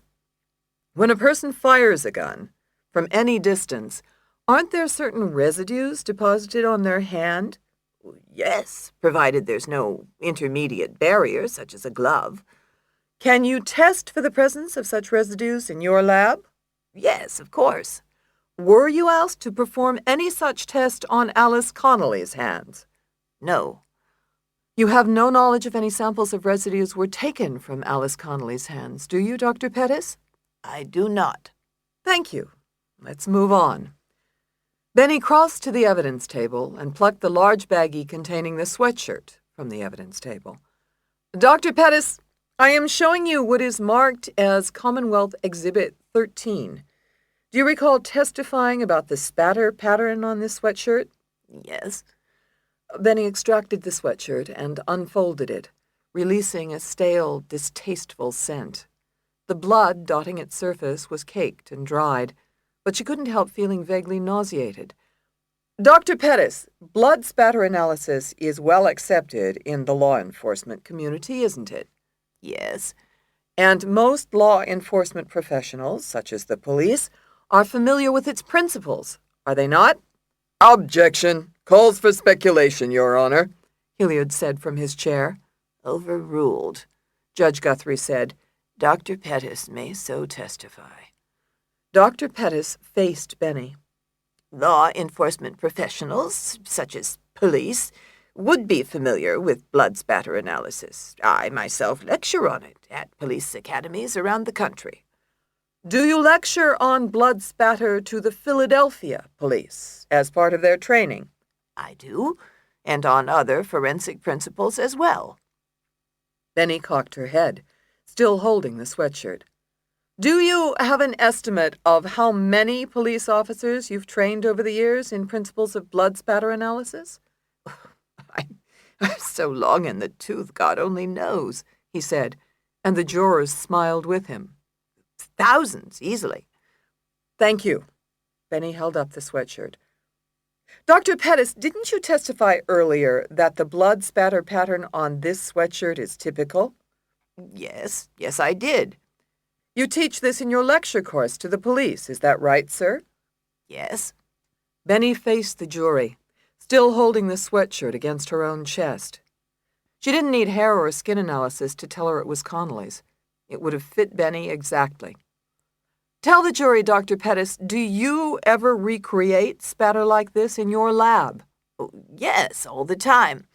I do it to test my hypotheses and confirm my conclusions. So you create blood spatter all the time? How do you do it? Well, I simply spray blood. I use pig's blood at different garments. If it's at a distance, I use a spray gun, but short of that, I simply flick the blood onto the garment. As Jackson Pollock did with paint, it isn't difficult. Benny smiled inwardly. Thank God for the expert's modesty. So, isn't it true that an individual familiar with blood spatter principles can create blood spatter? Yes. Benny tossed the sweatshirt aside to signal to the jury how useless it was. She was never one for subtle cues. I have no further questions, she said, but Hilliard was already reaching for his crutches. Dr. Mark Merwick was one of the most respected of the city's medical examiners, and Benny wondered, as Hilliard qualified him, if his signature was the one on Lenehan's false blood alcohol levels. But Dr. Merwick's appearance belied the suggestion that he could be capable of anything as exciting as criminal conspiracy. Dressed in a gray suit and a solid tie of platinum color, Merwick was about 40 years old, with wet-down hair, prematurely gray, and a pallor that belonged in a morgue. Benny felt a cold chill looking at him, thinking of her mother, then Lenehan. So much death. It was all around her. Her life was thick with it, as were her thoughts. Hilliard asked a series of questions that took Merwick through the autopsy he performed on Della Porta. Over Benny's objections, Merwick launched into a complete and painstaking examination of grisly autopsy photos, wound site photos, and magnifications of exit and entrance wounds. They were projected on a large screen pulled down from the wall, like a macabre movie, and Benny watched the librarian turn away, and the back row of the jury shudder almost collectively. Merwick finally testified that the shooter, borrowing the term from police lingo, could have been a man or woman, but was a tall person. Benny watched nervously as several of the jurors turned to size Connolly up. The jurors frowned further when Merwick testified that hair and skin samples from the defendant matched several found on the sweatshirt, linking the blood-spattered exhibit to Connolly. I have one last question, Dr. Merwick, Hilliard asked, returning to the podium. Does your office routinely perform tests for gunshot residue on the hands of murder suspects? Yes. Did you perform a residue test on Alice Connolly's hands in this case? No. Why was that, Dr. Merwick? Lawyers, the witness said flatly, and the jury laughed. Move to strike, Your Honor, Benny said, standing up. She didn't understand the answer, and she wasn't about to lose the residue point. A lawyer joke isn't responsive, Your Honor. Your Honor, Hilliard said from the podium. I was about to ask the witness to explain his answer. Judge Guthrie nodded, and Hilliard asked the witness to elaborate. Dr. Merwick's mouth tightened. I meant that we can't always perform the tests we need to because criminal defense lawyers obstruct our efforts. Objection! Benny said, angry. Move to strike that question and answer, Your Honor. There has been no evidence in this case that defense lawyers obstructed efforts to test Miss Connolly's hand, and... But they did, Merwick broke in, pointing a finger. Alice Connolly's first lawyers did. They filed a motion. They made such a stink my office couldn't get a sample. We had to take it to court, and by the time we could get a judge to rule, your client's hands were clean. Move to strike the testimony, Benny said, though it shocked her. There hadn't been any motion about it in the Jemison file, and she'd been too busy to check the docket sheets herself. Your Honor, the witness may not testify as to any decisions or filings by previous defense counsel in this matter. Miss Conley has a right to assert all protections due her under the Constitution. Your Honor, Hilliard argued. defense counsel opened the door with Dr. Pettis. The Commonwealth is entitled to elicit why a gun residue test wasn't performed on the defendant's hands, now that defense counsel made it an issue in her examination. Quite right. The objection is overruled, Judge Guthrie said. I'll not strike the testimony. Thank you, Your Honor, Hilliard said. Permit me a minute while I determine if I have any further questions. Benny sank into her seat, her eyes on the jury. They had heard the whole exchange, and it was devastating to the defense. She had screwed up the residue point. What had Jemison Crabb done? Opposed the residue test? Why? Because it would prove that Connolly hadn't fired the gun? And why hadn't their briefs or motion been in that file? I have no further questions, Your Honor, Hilliard said, his tone ringing with confidence as he gathered his papers and took his seat. Benny rose, hiding her unease. She had to set it right, if possible. Dr. Merwick, I have only a few questions for you. You testified that no residue test was performed in this case, is that right? Yes. That test could just as easily have shown that Alice Connolly did not fire the gun that killed Detective Della Porta, couldn't it? Well, yes. In fact, isn't it true that if the residue test had been performed, and no residue was found on Alice Connolly's hands, that would be proof positive that she was not the murderer of Detective Della Porta? Then why would she oppose the test? Merwick's eyes flashed with anger, and Benny bore down. It's a yes or no question, Dr. Merwick. If no residue was found on Alice Connolly's hands, it would prove beyond the shadow of a doubt that she had not fired that gun. Yes or no? Yes, but why? Dr. Merwick, do you know for a fact that Alice Connolly opposed it? Or do you know only that her previous lawyers opposed it? I assume she would know. You assume wrong, Benny spat back, and Hilliard half rose. Move to strike, Your Honor. Defense counsel is testifying. Judge Guthrie nodded quickly. Sustained. Please strike that comment, Ms. Reporter. No further questions, Benny said. She'd said it for the jury anyway. She could only hope it would mitigate the damage she'd just done. She sat down and caught Connolly's expression. She looked as stricken as Benny felt, and it wasn't contrived. Connolly's features, so like Benny's without makeup, were limned with the stark, cold fear of a woman who had glimpsed her own execution. It was as if Benny were looking at her own death mask, and she couldn't turn away. Chapter 20. The defense team, including Lou, huddled back at the office over a dinner of take-out ribs at a walnut conference table dotted with crumpled paper towels. A paperclip tray had been converted to a water bowl, and droplets of saturated fat floated on the water like oil in a gutter. "How'd we do today, Coach?" Judy asked, licking her fingers. Benny wiped her mouth with a napkin. "We took a big hit, thanks to me." "It wasn't so bad," Mary said. Her eyes were tired from a pre-dinner session at her computer, running down her assignment about Dorsey Hilliard. So far, she'd had no luck.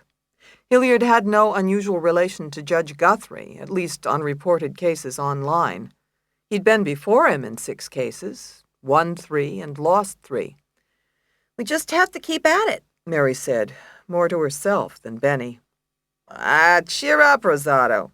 Lou rolled his chair back and crossed his damp loafers. "At least we got a lead on Lenehan. Tomorrow I find Joe Citrone." Benny shook her head. "Lou, we discussed this already. You're not seeing Citrone. It's too dangerous." "Oh, I forgot," Lou saluted. "You order and I obey." "Don't do it, Lou." "I won't, Ben." Benny suppressed a smile. "I mean it." Go back to the neighbors. Finish canvassing the neighbors. Find me one that saw a tall cop go into that apartment.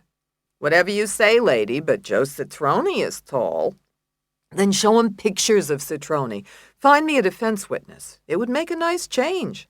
First thing in the morning, dear. Lou, I mean it. That's an order. Lou took another slug of Rolling Rock from a green bottle. His was the only beer on the table, with all the Diet Coke cans.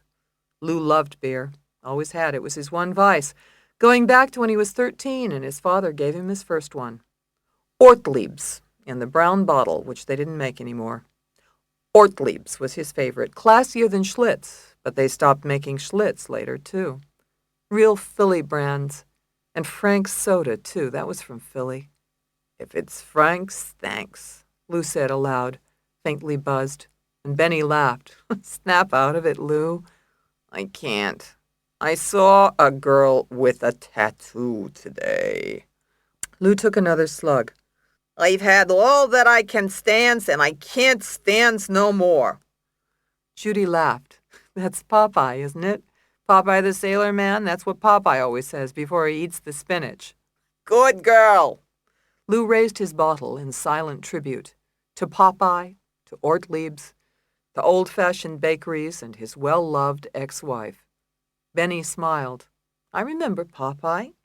Black and white cartoons flickered through her brain like a dime store flip book. He squeezes the spinach can and it pops open, right? Judy laughed again. The spinach flies into the air with a really loud squirt, and Popeye catches it in his mouth. Then you see it go down his throat, and his arms turn into anvils, or they, inflate. Lou imitated her. Right, they inflate. Shut up, you, Judy said, and threw a straw at Lou, who ducked. Plus, girls shouldn't have tattoos, Lou shouted. You hear me? No tattoos for girls, only for sailor men. Mary clapped, suddenly light-hearted. Being a lawyer wasn't so bad, at least one night a year. Sailor men? Sailor men? What's the matter with sailor men? Lou asked, and they all laughed, suddenly giddy. Benny grinned, looking around the conference table, watching them all relax for the first time in days. It felt good to her, too, to laugh, and forget about post-mortem reports and spattered blood, and even about her mother. About Lenehan and Delaporta and Grady. Benny had called him twice, but he wasn't at home, and she guessed he was working late. She couldn't remember the last time they'd seen each other, talked or made love. Sing it! Lou was shouting, and the associates began warbling the Popeye theme song, complete with fighting to the finish and eating spinach. Singing filled the conference room, and Benny didn't hush any of them. Let them get it out of their system. Then, like all sailor men, they'd have to take on the Blutos of the world. Toot-toot! Chapter 21. The next morning, Alice dressed for court in the small holding room. She hadn't slept at all last night. Rosato wouldn't return any of her calls, and she had no contact with Bullock or the outside. She couldn't tell which way the trial would go, but yesterday went terrible. Rosato should have put her up on the stand. Alice could sell this story. She could sell anything. She slipped into a gray skirt and yanked on a silk blouse. It would be a big day in court, the last day of the prosecution's case. Alice had saved the gray suit for today, on a hunch that Rosato would be wearing hers. In the photos Alice had seen, Rosato wore the gray suit for her most important appearances, with matching gray shoes. Connolly slipped her feet into an identical pair and clicked her heels together 3 times, like Dorothy in the Emerald City. "Get me out of this, motherfucker," she said aloud. She started brushing her hair. Rosato's hair would be freshly washed, so Alice had made sure her own hair was clean and hung limp like Rosato's. If Alice did her job right, she and Rosato would look exactly identical today. The guard knocked on the door. "Wait a goddamn minute," Alice called out. A few minutes later, she was walking, handcuffed behind the guard, led through one locked door, then another, and through the narrow hallway to the courtroom. "Like a lamb to the slaughter, huh?" Alice said, but the guard shook his head. Trust in the Lord, Miss Conley. Alice snorted. Why? Will he work on contingency? The guard opened the door to the courtroom, and the first thing Alice saw was Rosato sitting at defense table, and she was wearing her best gray suit. Benny ignored Connolly's gray suit and scrutinized the Commonwealth witness as the court session got underway. Ray Munoz was short, about 50 years old, and muscular, a bricklayer before a back disability ended his working years. His brown eyes were deep-set above heavy cheekbones, and his demeanor was garrulous and unpleasant, as if the world hadn't heard enough about his disintegrated disc. Hilliard brought the witness to the particulars. Mr. Munoz, He asked from the podium, please show the jury where your house is located on Trose Street. Use the pointer, if you would. I'm right here at 3016. Munoz said, pointing at the exhibit of Trose Street. His black knit shirt matched his hair, which sprung coarse as a scrub brush from his scalp. Lived in that house for 3 years since I came from Texas. Mr. Munoz, are you indicating that you live 5 houses west of number 3006 on the same side of the street that the murder of Detective Della Porta took place? Yeah, right. Munoz pointed to the sidewalk in front of his row house. Now, it was right here that I saw the lady run by. I could see right out of the window. I didn't ask you that question yet, Mr. Munoz, Hilliard said, his tone reproachful, and Munoz frowned. Get to the point. I don't get paid by the hour anymore like you lawyers. The jury laughed until Hilliard began coughing loudly. Excuse me, Hilliard said. Mr. Munoz, where were you before you looked out of your window? I was reading in my living room. Munoz set the pointer down. I like to read the form after dinner. The form, Mr. Munoz? The racing form, son. The jurors laughed again, and Munoz sat taller in his chair, encouraged like a bad boy acting out in class. Benny would have laughed with them, but Hilliard stayed with his stern principal role. Mr. Munoz, where were you while you were reading the racing form? In my Barca lounger. I was sitting. And where is your Barca lounger, Mr. Munoz? In front of the TV. Where else? Hilliard stiffened. Where is your chair in relation to the living room window? I got the Barca lounger right next to the window. The window faces on the street. I sit by the window for the light, also the breeze. I don't have air condition. So you were sitting in a chair by the window on the night in question. Was the window open? That's the only way I know to get the breeze. The jury laughed, and Munoz grinned, fully playing to them now. I ain't kidding. You can sweat like a pig in this town. Worse than South Texas, and that's saying something. Please, Mr. Munoz, was there a screen in the window? And when you answer, please address me and answer the question by saying yes or no. I was answering yes or no. No, you weren't, Mr. Munoz. Please say either yes or no. Understood? Munoz cocked an eyebrow. The question is, was there a screen in the window? Course there was a screen in the window. That's how I heard the noise. Sounded like a firecracker. I thought it was some kids outside. You know, kids getting ready for 4th of July. He glanced again at the jury, and an older woman in the front row nodded in agreement. You know, kids, Munoz said again. Hilliard looked up at the judge. Your Honor, could you please instruct the witness to answer the question in the manner indicated? It would make the record much clearer. Judge Guthrie nodded curtly and turned to the witness. Mr. Munoz, if you don't mind, for the record. If you say so, Judge, Munoz said, glowering at Hilliard so fiercely that Benny realized the prosecutor had made his first and probably only mistake of the trial. He had just turned a direct examination into a power struggle. The jury looked uncomfortable in their seats, a captive audience to the exchange. Mr. Munoz, do you know what time it was when you heard the noise you mentioned? As I said, please face me and answer yes or no. Munoz stared at the prosecutor.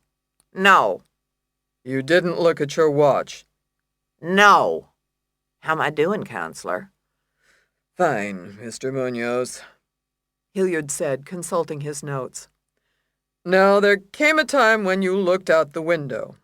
Mr. Munoz, do you know how long after you heard the shot that you looked out the window? I'm supposed to answer yes or no? Yes, answer yes or no, please. Yes.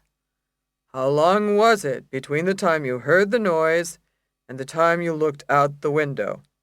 Yes or no? Hilliard inhaled audibly. Obviously not. Okay, you gotta tell me how you want me to answer. I don't know. I'm not as brilliant as you, for the record. Munoz smiled, and so did two of the jurors, but Hilliard gripped the podium and stood straighter.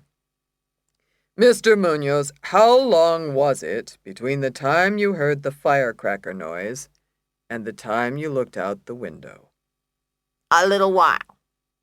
Mr. Munoz, can you describe the time any better than a little while? You want me to answer yes or no? Yes, please. No. The jury stifled smiles, and Hilliard wiped a hand over his lumpy scalp. If he had hair, he'd be pulling it out. Mr. Munoz, tell this jury exactly what you saw when you looked out your window. I told you I saw a lady running by. I saw her face and her hair going right by my window. So you got a good look at her. Objection, Benny said, half rising. The prosecutor is testifying, Your Honor. The witness didn't say he got a good look. In fact, the witness hasn't even said who her is. Sustained. Judge Guthrie peered over his glasses. Mr. Hilliard, the court understands that you are trying to clarify the record, but please use care in how you phrase your questions. Yes, Your Honor. Hilliard squared off against the witness from the podium. Mr. Munoz, just so the record is clear, would you identify the woman you saw running by your window? Identify? What's that mean? Point her out in the courtroom, Hilliard snapped, but Munoz was already squinting at Benny and Connolly. His thick arm rose, and he pointed a stubby index finger at defense table. But his aim wavered. I saw one of them. I don't know which one, he said. They look like twins. Benny sat bolt upright in her seat, realizing what would happen the split second before it did. Munoz couldn't make the ID of Connolly, not with them dressed and looking so much alike. Mr. Munoz, Hilliard said hastily, you're pointing at the defendant and not her lawyer, correct? Objection, Benny said, rising to her feet. That's not what the witness did or said, Your Honor. Mr. Munoz testified he could not identify the defendant as the woman he saw running that night. Your Honor, Hilliard fairly shouted from the podium. For God's sake, the witness pointed right at the defendant. Benny approached the bench. Your Honor, Mr. Munoz pointed between me and my client. He said he couldn't identify the defendant. Crack, crack. Judge Guthrie banged the gavel. His brow creased with concern. Order, please. Counsel, please. And in the gallery. The court has previously admonished you. You must maintain order. Judge Guthrie swiveled his high-backed leather chair to face the witness. Mr. Munoz, permit me to clarify the record. Did you identify, by that I mean point to, the defendant? I don't know what the defendant is. I pointed at those ladies. They look like each other. The one I saw had red hair. Anyway, neither of them have red. Move to strike as unresponsive and prejudicial, Hilliard barked, and Benny couldn't restrain herself. Your Honor, there's no grounds to strike the answer. The witness's testimony is clear, and he just confirmed that Mr. Hilliard just doesn't like the answer he got. Munoz pumped his head. She's right. He don't like the answer, so he tells me I'm wrong. I know what I'm saying, Judge. I know what I saw. I saw a redhead. Your Honor, please, Hilliard said, scrambling for his crutches and shoving them under his elbows.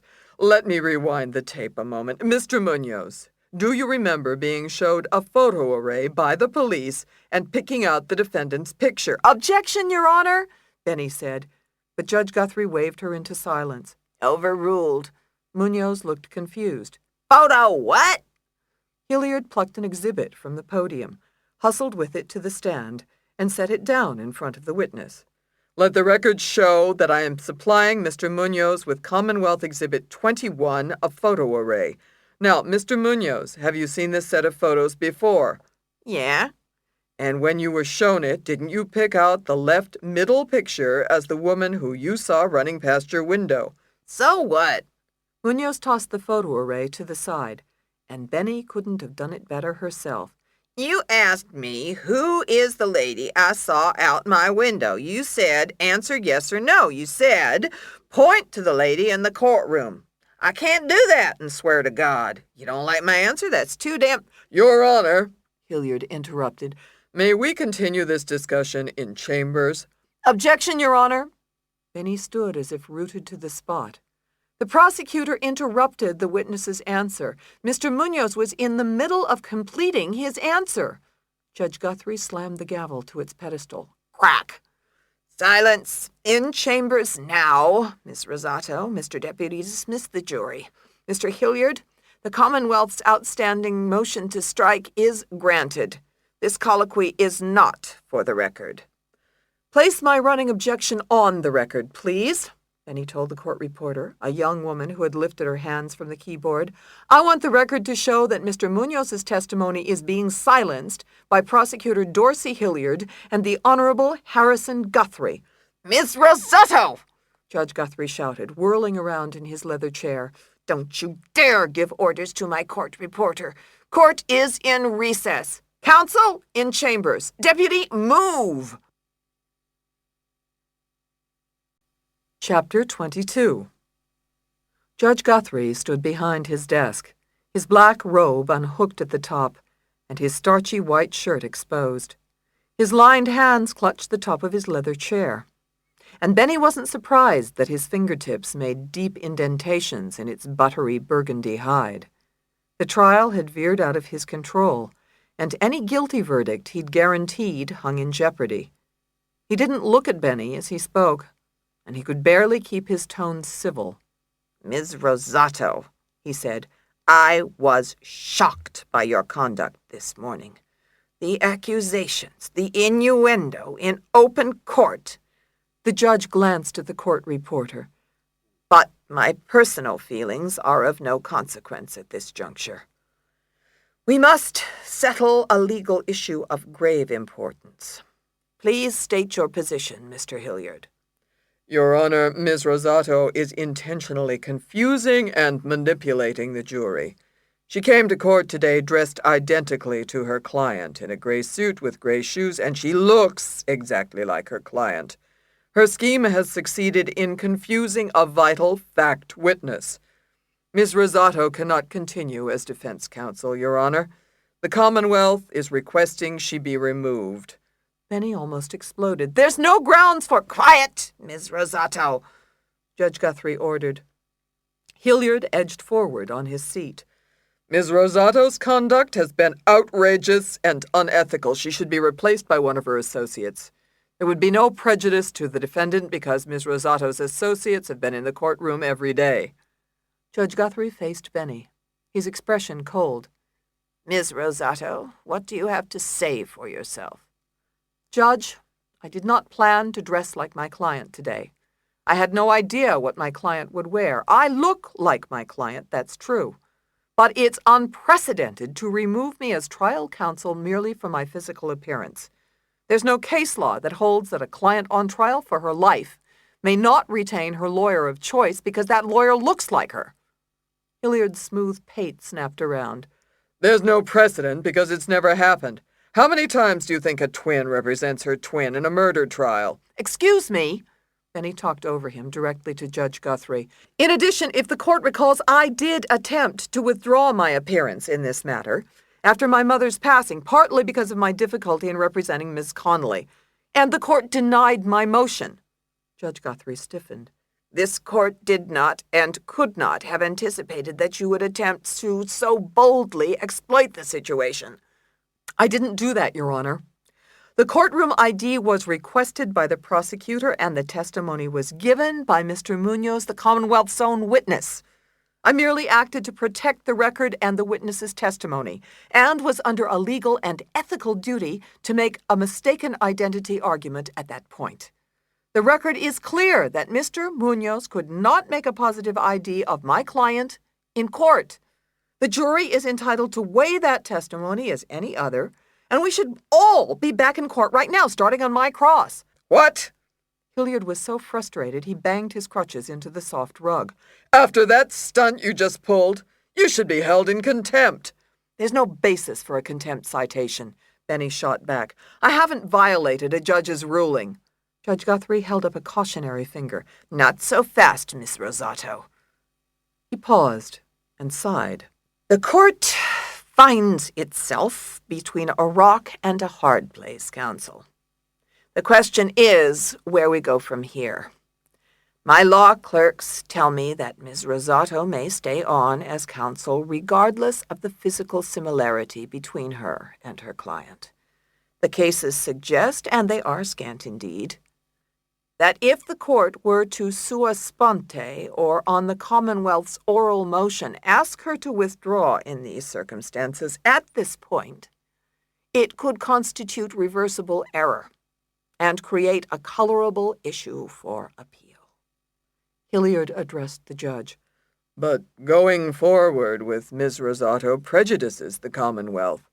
We can't do redirect on Munoz, and we can't put up the other neighbors to say they saw Connolly running from the scene because they'll be confused by Ms. Rosato's appearance.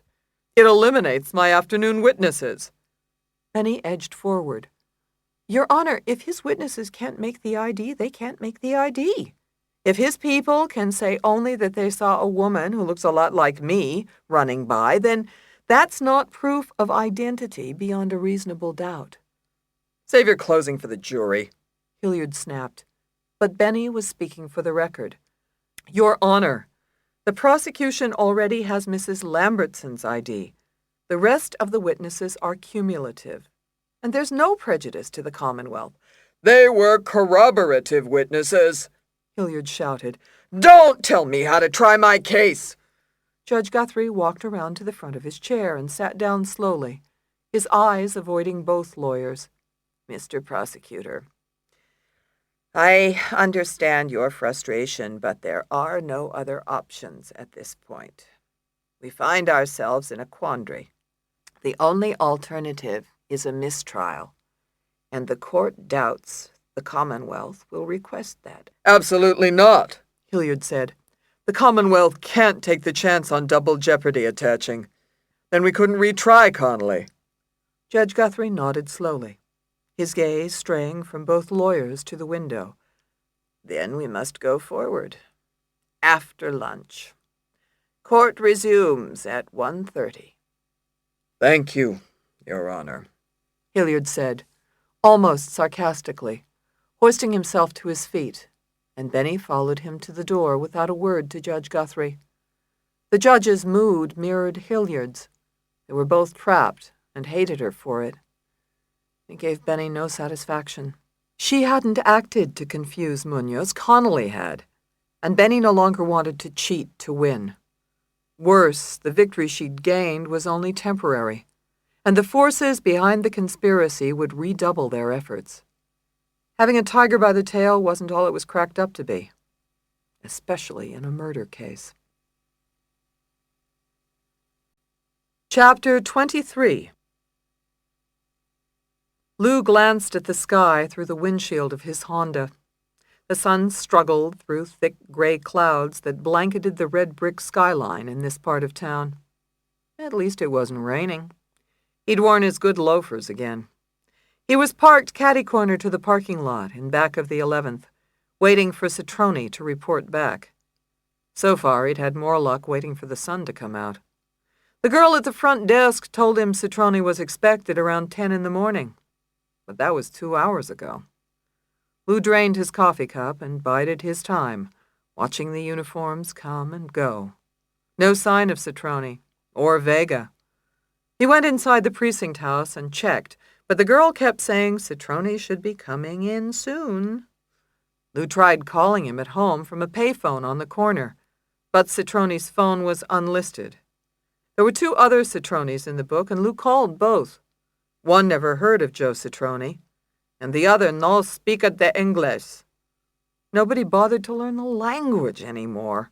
Even the immigrants were better in the old days. Lou considered it, watching the uniforms and looking for Citroni's patrol car. Number 98, the girl said it was. America was full of people who didn't want to be American. Lou's parents never felt that way. They were proud of being German Jews, but they came to America because they wanted to become Americans. They didn't want Lou and his sisters to speak Yiddish like the other Jewish kids, or, God forbid, like the Russian Jews. They were looking to the future, not the past. Lou checked the clock again. 12:18. Anybody else would have been antsy, but not Lou. Careful police work, step by step, would pay off. Sometimes you just had to wait. Not everybody had the patience for it, but he did. It wasn't always a good thing. It kept him in a bad marriage for way too long. Like a cup of coffee, it just turned cold, and nobody knew where or when. Lou's stomach growled. It was lunchtime. Another patrol car pulled into the last space left in the lot. He squinted to read the number. 32. A single uniform got out of the car and started examining the side door like he'd caught a dent there. Lou scanned the lot. More cars would be coming in now, checking in around lunch. Another car pulled into the lot, and Lou looked for its number. 10. Son of a bitch. The car parked sideways behind the row in front, blocking them in, and two uniforms got out talking. They walked over to the cop looking at the dented door and started talking to him, standing around the car. It looked like they were razzing him about the dent. Lou looked at the clock. 12:32. When he looked up, Patrol Car 98 was turning into the lot. At the wheel was Joe Citroni, with Vega beside him. Hot damn. Lou waited until Citroni pulled up and parked sideways next to the last patrol car. After Citroni had cut the engine, Lou got out of the Honda. He crossed the street, keeping an eye on Citroni. Citroni had stopped at the threesome gathered around the dent, and Lou hustled onto the lot and made his way between the parked patrol cars. Vega saw Lou coming before Citroni did, and Lou caught Vega warning Citroni by touching his elbow. Joe! Lou called out. Joe! Citroni! The tall cop didn't respond, just stayed cool as Lou approached. Remember me? I'm Lou Jacobs from yesterday. Nope. We met on the steps, you don't remember? Nope, Citroni said with a poker face, and Lou laughed, taken aback. Come on, sure you do. We met. I was with Ed here. Lou looked at Ed Vega, who was shifting his feet as he stood in front of the other cops. Hey, kid, tell him. I don't know you, pal, Vega said coldly, and Lou's mouth went dry. They had gotten to Carlos's kid. You kidding me, Ed? We went to Debbie's, you don't remember? I don't know what you're talking about. Vega shook his head, and his eyes turned hard. You must have me mixed up with some other guy. The three cops behind Vega looked Lou up and down, then backed off like he had a disease. Come on, Ed! Lou considered pressing him, but didn't want to get the kid in Dutch with Citroni. If Vega ended up dead, Lou would never forgive himself. He turned to Citroni. Look, Citroni, stop dicking around. We both know you knew Lenahan. You're senior in the same district, for Christ's sake. You want to talk to me about it in private, or you want to do it in public? I'm not talking to you at all. Citroni turned his back and walked away, as did Vega. They passed through the group of cops to the back door of the station house. Citroni! Lou called out after him on impulse. Where's that $500,000? You got it stashed somewhere safe? Citroni didn't stop moving, though Lou thought he saw Vega freeze, then move on. The other three cops looked shocked, which was just what Lou wanted.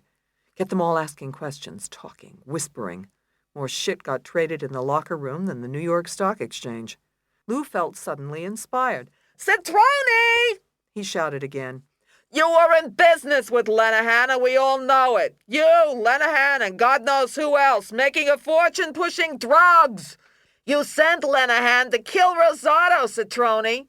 You're worse than the scum you bring in, Citroni. Citroni and Vega disappeared inside the station house, but Lou's audience wasn't Citroni anymore. It was the other cops in the district, and there were more of them pulling up by the minute. One by one, they got out of their cars and listened. "You're made, Citrone! Your cover is blown, baby!" The three cops stood rooted to the spot, and Lou couldn't tell from their expressions whether they were crooked or clean. The clean ones would agree with him. They would be tired of the shit Citrone was pulling, disgracing them all for dough. The clean cops were the only weapon Lou had, and he had to reach them before more people got killed. So much for slow and steady police work. Somebody had to blow the lid off these crooks. Who better than him, Lou Jacobs from Leidy Street? "You're going down, Citrone!"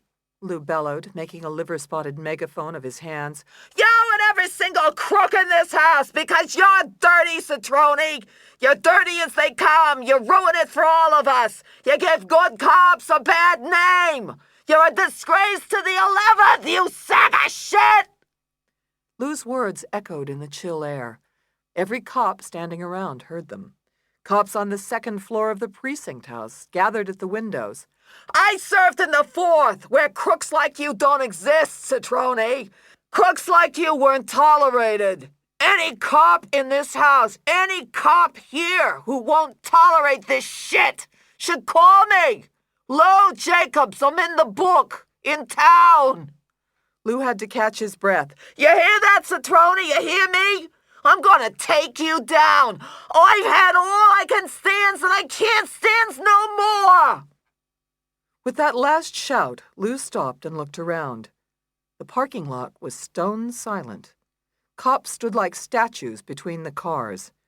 One stared, stricken, but a relieved smile spread across the face of another.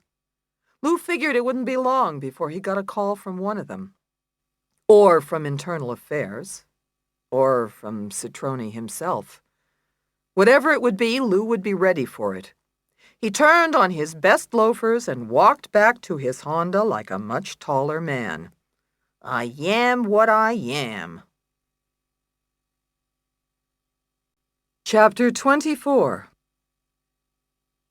The prosecution calls Chitrell Harding to the stand. Dorsey Hilliard announced to the waiting courtroom, and Connolly emitted a low moan. "Here comes trouble," she said under her breath. "What?" Benny whispered, vaguely remembering the name buried in the Commonwealth's lengthy witness list, disclosed before trial. There'd been so many witnesses, Benny hadn't had time to run them all down, and she figured Harding wasn't important, since she hadn't testified for the Commonwealth at the prelim. Now Benny worried she'd called it wrong. "Who's she?" Connolly leaned over. Leonia Page was her girl, if you get my drift. "Please approach the stand, Miss Harding, and the deputy will swear you in," Judge Guthrie said, peering over the dais. The jurors' heads wheeled expectantly to the back of the courtroom, but the witness had entered from the side, through the door that led to the holding cells. "A prisoner?" Benny said under her breath, and Connolly nodded yes. "What's she gonna say?" "She's gonna lie her ass off," Connolly whispered back. "Oh, no." Benny shifted to the edge of her seat as Harding walked to the witness stand. She was tall, black, and too thin to be healthy, and her coarse hair had been ironed into a paintbrush ponytail. She was dressed in blue jeans with bell-bottoms and a red nylon top that caught the eye. An inmate who could incriminate Connolly, with revenge as a motive to lie. No wonder Hilliard had saved her until last. Benny gestured backward to D'Annunzio, who left her seat and came over. "What?" Mary whispered. "Go, now, find out everything you can about this woman. Take Lou with you. Tell him to get the dirt from his cop buddies." "Lou's not here." Benny's eyes flared. "He was at the office this morning. He left when court started. Said he'd be back tonight." Benny fumed. So, Lou had gone to see Citrone. "Then take care of her. I want everything you can get on this witness. Go." D'Annunzio took off, and Benny watched Harding place her long fingers on the Bible, take the oath, and ease into the witness stand. She could have been a model, but for her eyes. A dull, sulking green.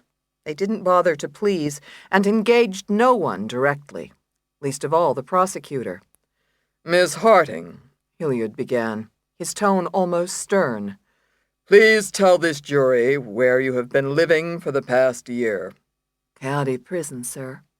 That same prison that housed Alice Connolly until this trial? Yes, sir. Please tell the jury why you're incarcerated, Miss Harding. I'm doing time for possession and distributing crack cocaine.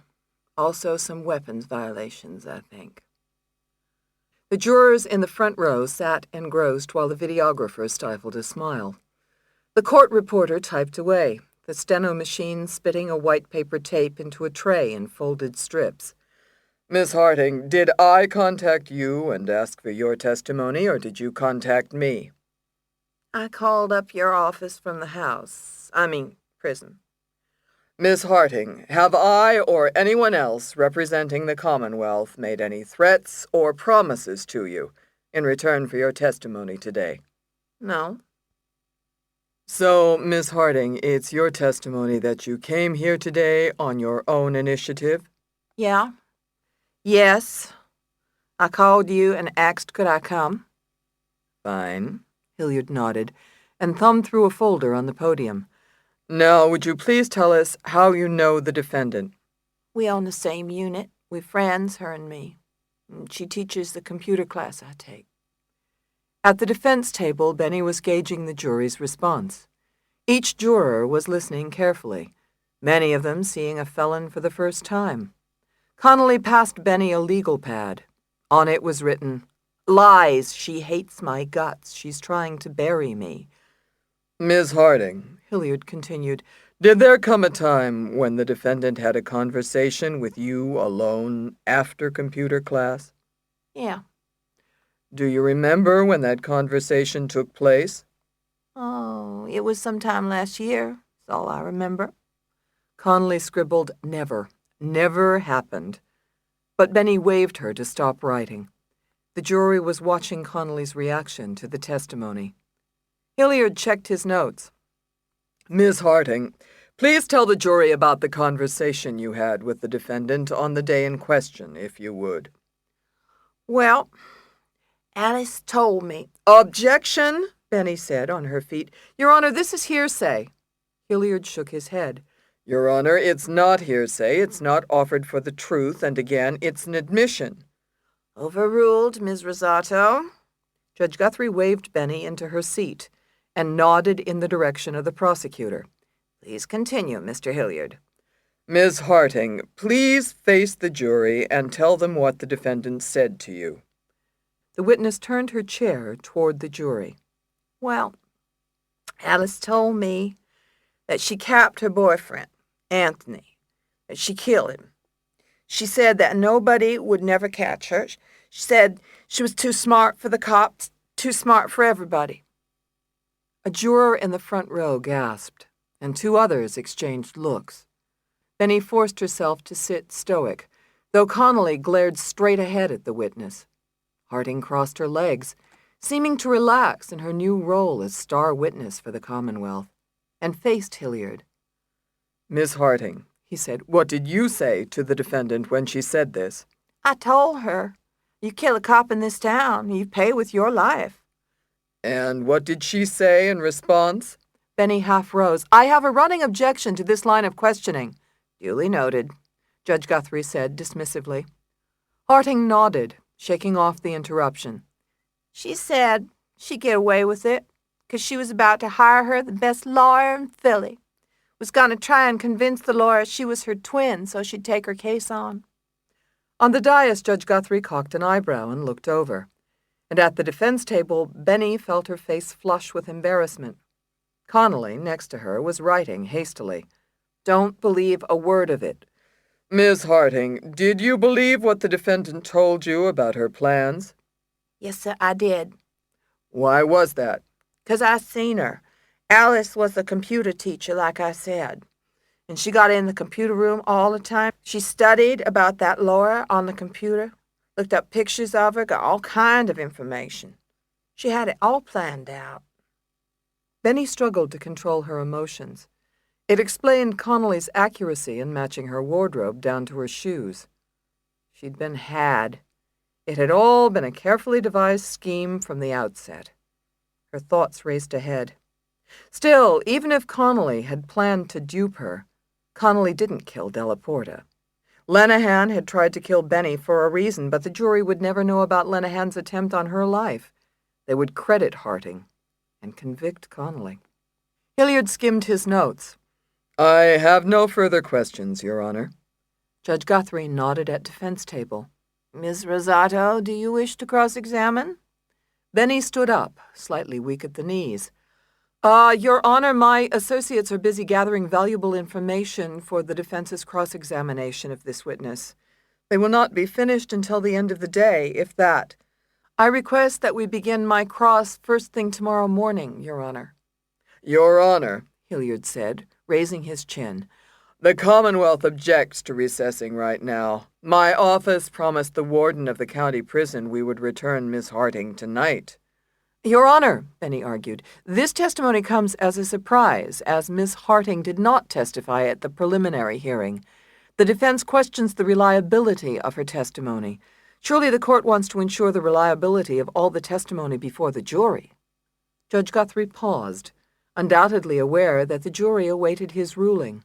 You may have your night, Miss Rosato, he said finally, reluctance weighing his tone. Be in court in the morning at 9 sharp. Mr. Hilliard, please have Miss Harting returned tonight and brought back tomorrow morning. My apologies to the warden. The judge turned to the witness. Miss Harting, you may step down. Thank you, sir, the witness said, and climbed out of the stand while the jury was led from the mahogany box. Harting avoided Connolly's eyes while she walked to the paneled door, but Benny shot Connolly a warning glance. It didn't help the cause that Connolly looked ready to kill. Benny packed her briefcase. She had her work cut out for her and no time to lose. "I'll be there in 5, she said as the deputy came for Connolly. "I told you all I know about Chitrell," Connolly said from the other side of the bulletproof plastic. "I got nothing to do with that bitch." Jesus. Benny paced the interview room, but it was barely wide enough for 5 steps up and back. "She sent someone to kill you and you don't know why?" "It was the cops, I'm telling you. Any idiot can see it.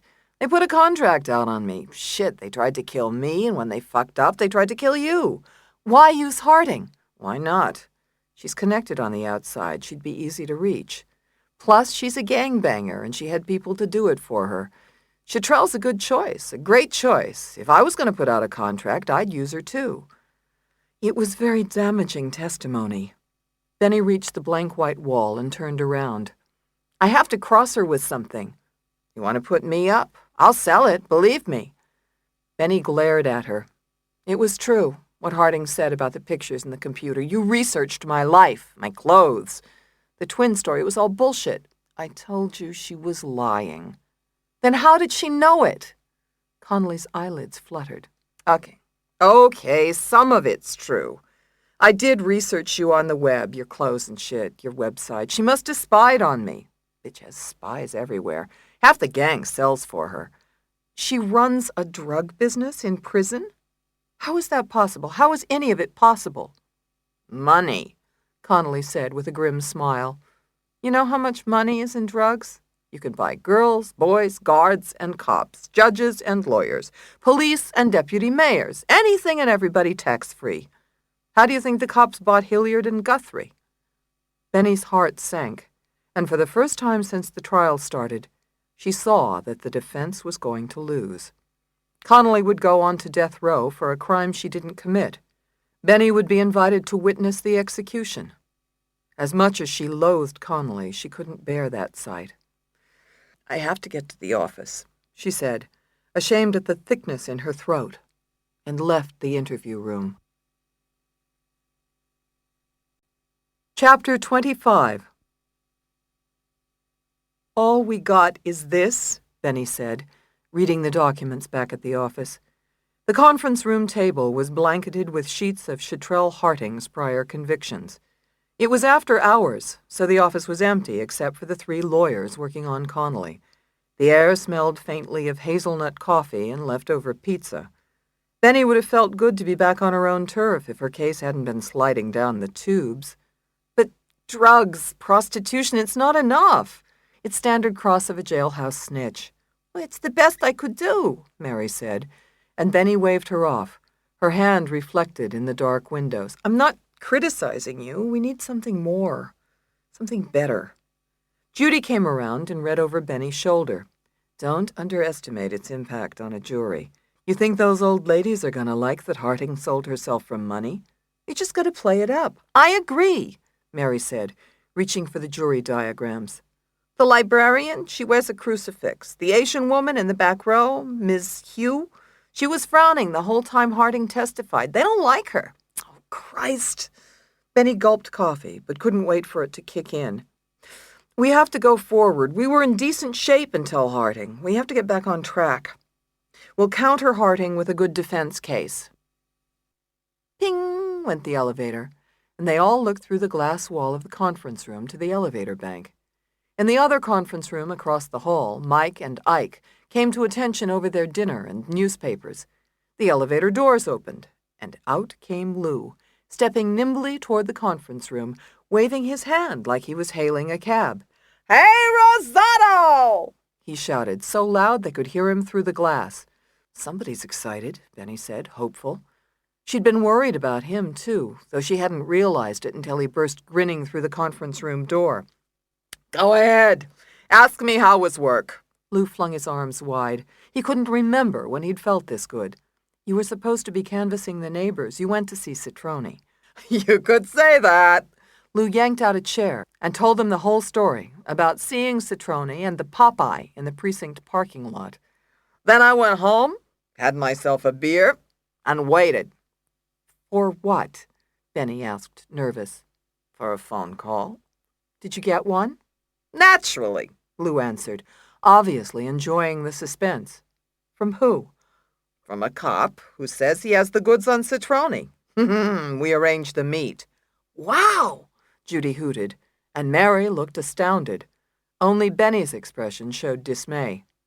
"You're going to meet him, Lou? How do you know he's for real? What did he say?" "I know what you're worried about, but you don't have to worry." Lou patted her hand, but Benny wasn't comforted.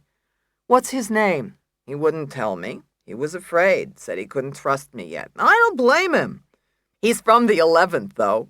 He saw me having conniptions in the lot." Judy leaned over. "So, we gonna meet him?" Lou smiled. "Not you, sailor man. Me. He wants me alone." Benny shook her head. "I don't like this, Lou. If he has evidence of police corruption, he should go to the DA, to the FBI.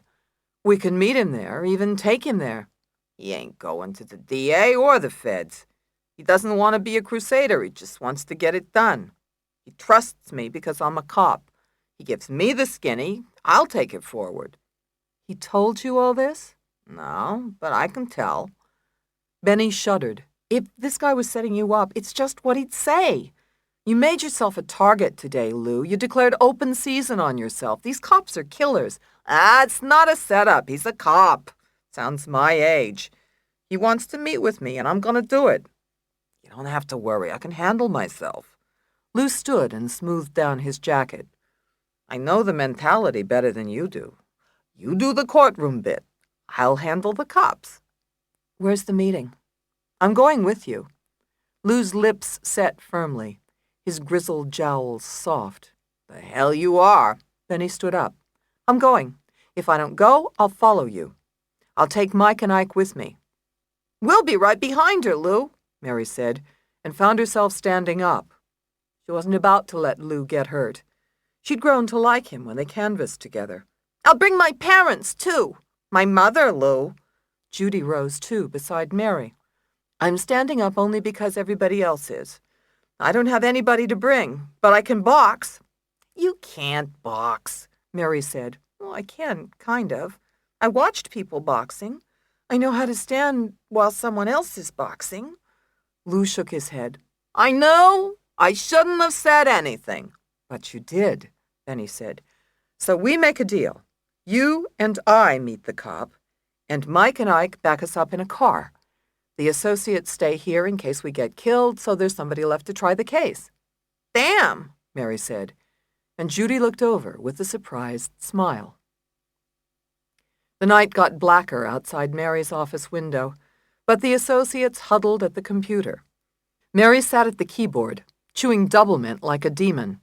It was the only time she treated herself to sugared gum, at trial. A lawyer's is a fast and dangerous life. See, Jude, nothing. She hit the enter key, and a message appeared. The search yielded no matches. Let me think about this. Judy squeezed her eyes shut. You searched cases that Hilliard tried before Guthrie, and you got 6. Henry Burden, most recently vacationing in Timbuktu, was in none of those cases. Yes, Judy opened her eyes. Any cases at all that Burden had with Hilliard, whether they were before Guthrie or not? No, I tried that. I checked their birth dates in Martindale Hubble. Hilliard is 35 and Burden is 55. That's 20 years difference for you math phobes. Burden and Hilliard didn't even overlap at the DA's office, much less try cases together. Rats. Judy thought harder. You're searching cases with Hilliard as a lawyer. Try cases with Hilliard as a party. In a criminal case? There are no parties. I mean as a complainant. When did you get so smart? Since Benny told me what a superb lawyer I was, didn't you hear? Judy smiled. We've created a monster. Plug in Hilliard as a complainant, whiz. Mary searched the program's libraries for complainants. Can't. They don't index it that way. Maybe for privacy reasons. Judy sighed. The government concerned about our privacy? Impossible. There must be another way. Hold on. Mary tapped out Hilliard in the All Cases category, as if it were a standard word search. The screen read, Your search will yield 1,283 cases. Are you sure you want to continue? Yes, no. Mary pressed yes. You betcha, she said, champing her gum. Are you nuts? Clearly. 1,000 cases? It'll take all night. Also true. Where did you get this energy? Drug of choice, Mary said, and passed her the doublemint. Chapter 26. Drizzle darkened the night, and Benny and Lou stood next to the concrete stoop of a closed luncheonette. The cop showed up in a makeshift disguise, a Phileas cap and sunglasses, and Benny could make out only some of his features in the calcium-white halo of a distant streetlight. His silvery sideburns were shorn close to his head, and his laugh lines were pronounced. His mouth, set low above a receding chin, twisted with suspicion when he saw Benny with Lou. Why'd you bring her? The cop asked with contempt. I told her not to come, Lou said. She don't listen. I'm the one Lenehan tried to kill, Benny told the cop. I'd like to know why, if you don't mind. I don't know why, the cop said. He wore a black nylon jacket with the collar turned up. His pants were dark, as were his shoes. Either of you carrion? I am, Lou said, and the cop stepped forward and patted him down. Checking for a wire, he said, and when he was finished, turned to Benny. Lady, you're here. You're getting patted down. Lou groaned. That ain't necessary, buddy. I vouch for her. The cop shook his head, a single swivel of the baseball cap. Sorry, I can't take chances. Fine, Benny said, uncomfortably. The cop's hands quickly traveled her body, and she talked her way through it. She did the same thing at the gynecologist's. What do you know about Anthony Delaporta's murder? Nothing, the cop rasped. Benny smelled cigarettes on his breath as he finished the pat-down and turned to Lou. Why is she asking me questions? I thought I was talking to you. You're Jacobs, right? Sure, buddy. Lou Jacobs. You're the one from the parking lot shooting your mouth off? Looked like you was having fun. The cop emitted a snort, and Lou laughed with him. Time of my life. You got it. We ain't dead yet. The cop's smile faded. I asked around about you. They say you're okay. I'm more than okay. Who are you, anyway? What's your name? You gotta know that. Maybe we're all better off if I don't tell you. Have it your way. Why'd you call? There was, this job last year. It was in the projects in town. A small-time rock dealer named Brunel. Nothing special. A snitch told me about Brunel, so I ran it down. My partner and I get there. We're making the caller. Brunel is coming along, no problem. We got him unawares, and the dope is in plain view. Ziplocs on the coffee table, pipes and paraphernalia all around. You know, Lou. Sure. So we're about to take him in, and the door opens. And in comes Citroni and his partner, not the new one, Vega. Latorce, the old partner, a black guy. You know him? Never met him, but the name sounds familiar. So Citroni comes in and throws us out just like that. Get the fuck out, he says. Latorce don't look too happy about it. What did you do? We got the fuck out. I figured Citroni wanted the caller. I know he's got seniority, but my partner, he was scared. He said he'd heard shit about Citroni. We should get out and shut up. So we did. The cop paused to wet his lips. Then we get out, and I figure the report will come in any day. Only it never comes in. There's no report, no caller. Brunel wasn't booked, and that's not the worst of it. The cop looked around, making sure they were alone. The street was black and still, the drizzle steady. A week later, Latorce gets killed. Bill Latorce? Lou remembered the name then. He'd seen it in the obits. He was killed in the line of duty. He responded to a 911 call. A domestic. Bullshit. Latorce goes in first, figures it's hubby knocking the wife around. No report of a gun, nothing. So Citroni, he's taking his time getting out of the car, which already ain't procedure. Latorce knocks on the bedroom door and catches one in the head, point blank. Huh? What's the odds a cop that experienced would fuck up a domestic like that? Cops make mistakes, Benny said, and the cop's head snapped in Benny's direction. What do you know, honey? I know. I'm a cop, 32 years on the force. You learn a lot over time on this job. Latorce was no dummy. If he thought something was going down, the hubby had a gun, he wouldn't have gone in by himself. Latorce got killed because he didn't like what went down with Brunel the week before. Something went wrong with me and my partner being there. So Citroni set him up. Jesus, Lou said. A bad feeling started in his stomach and seeped into his blood. His own partner. You got it. The cop shifted his feet as if it were a winter night. Hey, listen, I gotta go. Sure, Lou said, but Benny spoke up. Do you know anything about Delaporta's murder? She asked. No. You know anything about cops named Reston or McShay? Never heard of McShay. Reston, he used to be in the 11th. Was he dirty? You ever hear anything about that? No, I wasn't in the 11th when he was there. I transferred from the 32nd. The cop glanced over his shoulder. I gotta go. Don't screw me, Jacobs. I'm giving you this to get those suckers. Don't name me, man. Lou nodded. Got you covered. See ya. The cop walked off stiffly, his pants legs flapping, his Phillies cap down, and in the next second, he disappeared into the darkness of the slick city street. Chapter 27. Several hours later, Judy had fallen asleep in the chair beside Mary, who had skimmed almost 300 cases, each going back in time earlier than the last.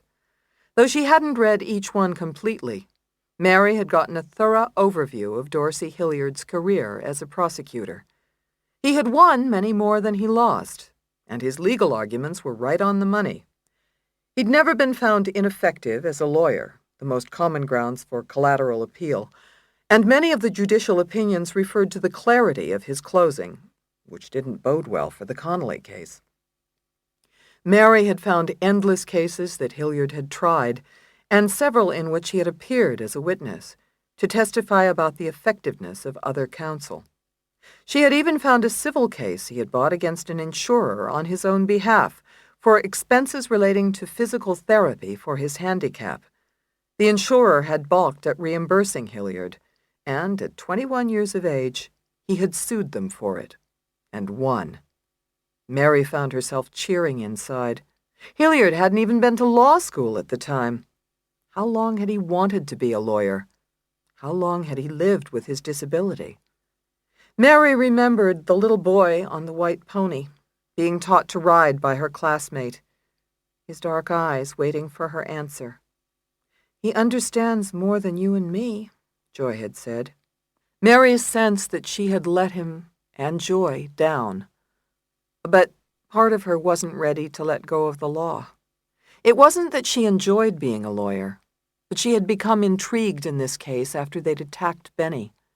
It was that part of Mary that made her punch the enter key and read on into the night. Chapter 28. Mike and Ike still behind us? Benny asked, boosting herself up in the passenger seat to check Lou's rearview mirror. Sit down, they're back there. Lou braked at the light in his Honda. Rain pelted the windshield, but the wipers didn't clear the view, and he switched on the defroster. Told you it wasn't a setup. Cop spilled his guts. You don't know that, Lou. It could still be a setup. How? It could have been bad information to throw us off, or get us killed. Lou looked over. Come on, it was legit. Also, somebody could have been watching us. Nobody was watching us. We would have seen it, or the cop would have. Oh, yeah? Benny snorted. We had Mike and Ike following us, and your cop friend didn't pick them up. Lou moaned, even over the sound of the defroster. Christ, Rosato, check it with Mike and Ike. They would have seen if somebody was watching us. Somebody could still be watching us. Oh, you drive me nuts. You're getting paranoid now. Maybe because a cop tried to kill me and my Ford is dead. Lou didn't say anything for a minute. I think we got some good info there. He was a real stand-up guy, that cop. Yeah, but it won't help the case. Lou glanced over. Nothing you could use? Latourus was killed the same way Della Porta was, a shot to the head. It doesn't get you far, you know that. What about the fact that the Brunel collar never happened? Can't you use that to show evidence of corruption? By Citroni, who on this record has nothing to do with Della Porta's murder? No, in a word. Benny peered through her window, watching the traffic. Windshield wipers flapped on overtime, and the asphalt street glistened. The rain was endless, and since Harting's testimony, Connolly was lost. You're worried. An understatement. I'll run down the Brunel lead. No, it's dangerous. What if there's a connection between Brunel and Reston? That would be likely, since Reston was in the 11th. It's too dangerous. It will come too late anyway. I'll make something happen. Benny looked over. He sounded like her. You can't fix everything, Lou. Rosato, shut up. Lou sighed, and the Honda accelerated smoothly. Where are you going? Back to the office? No, I'll work at home. Your boyfriend will like that. Benny felt a twinge. If he's awake, which I doubt, she said, and looked out the window into the rain. Chapter 29. Mary checked her desk clock. It was 5:30 in the morning, almost dawn. The sky was a grayish blue outside her window, and she could already see the beginning of the city's stirring. She kept her eyes on her computer screen. She was down to the last 10 cases. Judy had gone home a long time ago to get ready for court, but Mary would shower and change at the office. She hit the key and skimmed the 9th case from the last. Hilliard trying a case for aggravated assault. It had to be his first major case, a barroom fight. One guy slashing another, too close to the jugular for a lesser charge. Nothing untoward about the case, and Hilliard won. Good. By now, Mary was on the prosecutor's side, picturing him as a handsome young black man arguing from the heart, propped up by crutches that scarcely seemed necessary. She hit the key for the 8th case. Almost 15 years ago. A simple assault. Hilliard wins. Nothing strange in the case, nothing connected with Guthrie, Burden, or Connolly at all. Mary sighed. She'd been here before. Fruitless all-nighters. She was even out of gum. She hit the key for the 7th case, then skimmed it, then the 6th, then the 5th, and so on down. Last case, read the screen. Mary blinked. It was hard to believe she was at the end. The last of 1,000-odd cases. Only an idiot would come this far. She hit the key, and the case popped onto the screen. Its date was in the 60s, a full 20 years before the previous case. Hilliard would have been a toddler then, if not a kid. Mary shook her head. A computer glitch. Dorsey Hilliard would have nothing to do with such an old case.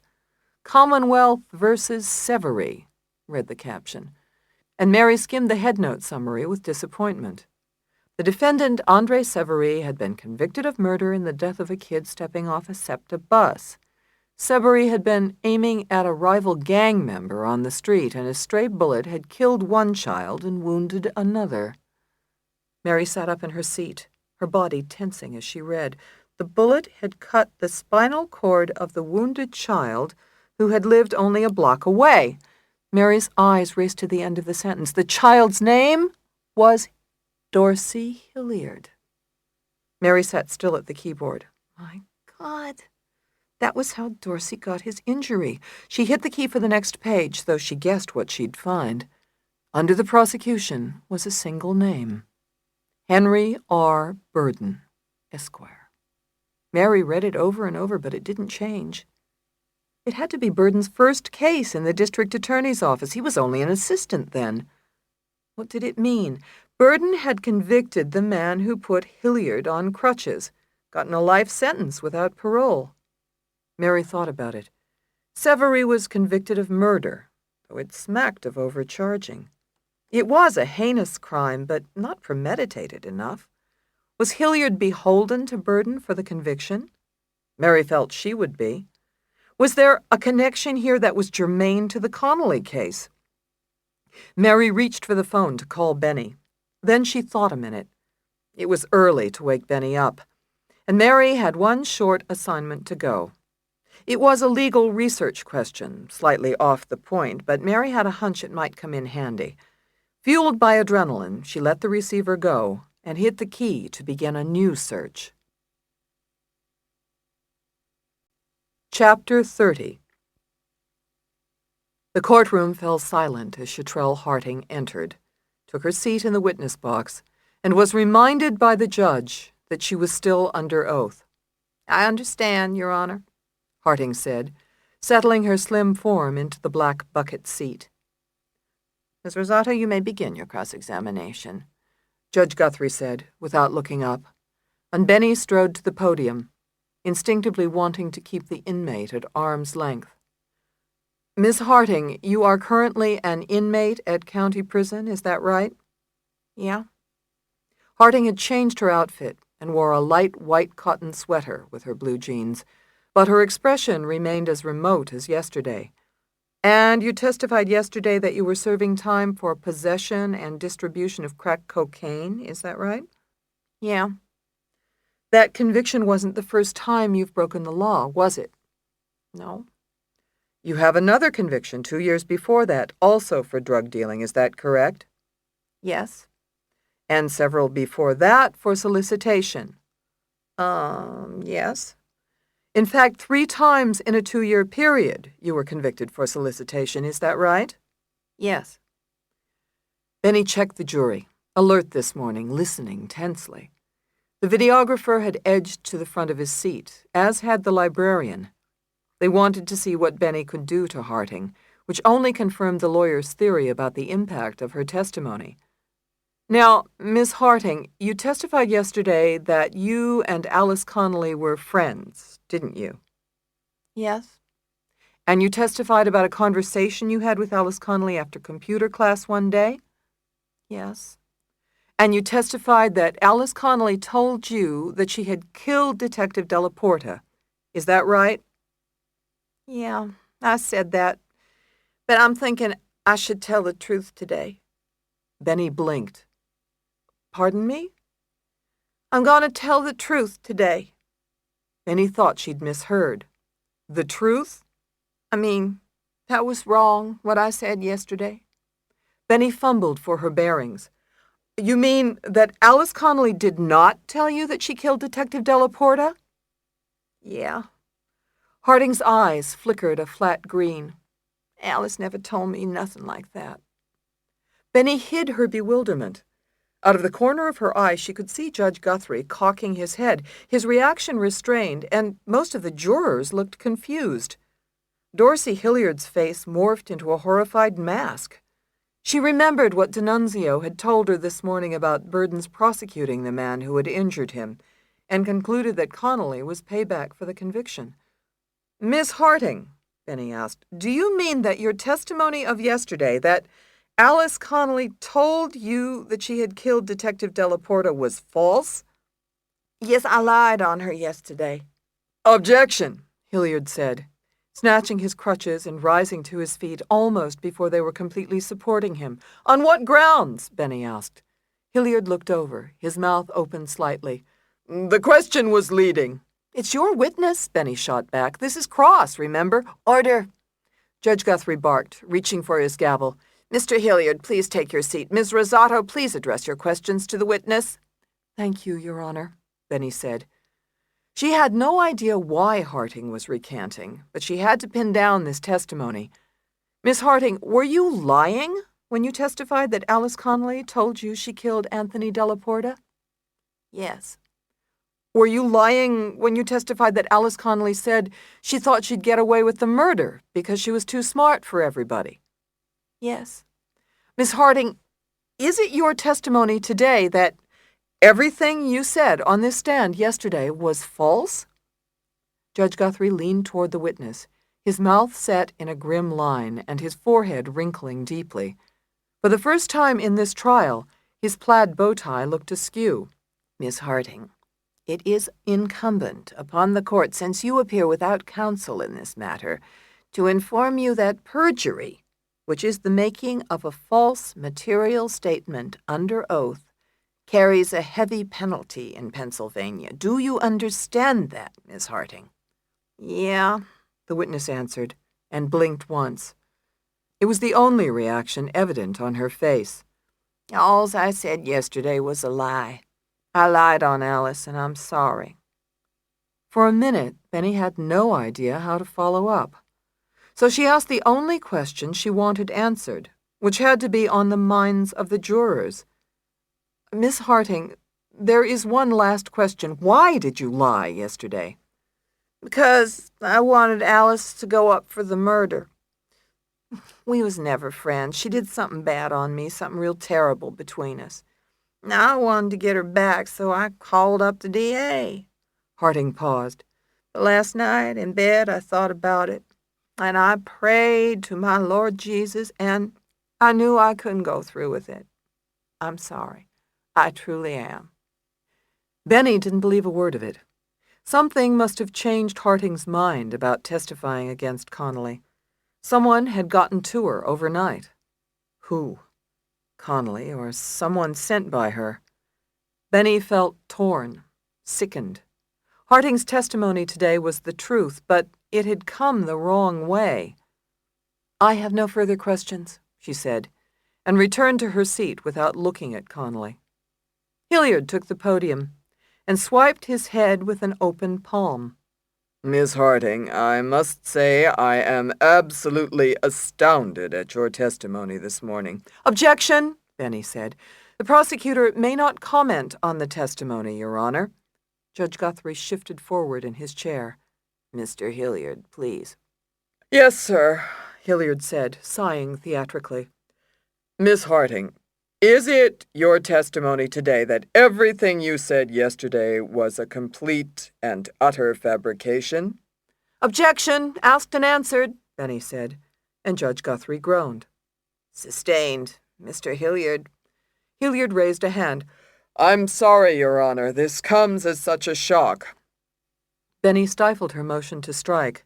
Hilliard's histrionics were futile. The prosecutor was in a terrible bind, and he knew it. There was no quicker way to lose a trial than to have a star witness recant. "Miss Harting," Hilliard said, "you took an oath to tell the truth yesterday, didn't you?" Yes. "Miss Harting, did you understand you took that oath yesterday?" Yes. "But you didn't tell the truth yesterday?" No, I didn't. "Even though you swore on a Bible before your Lord Jesus when you took that oath to tell the truth?" Yes. I'm sorry. I truly, truly am. Hilliard nodded. When you got up on the stand this morning, the judge reminded you that you were still under oath, didn't he? Yes. So that means you took an oath to tell the truth today. Do you understand that? Yes. So you took an oath to tell the truth yesterday, and you took an oath to tell the truth today. How do we know you're telling the truth today? Benny rose. Move to strike this line of questioning, Your Honor. The prosecutor is harassing his own witness. Hilliard straightened his broad shoulders at the podium. Your Honor, in view of the morning's events, the Commonwealth requests permission to question Ms. Harding as a hostile witness. Granted. Judge Guthrie shifted back in his chair. Ms. Harding, Hilliard said rapid fire, were you lying yesterday or are you lying today? I'm telling the truth today. I swear it. Harding turned her body toward the jury, though she didn't make eye contact with a single juror. I am telling the truth now. I swear to you. I prayed to Jesus, and he helped me. I done wrong in my life, I know, and I wanted to get Alice back, but it was wrong. And I want to do the right thing. Ms. Harding, Hilliard interrupted, look at me, not at the jury, and please answer my question and my question only. At her chair, Benny could barely listen to the exchange. How had Connolly gotten to Harding from a holding cell? Had she sent Bullock to the prison last night? He could have represented that he was an attorney and gotten in even after hours, but the prison logs would show a lawyer visit, and they could be checked with a phone call. Benny guessed Hilliard's thinking tracked hers because he scribbled a note and handed it to an associate who scooted from the courtroom. Hilliard resumed his questioning. Ms. Harding, you say that you prayed to Jesus. Do you attend chapel regularly in prison? Not regular. When was the last time you attended chapel in prison? Chitrell's eyes fluttered. I pray in my own way. In your own way. Objection, Your Honor, Benny said. This is harassment. Hilliard pursed his lips. I'll withdraw the question, Your Honor. Miss Harding, what did you do after you left the courtroom yesterday? I went back to the house, to prison. What did you do there, Miss Harding? Same thing as always. Harding shrugged, her shoulders knobby under the thin T-shirt. Which is what, Miss Harding? Do enlighten us. Oh, looked at some TV, sat on the unit, then went to sleep. Miss Harding, did you discuss your testimony with any of the other inmates at the prison? No. Did you receive any visitors with whom you discussed your testimony? No. Did you receive any visitors at all last night? No. Did you receive any telephone calls last night? No. So, Miss Harding, it's your testimony that you have not discussed this case or your testimony with anyone since yesterday? No, that's not what I said. I did discuss my testimony with someone. Judge Guthrie looked over. Benny tensed. Hilliard looked relieved. Who did you discuss your testimony with, Miss Harding? He asked eagerly. My Lord Jesus, Harding answered, with absolute conviction. Suddenly, the DA's associate appeared at the door in the bulletproof shield and was admitted by the deputy. In his hand was a crumpled slip of paper. The associate handed the note to Hilliard, whose face remained impassive. Benny held her breath, wanting the truth to come out, not wanting the truth to come out. Your Honor, Hilliard said. I have no further questions. Benny sat astounded. The OV logs hadn't shown a visitor? So how had Connolly reached Harding? Had she bribed the guard who kept the logs? You know how much money is in drugs. You could buy girls, boys, guards, and cops. The words echoed in Benny's mind as court recessed for the lunch break, and the jury was guided out, and Connolly was escorted from her seat without looking back. Chapter 31. Low-rise projects squatted near Philadelphia's business district 10 blocks from City Hall. Their crumbling brick towers stood out in a skyline rejuvenated by the modern geometry of the Mellon Bank Center and the neon spikes of Liberty Place. The mirrored skyscrapers uptown caught the sun like a butterfly in hand, but the projects swallowed it up, superheating the apartments inside. The windows that hadn't been punched out like black eyes were flung open. At each corner of the building were caged balconies, and Lou noticed a line of laundry drying inside one of the cages. He was sitting in his Honda parked across the street from the building where Brunel lived. Lou had found the address by looking Brunel up in the phone book. The man had 4 phones, all listed. It was easier to call the bad guys than the good guys. Lou watched patiently, scoping out the scene before he went upstairs. The foot traffic in and out of the building was steady, and Lou saw all types go in. Young black men, white women, businessmen, and pregnant mothers. One kid, no more than 12, went sailing into the building's entrance on a skateboard, baggy shorts flapping low on his hips. Different as they were, all entered the building and left again 15 to 20 minutes later. Lou couldn't prove that they were there to buy drugs.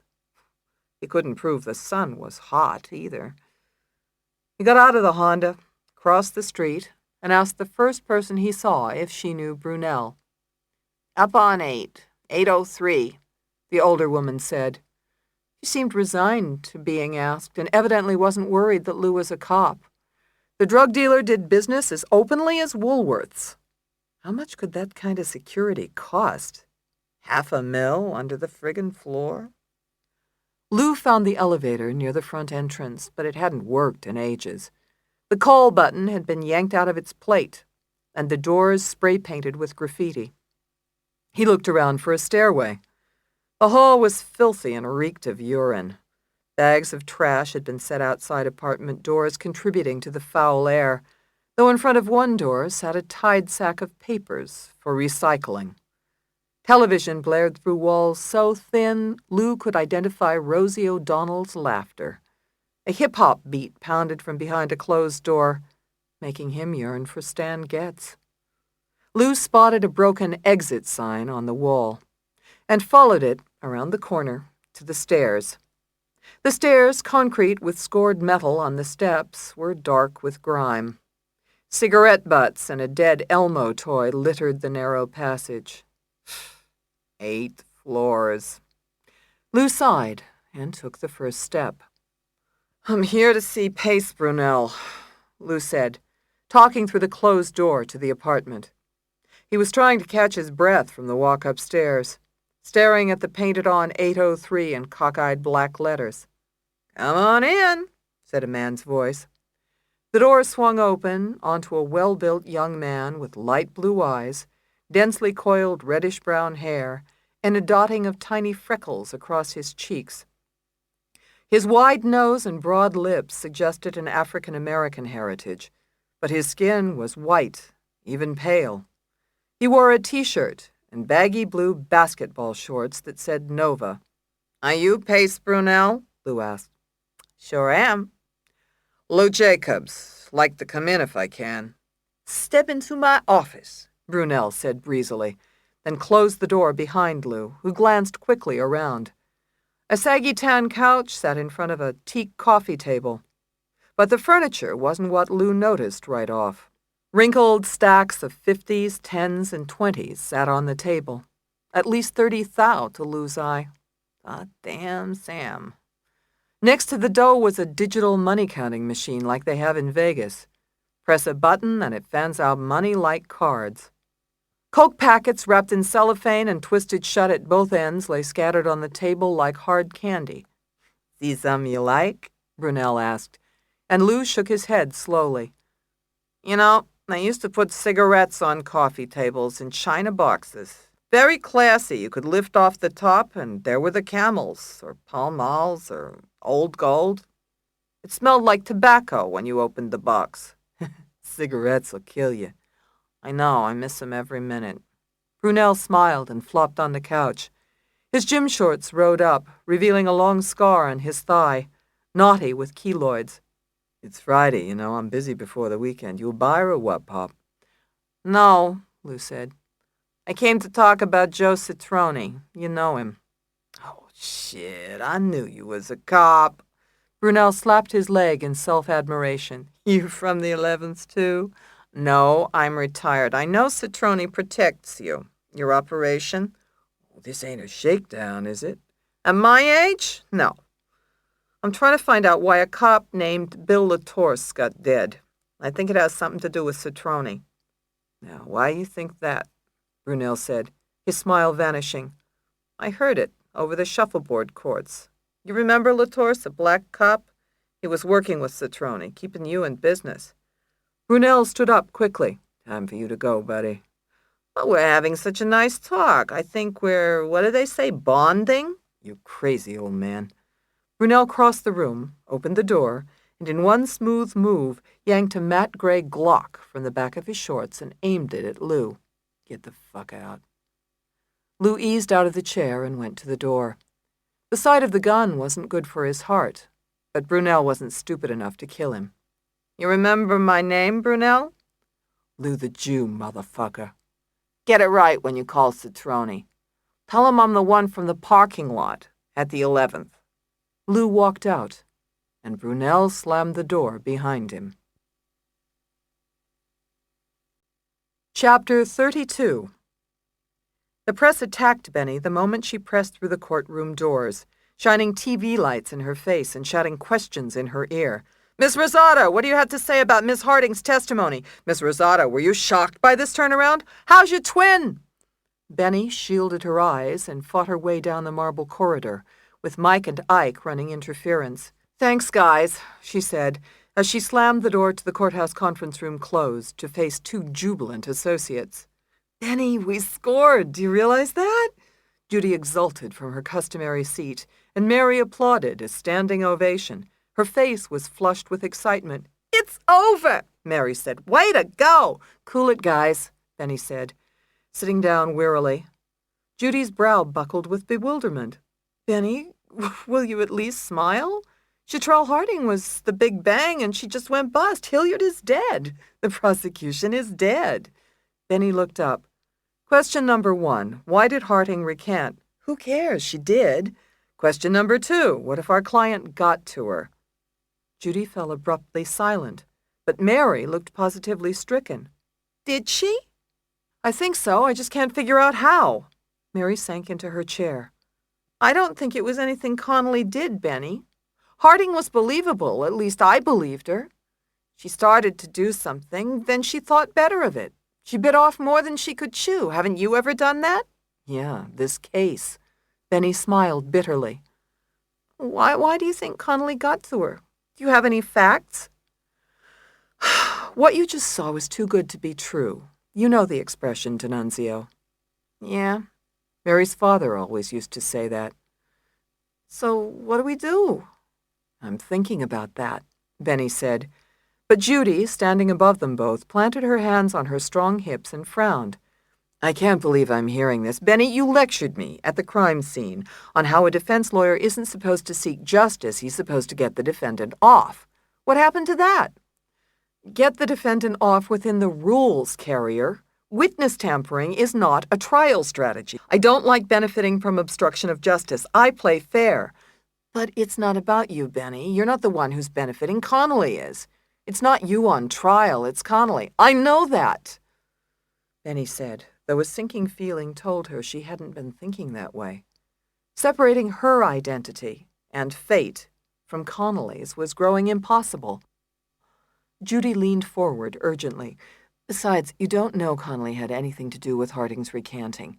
They were incarcerated in separate places. All we know is Harding recanted. We just got a break. We have an obligation to use it. An obligation, Benny laughed, but it sounded like a hiccup. I see. Not only is it okay to exploit it, we're obligated to exploit it. For sure. We have a duty to represent Connolly to the best of our ability, zealously. You know what the canons say. You taught me that, remember? Judy looked like she expected an answer, but Benny regarded her associate through the haze of a growing headache. So Judy continued. Look, Hilliard just took a huge blow. If you consider the Harding fiasco, it's really borderline whether he's proved his case. I don't think we should go forward and put on a defense. I think we should rest, right here, right now. Put it to the jury now? Benny asked, struggling for clarity. For the first time in her career, she was at a complete loss during trial. Benny always knew what to do in court. It was the life part that stumped her. And this was both. Wait a minute. Slow down. You don't make a move like that so fast. I mean, I've never done that. Review the case so far, then, Judy said, and summarized the testimony witness by witness, her enthusiasm gathering momentum. When she was finished, she sat convinced, waiting for the word from Benny. "Well, Coach?" Benny sighed, tense. "Oh, I don't know. Maybe you're right. If we put up a case, the jury will forget about Harding, and we'd give Hilliard the time to rehabilitate his case, and Guthrie the chance to torpedo me. Maybe we should take it to the jury." Mary, sitting between the two lawyers, looked from one to the other in amazement. "Are you two really considering not putting on a defense in a death penalty case?" The question, put so starkly and simply, set the issue in relief for all of them. They were silent for a moment, each left to her own thoughts and conscience. "Be right back," Benny said abruptly, and got up. "What did you do to Harding?" Benny demanded. Connolly scoffed on the other side of the bulletproof glass in the gray suit she had worn for the second day in a row. "I didn't do anything to Harding." "You got to her. I know you did. How did you do it?" Benny leaned forward, bracing her hands on the skinny metal ledge between them. "Did you send Bullock to promise her the world? How did you keep him off the OV logs? Money buys guards. Isn't that what you said?" "Oh, you're out of your mind, Rosato." Connolly sat straighter, annoyed. "Harding wouldn't do jack shit for me. I killed her girlfriend, remember?" "So why did she recant?" "Why are you asking me?" Connolly threw her arms into the air. "How the fuck do I know? Why'd she make up the story in the first place?" Benny stopped short, then eyed the face that looked so much like her own. Why'd she make up the story in the first place? Suddenly, she realized how Connolly had gotten to Harding. "You didn't get to her last night," Benny said, thinking aloud. "That's why it didn't show on the OV logs. You went to her after you killed Mendoza and Page. You made the deal before the trial. You had it rigged, the testimony and the recanting, from the beginning." "I don't know what you're talking about," Connolly said evenly. Her expression betrayed nothing, but Benny didn't need confirmation. "You told Harding to come forward during the trial. You told her to call the DA's office and offer herself up. You fed her enough information to make it credible to the jury and to me. You knew Hilliard would see a slam-dunk surprise witness. You knew when Harding recanted, it would screw up the prosecution's case." Connolly smirked. "Don't try to guess how cons act, Rosato. You're an amateur. Chitrell was trying to kill me. Why would she make deals with me? Because you made it more profitable to side with you than kill you. What did you offer her, a cheaper supply? You in business on the outside and her in business on the inside?" Connolly's eyes narrowed. "Why the fuck are you here? Shouldn't you be working on my defense?" "What defense?" "My associate thinks you don't need one." "I agree," Connolly said quickly, and her reaction clarified Benny's thoughts. "Oh, really? Most defendants in a capital murder case would be shocked if their lawyer was considering not staging a defense. Something about lethal injections makes a defendant hedge his bets." "I'm not most defendants." "Yes, you are. You just anticipated that I'd think of it. You knew when Harding recanted, we'd have a shot at taking it straight to the jury." Connolly laughed. "More than a shot. I watched the jury when Harding flipped. If you harp on it in your closing argument, I'll get off." "I gather I have your permission to rest then. Legally, it's your call." Connolly paused. "If you think it's the right thing to do, sure. It certainly suits my needs." Benny stood up. "I don't want to defend you anymore." "You're not trying to kill me, are you?" Connolly laughed again. For the first time, it sounded nervous, but Benny felt too furious to reassure her. "It's settled then. We go right to closing arguments. By the way, make sure you listen to my closing. I couldn't control you getting to Harding, but I sure as hell can control what I do about it." "What's that supposed to mean?" Connolly asked. But Benny was already out the door. Chapter 33. Judge Guthrie was reading the pleadings index as the jury resettled into its numbered seats. "Call your first witness, Miss Rosato," he said, and Benny rose to her feet at defense table. "Your Honor, the defense has chosen not to present any witnesses because the prosecution has not proven its charge of capital murder." Surprise crossed the judge's refined features, and the lid of his pleadings index dropped closed. Ms. Rosato, are you saying the defense is resting at this point? Yes, Your Honor. Benny watched a ripple of excitement run through the jury, and she knew that behind her the gallery would be reacting too. Judge Guthrie looked at Dorsey Hilliard, who was hustling to his feet on his crutches.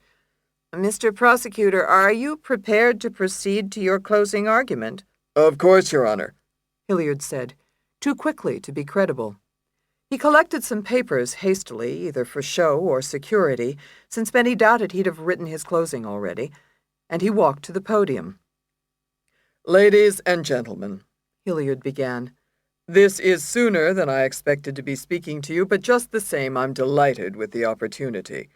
You have been attentive and responsive throughout our testimony, and I thank you on behalf of the Commonwealth of Pennsylvania.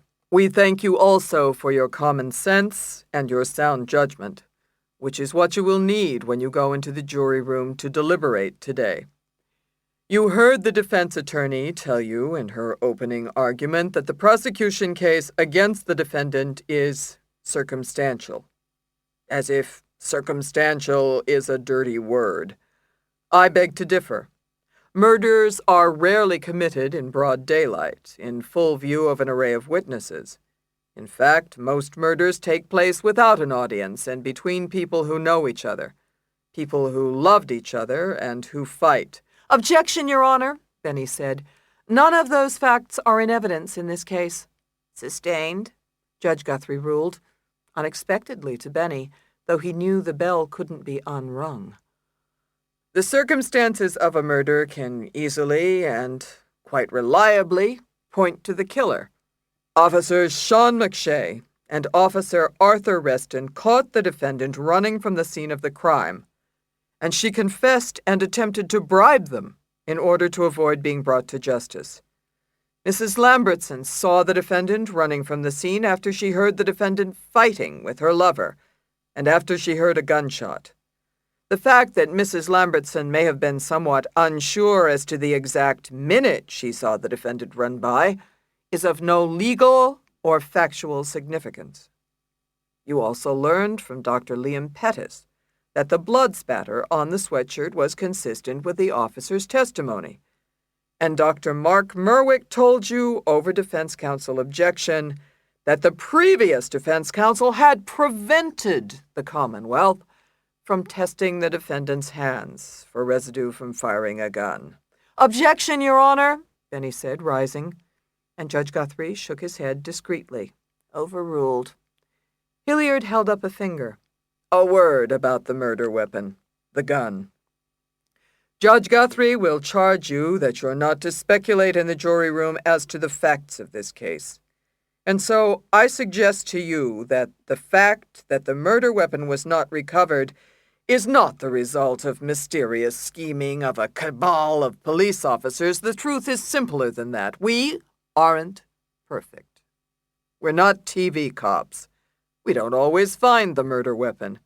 It happens more than we care to admit, and certainly we wish it were not so. Objection, Your Honor, Benny said. Again, assumes facts not in evidence. Judge Guthrie shook his head. Overruled. The court can take judicial notice of the fact that murder weapons are not always recovered.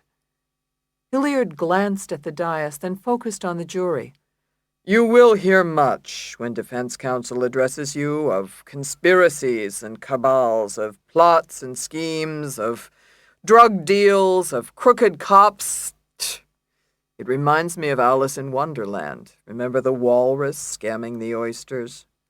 The time has come, the walrus said, to talk of many things, of shoes and ships and sealing wax, of cabbages and kings.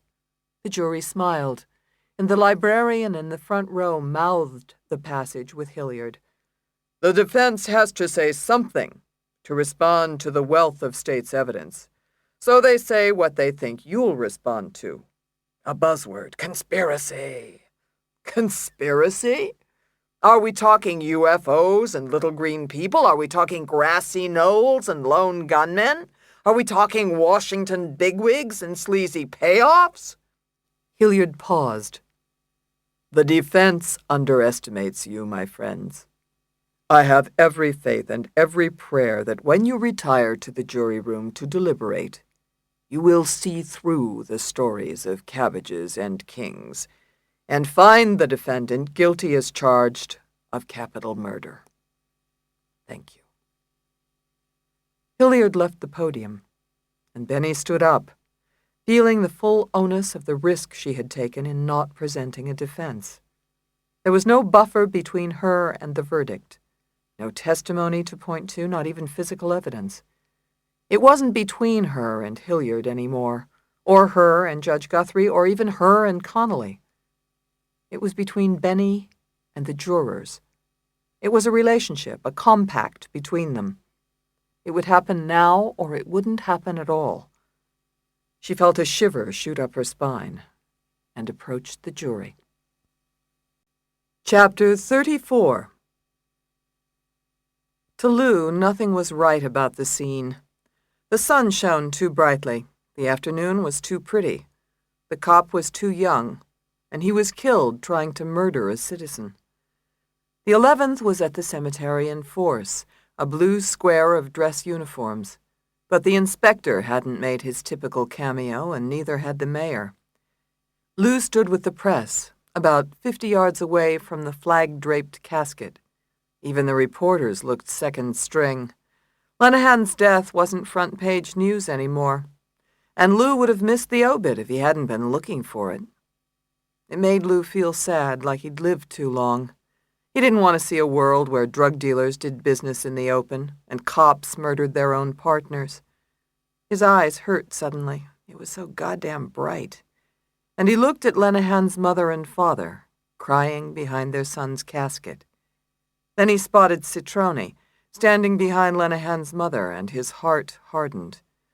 The cop was in full-dress uniform, and the badge on his hat caught the sun. He reminded Lou of a toy soldier, tin on the outside and hollow on the inside. Lou wondered if Citrone had gotten the call from Brunel yet. Standing beside Lou, a young reporter coughed, then lit a cigarette. The acrid cone of smoke disappeared into the fresh air. Lou scanned the rest of the uniforms and found Vega the younger. He was hoping to see either McShay or Reston, but they were too smart to show up. Crap. He wanted to get them so bad he could taste it. Not for Rosato, not even for himself, but for reasons that had to do with the way things used to be, with Stan Getz behind Quiet Nights of Quiet Stars, and bakeries that put cellophane hay on the cookies. The reporter beside him coughed again, louder this time, and Lou looked over. "You gotta quit smoking, kid," he said. "Now they got the patch, they got gum. I had to do it with one of those plastic cigarettes, like a smacked ass." "What do you know?" the reporter snapped. "What do I know?" Lou repeated slowly. He considered spanking the kid, then got a better idea. "Let's see, I know that cop over there. His name is Joe Citrone." Lou pointed, and the kid followed his fingers. "He's filthy as the day is long. He's buddy-buddy with two other cops named Sean McShay and Art Reston." Another reporter turned round at the names. "Did you say something about McShay and Reston, those cops who testified in the Connolly case?" Lou nodded. "The very same. McShay and Reston aren't from the 11th, but they and Citrone, that tall cop behind the family, they're all in business together, running a drug business." "Drug business?" asked another reporter, turning around, joining the group forming around Lou. "Yeah, they take and sell the drugs from busts and protect dealers like Pace Brunel down in the project. Oh, wait, it gets better. Citrone is responsible for the murder of his partner, named Bill LaTorse, who was supposedly killed in the line of duty.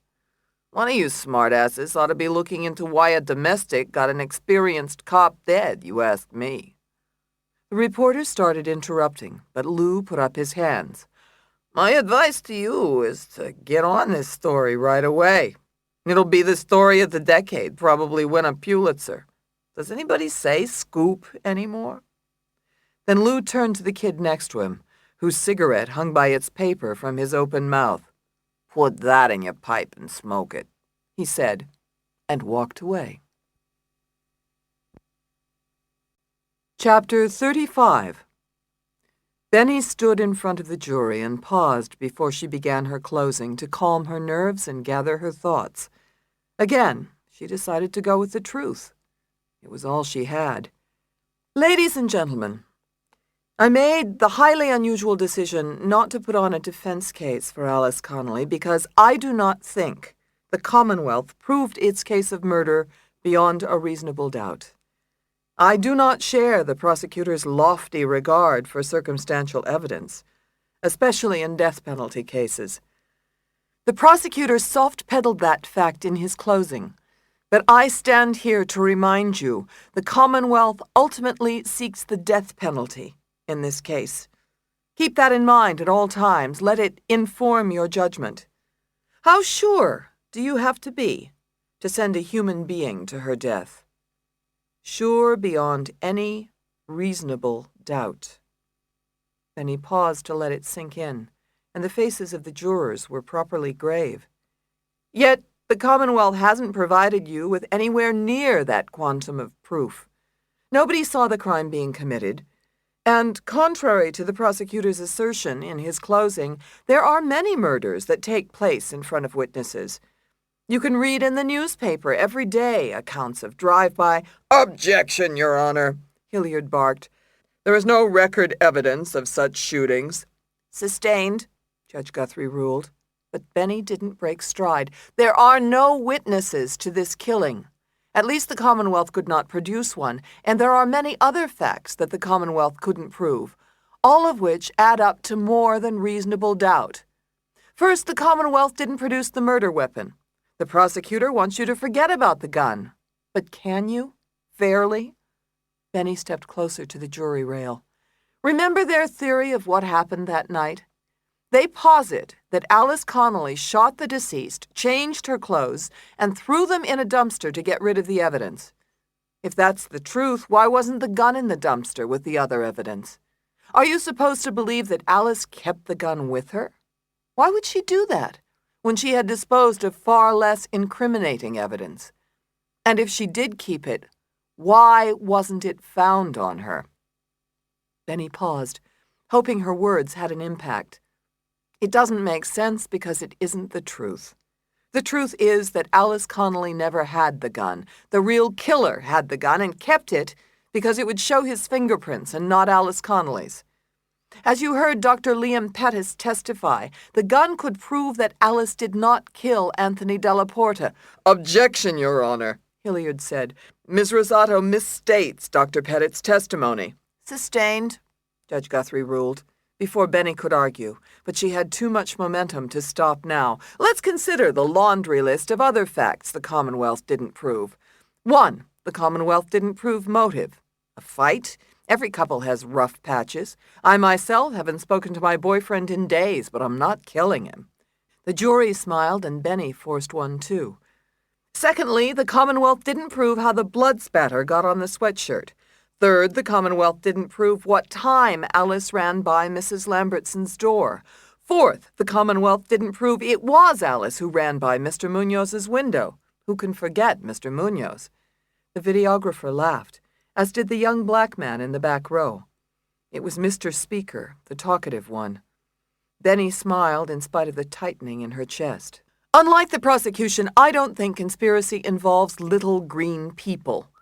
You know that there are many crimes that take more than one person to commit. Think of the mafia. Think of the Oklahoma bombing. Those are criminal conspiracies.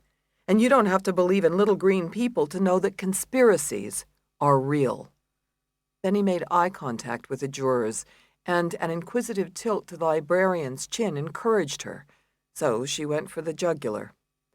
"Ladies and gentlemen, the defense believes that there is a police conspiracy behind this murder, which included Officers McShay and Reston, and that members of this conspiracy murdered Anthony Della Porta." "Objection, Your Honor!" Hilliard shouted. "There's no evidence in the record to support these allegations. The only evidence in the record is that Officers Reston and McShay were the arresting officers. Anything else is an unfair inference from the record and pure conjecture on the part of defense counsel." Benny pivoted angrily on her heel. Your Honor, this is proper argument in a closing. The jury may draw reasonable inferences from the Commonwealth testimony, including what the defense elicited on cross-examination. If I can give the jury an alternative scenario, the objection is sustained. Judge Guthrie's mouth closed firmly, setting his jowls like a French bulldog. Comment no further on the arresting officers, Ms. Rosato, and resume your argument. Benny was dumbfounded. Your Honor, is it your ruling that I can't present my theory of the way I believe this murder was committed? I'm not bound to the prosecution's theory that denies the defendant the right to a fair trial. Judge Guthrie frowned deeply. You may present an alternative scenario, counsel, but there is no record evidence that any specific police officers were involved in Detective Delaporta's death. You may not confuse or mislead the jury in closing argument. You can present your theory without mention of any purported role of the arresting officers. Please proceed. Benny swallowed her anger, thought on her feet, and faced the jury. Consider this, then. Consider that someone, we don't know who, comes to Detective Delaporta's apartment about 15 minutes before 8 o'clock on the night of May 19th. Fights with Detective Delaporta and shoots him point blank. The killer wants to frame Alice Connolly, so he runs to the closet, which he knows is in the bedroom, grabs one of Alice's sweatshirts, and dips it in Detective Delaporta's blood in a typical spatter pattern he has learned something about, somewhere. Then he leaves, unseen, and plants the bloody sweatshirt in a nearby dumpster, knowing it will incriminate Alice. Then he spoke urgently to the jury now. She had to make them understand. Picture that Alice comes in and discovers Detective Delaporta lying dead on the floor. Terrified that the killer is still in the apartment, she panics and runs for her life. Remember, there are 10 to 12 minutes between the sound of the gunshot and the time Mrs. Lambertson sees Alice run by. That's more than enough time, isn't it? The videographer inched forward on his seat, but the librarian hung back. Think about what I'm saying, ladies and gentlemen. If you can understand how someone else could have killed Detective Delaporta and framed Alice for it, then you cannot, under the law or in good conscience, convict Alice Connolly. And I suggest to you that Alice is being framed by a police conspiracy. Your Honor, objection! Hilliard said, and Judge Guthrie leaned across the dais with a deep frown. Sustained, he ruled. Ms. Rosato, I warn you. Benny bore down. She couldn't win if Guthrie tied her hands, and she had to win. Ladies and gentlemen of the jury, reflect for a minute on the testimony of Officers McShay and Reston. They said they were in Detective Delaporta's neighborhood, halfway across town, while they were supposed to be on duty. Does it ring true that a cheesesteak was the reason they left their district? Objection! Hilliard shouted. Your Honor. Sustained, Judge Guthrie said, reaching for his gavel and holding it poised over the dais. Miss Rosato, you may not refer specifically to the arresting officers. Benny turned on him, gritting her teeth. Your Honor, is it your ruling that the defense cannot argue that the arresting officers lied on the stand? The jury is always free to disbelieve the officers, as it is any of the Commonwealth witnesses. Miss Rosato! Judge Guthrie set his gavel down. You may not argue that the police officers were involved in the underlying murder. Any inference the jury would draw in that regard would be unreasonable and speculative. Move on, counsel, before you are cited for contempt. Benny ignored the threat. Ladies and gentlemen, isn't it at least possible that Officers McShay and Reston were on the scene because they were the ones who shot Detective Delaporta? Objection! Your Honor, Hilliard said, reaching for his crutches and standing now behind the counsel table. Defense counsel is boldly flouting your rulings, Your Honor. Judge Guthrie banged the gavel. Crack! Miss Rosato, this is your final warning, the very next improper reference, and you will be held in contempt. Benny told herself to calm down, but she couldn't. Her adrenaline pumped, her heart thumped hard. She was fighting for Connolly's life. The responsibility hit like a freight train. She ignored judge and prosecution in favor of the jury. Ladies and gentlemen, think critically about the Commonwealth testimony. Nobody but the arresting officers heard any alleged confession. Nobody but the arresting officers heard any alleged bribe. Nobody but the arresting officers saw a plastic bag. Only the arresting officers testified to these points, and that was because they lied to you. Benny rested her hand on the polished jury rail, its support unexpectedly inadequate. The Commonwealth's case rests entirely on those lies, and it will ultimately collapse of its own weight. I didn't even think it was worth responding to, and this is a capital murder case in which the defendant is... Penny caught herself. She was going to say my twin. She tried to keep a lid on her emotions, then realized she was struggling to suppress the truth, her own truth. She flashed on the first day she met Connolly, then finding her father's cottage, reading her mother's note, the drop of blood in the crevice of her arm. Then Benny knew. She finally let herself acknowledge it. Ladies and gentlemen, in my opening argument, I told you I did not know whether Miss Connolly is my twin. Well, that is no longer true. Benny's voice grew hushed, and she felt suddenly as if she were talking to herself, instead of holding the most intimate of conversations with total strangers in open court. She was thinking clearly, standing in her own truth. Though I have no proof, I know that Alice Connolly is my twin as surely as I know that she did not commit this murder. Objection, Your Honor, Hilliard said, rising on his arms. Move to strike. I demand that Ms. Rosato be cited for contempt. Crack, crack! Judge Guthrie pounded the gavel to the desktop, then slammed the gavel down, handle and all. Ms. Rosato, I've warned you, and you've disregarded my warnings. I find you in plain contempt of court. Mr. Deputy, take Ms. Rosato into custody.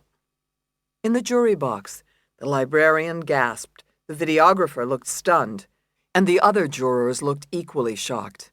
Judy and Mary leapt to their feet. Connolly stood up open-mouthed before an astonished courtroom as a shaken Benny was taken roughly away. Chapter 36. The deputy in the courthouse holding area had seen many a strange sight in his cells, but he'd never seen a sight as strange as this one. He looked through the bulletproof window of his station at the two cells, each holding a pretty blonde in a gray suit. Each woman sat on the white bench in her cell, rested her chin on her hands, and crossed her legs left over right at the knees, the same way as the other. But though the women looked and acted like twins, it was obvious they were barely friends. The guard peeked again. Their heads were turned away from each other, in opposite directions, like newspaper photos of couples in the middle of a divorce. One twin faced the stainless steel sink in the left corner of her cell. The other faced the stainless steel sink in the right corner of hers. The guard forgot for a minute which broad was the defendant and which the lawyer, then gave up trying. As far as he was concerned, the Lord would be the judge of them both. Now what happens? Connolly asked. She stared straight ahead, not looking at Rosato. Her voice, curiously devoid of emotion, carried through the white-painted bars between their holding cells. I'm not sure. Benny shrugged listlessly. Does the case go forward with us sitting here? No. I'm dispensable, but you have a right to be present at your own trial. The judge will calm down and let me out with a fine, or he'll stay pissed, have Carrier take over the case, and leave me locked up. Either way, it doesn't matter. The case is going to the jury. Connolly nodded. What the fuck happened to you out there? She asked after a minute. Benny rubbed her face. Her skin felt oddly strange to the touch. I lost it, I think. In my case, you lost it? Well, why would I lose it in anybody else's case? I got another twin? Benny looked over with a slightly crazy grin, and Connolly rolled her eyes. Right. There you go. There was nothing to do but laugh, and Benny did, briefly. Connolly raked her hair back. So, Am I fucked? You mean, did I just lose it for us? I mean, did you just lose it for me? Connolly's voice grew quiet, her features still. No, I don't think so. I got my closing out, and the jury didn't like what Guthrie just did. He overplayed his hand. I think the defense is in good shape. In a funny way, what just happened in there could help. Why? The jury won't forget it. Also, I was right. I was telling them the truth, and they can feel it. I could feel it. Benny thought a minute. It happened. What happened? I can't explain it. Sometimes I just feel it. Sometimes I get the feeling like a little click during a closing, and sometimes I don't. This time I felt the click. Are you ever wrong when you think you feel it? Sure. Connolly blinked. You've been wrong. Benny leaned her head back against the unforgiving wall of cinder block. Sure, I'm human. Connolly fell momentarily silent. You didn't mention Chitrell in your closing. Harding? No. You did it for spite. No, not for spite. I might be your twin, but I won't be your accomplice. Connolly slumped slightly and rested her hands between her legs. You're really into this twin thing, huh? Though we're twins? Yeah. You got all blubbery out there. I thought you were going to cry like a baby right in front of the jury. Benny smiled sadly. Are you surprised by that? That I might shed a tear about you being put to death? Connolly snorted, then looked away. It doesn't mean anything to you, our being twins, does it? Benny asked, and watched as Connolly's eyes focused out the door to the guard station. What if we're not twins, huh? Remember that DNA test we took? What if it comes back and says we're not twins? It can't. It won't. I know that now. I think I always did. Our father what? Connolly turned and looked directly through the bars at Benny. Her eyes were so angrily blue, Benny drew back. Our Father who art in heaven? Winslow. Winslow, who knows if he's our father? The sudden sharpness in Connolly's voice echoed throughout the hollow cells. I went to his house in Mount Shannon.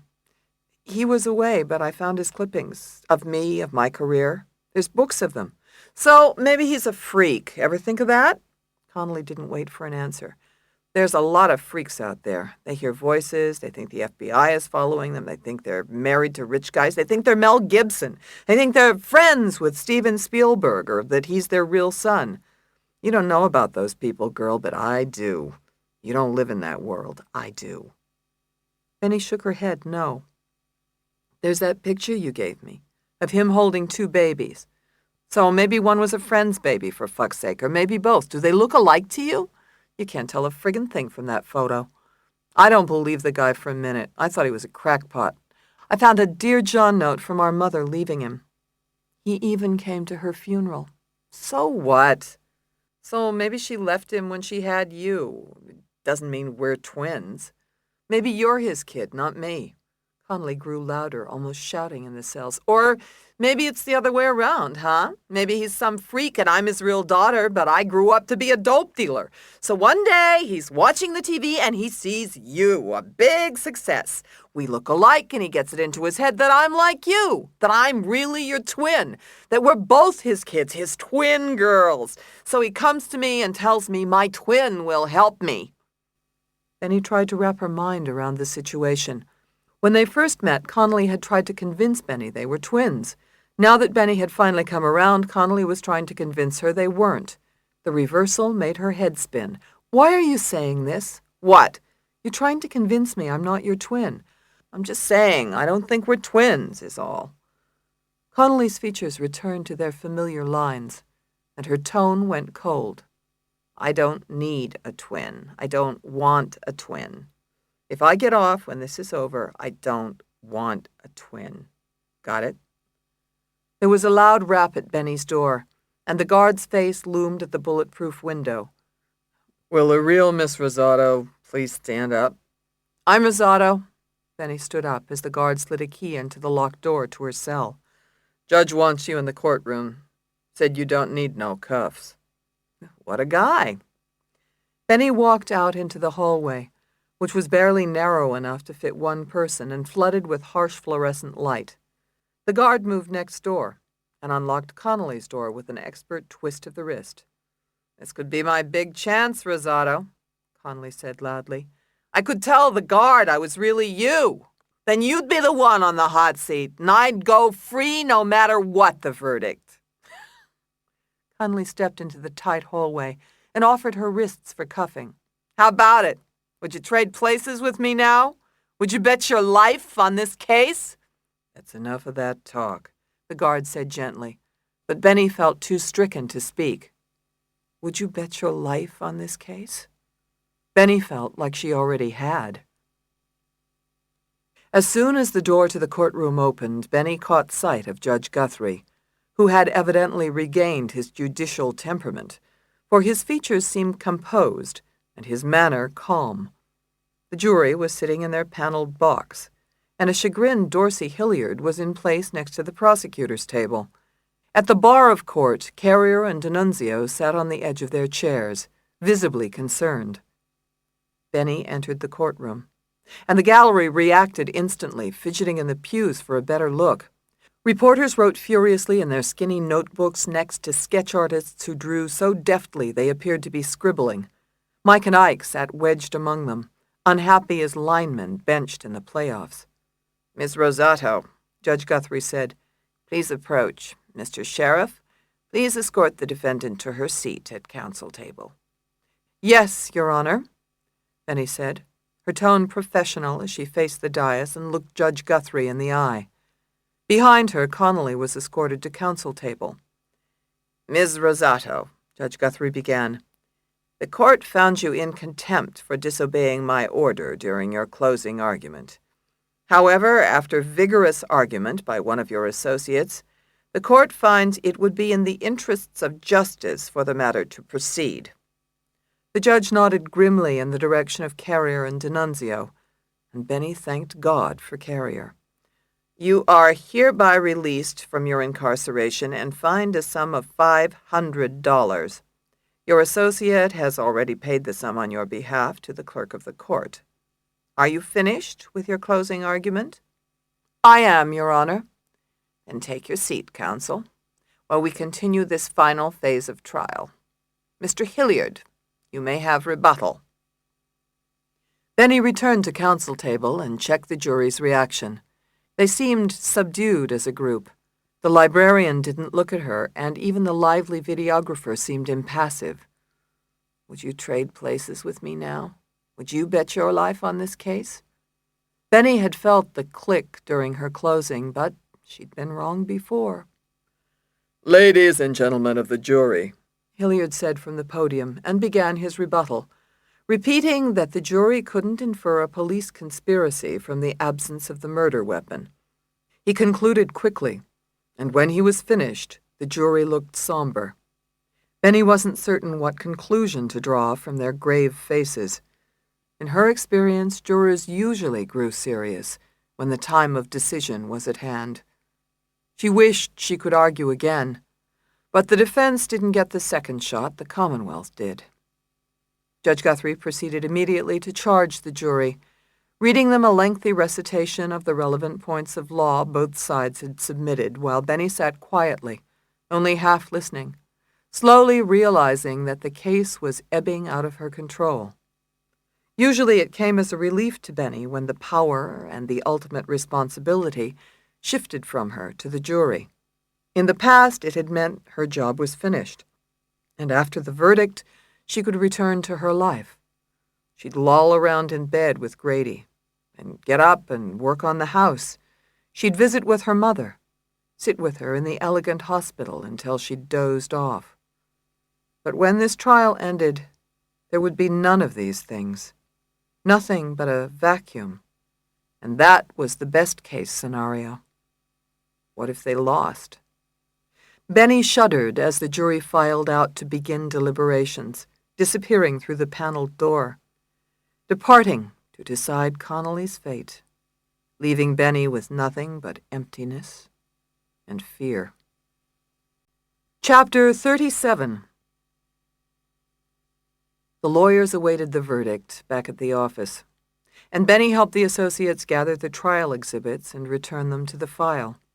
It wasn't the type of clerical task she usually performed, but she knew they'd need her help, and part of her wasn't ready to let go of the associates. Trying this case together had brought them closer, like soldiers in the war. And Benny knew this war wasn't over yet. If Connolly were convicted, there was still the penalty phase of the trial to go, with Benny putting up the expert and fact witnesses that would be Connolly's last hope. You got the psych expert lined up, right, Carrier? All taken care of, ready on phone notice. Good. You got the assistant warden? Only the assistant's assistant. She'll say that Connolly was the model inmate, conducted the computer classes, and showed rehabilitation potential. Benny kept her own counsel. With what she knew, eliciting that testimony would be like suborning perjury. She turned to D'Annunzio. Any luck finding anybody who knew Connolly growing up? No. I made a bunch of calls and got zipped. No family left at all, not even cousins or something? None. Benny considered the implications. She and Connolly were all each other had left. You checked on family, friends, and neighbors? I found an acquaintance who knew her from high school. She said Connolly was always an outsider. Maybe that would help. She said she'd testify. If we need her, I can take her. You'll do the direct exam, D'Annunzio? No jitters? Not after my contempt argument. Benny smiled, surprised. She had assumed that Carrier had handled the argument. You mean you argued that to Judge Guthrie? Yes, Mary said, and couldn't hide a proud smile. I got you out of jail. Almost free. How'd you handle it? Were you nervous? It didn't kill me, so I must be stronger. Judy nodded happily. She was awesome. She had the case law ready as soon as they took you away. It only made sense for her to argue it, not me. Benny didn't get it.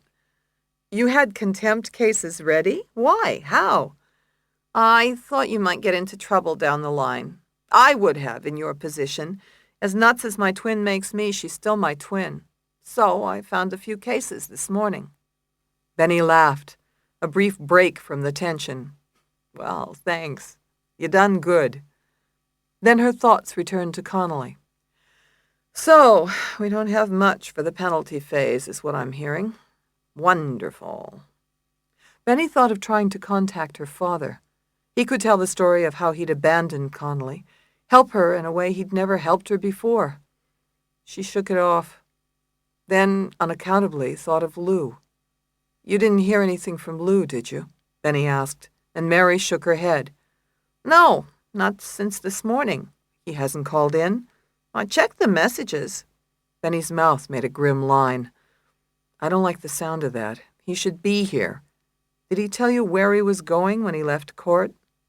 No, he didn't say. Mary frowned and locked eyes with Benny. 5 more minutes. I call his house again. Mary nodded. I'll remind you. Where do you want these? Judy asked, holding a file of trial notes. Benny looked up from her work. Stick 'em in the last folder. Judy wedged the manila folder into the last red accordion file. 15 accordions sat in 3 rows of 5 on the conference table, their manila folders straight. Almost all of the exhibits and transcripts cluttering the conference room had found their way into one of the accordions. Benny wondered if anything else in her life would come back together so easily. How long do you think the jury will be out? Judy asked, stuffing the correspondence away. Not tonight, either way. Benny checked the small desk clock sitting behind the telephone. 4:32. Only 5 minutes since the last time she'd looked. They haven't been sequestered that long, so they're not that antsy. And this is a major case. They'll sleep on it. Then decide tomorrow or the next day. Sunday? You think he'll go till Sunday? Judy rubbed her neck. It's not like there's lots of physical evidence to go over. Either they believe the cops or they don't. Mary nodded. People don't like to work on Sundays. I bet they'll come back tomorrow, then go home and rest on Sunday. Judy squinted outside the large windows of the conference room. The sky was gorgeous and sunny. the humidity mercifully low. It's supposed to be a nice weekend. They get the weather report, don't they? Suddenly, the intercom buzzed on the credenza, startling Benny, who reached for it. The associates froze where they stood. It would be Marshall, the receptionist. "Rosado," Benny said when she picked up. "Are they back?" "No, relax," Marshall said. "Turn on the TV. The news is on Channel 10, and we've been getting tons of calls. Something's happening out there." "Thanks." Benny hung up and leaned over to switch on the small Trinitron in the corner of the conference room. "It's not the jury, it's the TV." "What?" Judy said, as she and Mary gathered around. "Jesus H. Christ," Benny said, turning up the sound. On the screen flashed a series of still photos of police officers hurrying from a cemetery. A voiceover said, "The funeral service of Officer Lenahan was disrupted by reporters today, and Philadelphia's top cop has requested that immediate action be taken against members of the press." The next shot was a headshot of the police inspector, his distinguished features marked with undisguised scorn. "I'm shocked by what I heard happen today," he said. "It's an absolute abomination that Officer Lenahan's family was disturbed in their most difficult hour by a media that seems to know no bounds and have no decency." A woman TV reporter stuck a bubble microphone in the inspector's face. "Do you have any comment about the allegations of corruption against certain members of the 11th and 20th districts, Inspector?" "We have no further comment at this time. An investigation of the districts has been commenced today and will be fairly conducted. Thank you." "Specifically, are you aware that certain allegations have been made involving members of the police force taking cash payments for protecting drug dealers?" "I repeat, I have no comment on the particulars," the inspector said, and walked off camera as the TV reporter turned and flashed a capped smile. "That's all from the roundhouse. Back to you, Steve." Then he switched off the television, to the sound of the associates laughing and clapping. "Did you hear that?" Judy said, delighted, and Mary's face lit up.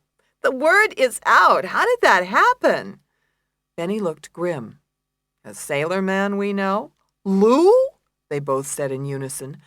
But Benny's eyes were pained. Lou wasn't as young as he thought, and whatever he was doing would threaten some very dangerous characters, enemies known and unknown. If they were going down, it wouldn't be without a fight. "Where the hell is he?" Benny asked, but nobody had the answer. "Enough with the lecture," Lou said, exasperated in his chair. But Benny wasn't finished. "Lou, the trial may be over, but the conspiracy isn't. They have a business to run, a very lucrative business. You're hitting them where it hurts, threatening not to let up even after the case is over. They'll take you out, Lou, they will." "Let 'em try," Lou scoffed, and winked at Mary, who sat off to the side, looking worried nonetheless. "Benny's right, and not just because she's the boss," Mary said. "They tried to kill her, they'll try to kill you." Lou sighed. "Aw, is this what I came back for, to get nagged?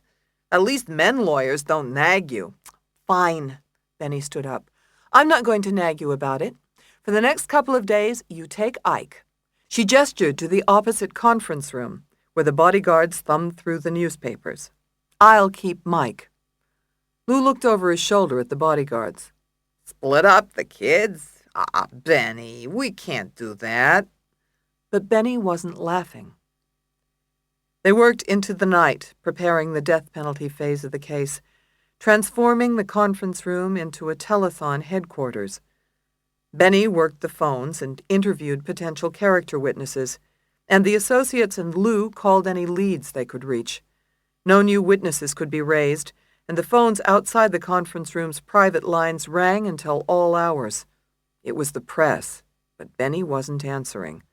She had to focus on this last part of the trial. It was hard enough working on the assumption that Connolly had already been convicted of capital murder.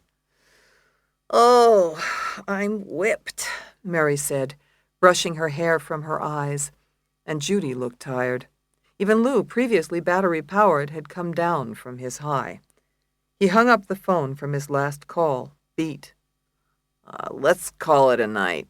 "Agreed," Benny said. You all go home. Come back tomorrow morning around 7. What about you? Judy asked, picking up her bag. I'm staying for a while, Benny said. She was exhausted, but she had paperwork to prepare. I have a few things to finish up. Lou, you and Ike take the girls home. And you keep Ike. Lou folded his arms. No, I'll put the girls in a cab with Ike, who will take the girls home and come back for you. I'll take care of my own ass. Lou, we're not discussing this again. You're right, we're not. You're nagging. And I'm ignoring you. It's my marriage all over again. Lou stood up and gestured to the bodyguards across the way, who slipped into their sports jackets. Lou, oh, will you shut up? See you tomorrow. Let's go, kids. Lou left the conference room and met Mike and Ike in the hallway. Shit, Benny said, and went after him. She had hired the guards. She could direct them. Ike, she said, pointing, you go with Lou. You follow him home whether he wants you to or not. And you sit outside his house if you have to. Keep him alive tonight so I can kill him tomorrow. Understand? No can do, Ike said. Lou's not the client. You are. What? We can't protect Lou. We have to stay with you. It's in the contract. What contract? I didn't sign any contract. Our contract with the security company, and the security company's contract with the insurance company. We're only insured to protect you. If something goes wrong, we'll have to be with you or our company gets sued. Benny laughed. That's ridiculous. Mike shrugged shoulders like the continental shelf. It's what they told us. Stay with a designated client. Lou smiled. See? It's lawyers, Rosado. They complicate everything. Can't even jump off a diving board anymore because of lawyers. Lady lawyers, probably. They nag you, then they sue you. Lou hit the elevator button in a jaunty way, and the doors opened. He stepped inside and took the associates in with him. Come, ladies. I left my car at home. I'll escort you in a cab. See you, Rosado, he said as the doors shut. He's so damn stubborn, Benny said, staring at the closed aluminum doors, and Mike nodded. They all are. Who, old people? Men, Mike answered, and Ike looked over. Chapter 38. Judy and Lou dropped Mary off in the cab, then continued down Pine Street in silence. Judy looked out the window, too sleepy to make conversation, which was fine with Lou. He unbuttoned his jacket and relaxed in the torn seat. His car would have been comfier, but he'd left it at home in case it had been made at the cemetery or the police station. Lou watched the cardboard tree swing from the rear-view mirror. Funny. All the cabs had those trees, but none of them smelled like pine. The air in the cab stank of cigarettes, regardless of the round no-smoking sticker. And in the light from the car behind, Lou could see greasy smudges on the plastic separating them from the young driver. Lou looked idly out the window. Antique shops lined the narrow street, and it was too late for anyone to be on the sidewalks. The cab stopped at a traffic light, and Lou read the sign in one of the shops. Meyer and daughter. A skinny wood chair sat in the window. That an antique, Judy? Judy nodded. Yeah, I bet it's early American. That's all they have in there, real colonial pieces. The chair probably cost $1,000. Get out. Hardly wide enough for a tush. Colonial tushes were smaller. Lou shook his head. I love it. For old chairs, we pay through the nose. For old people, we can't be bothered. The cab lurched forward, its interior brighter than before from headlights behind. The car in back of them was tailgating. But why at this hour of night, with no other traffic?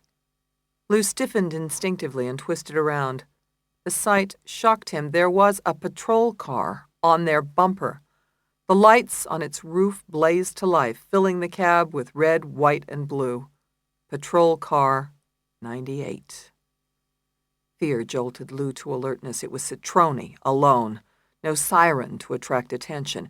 A cop on a night stop could get away with anything. Lou had seen it happen.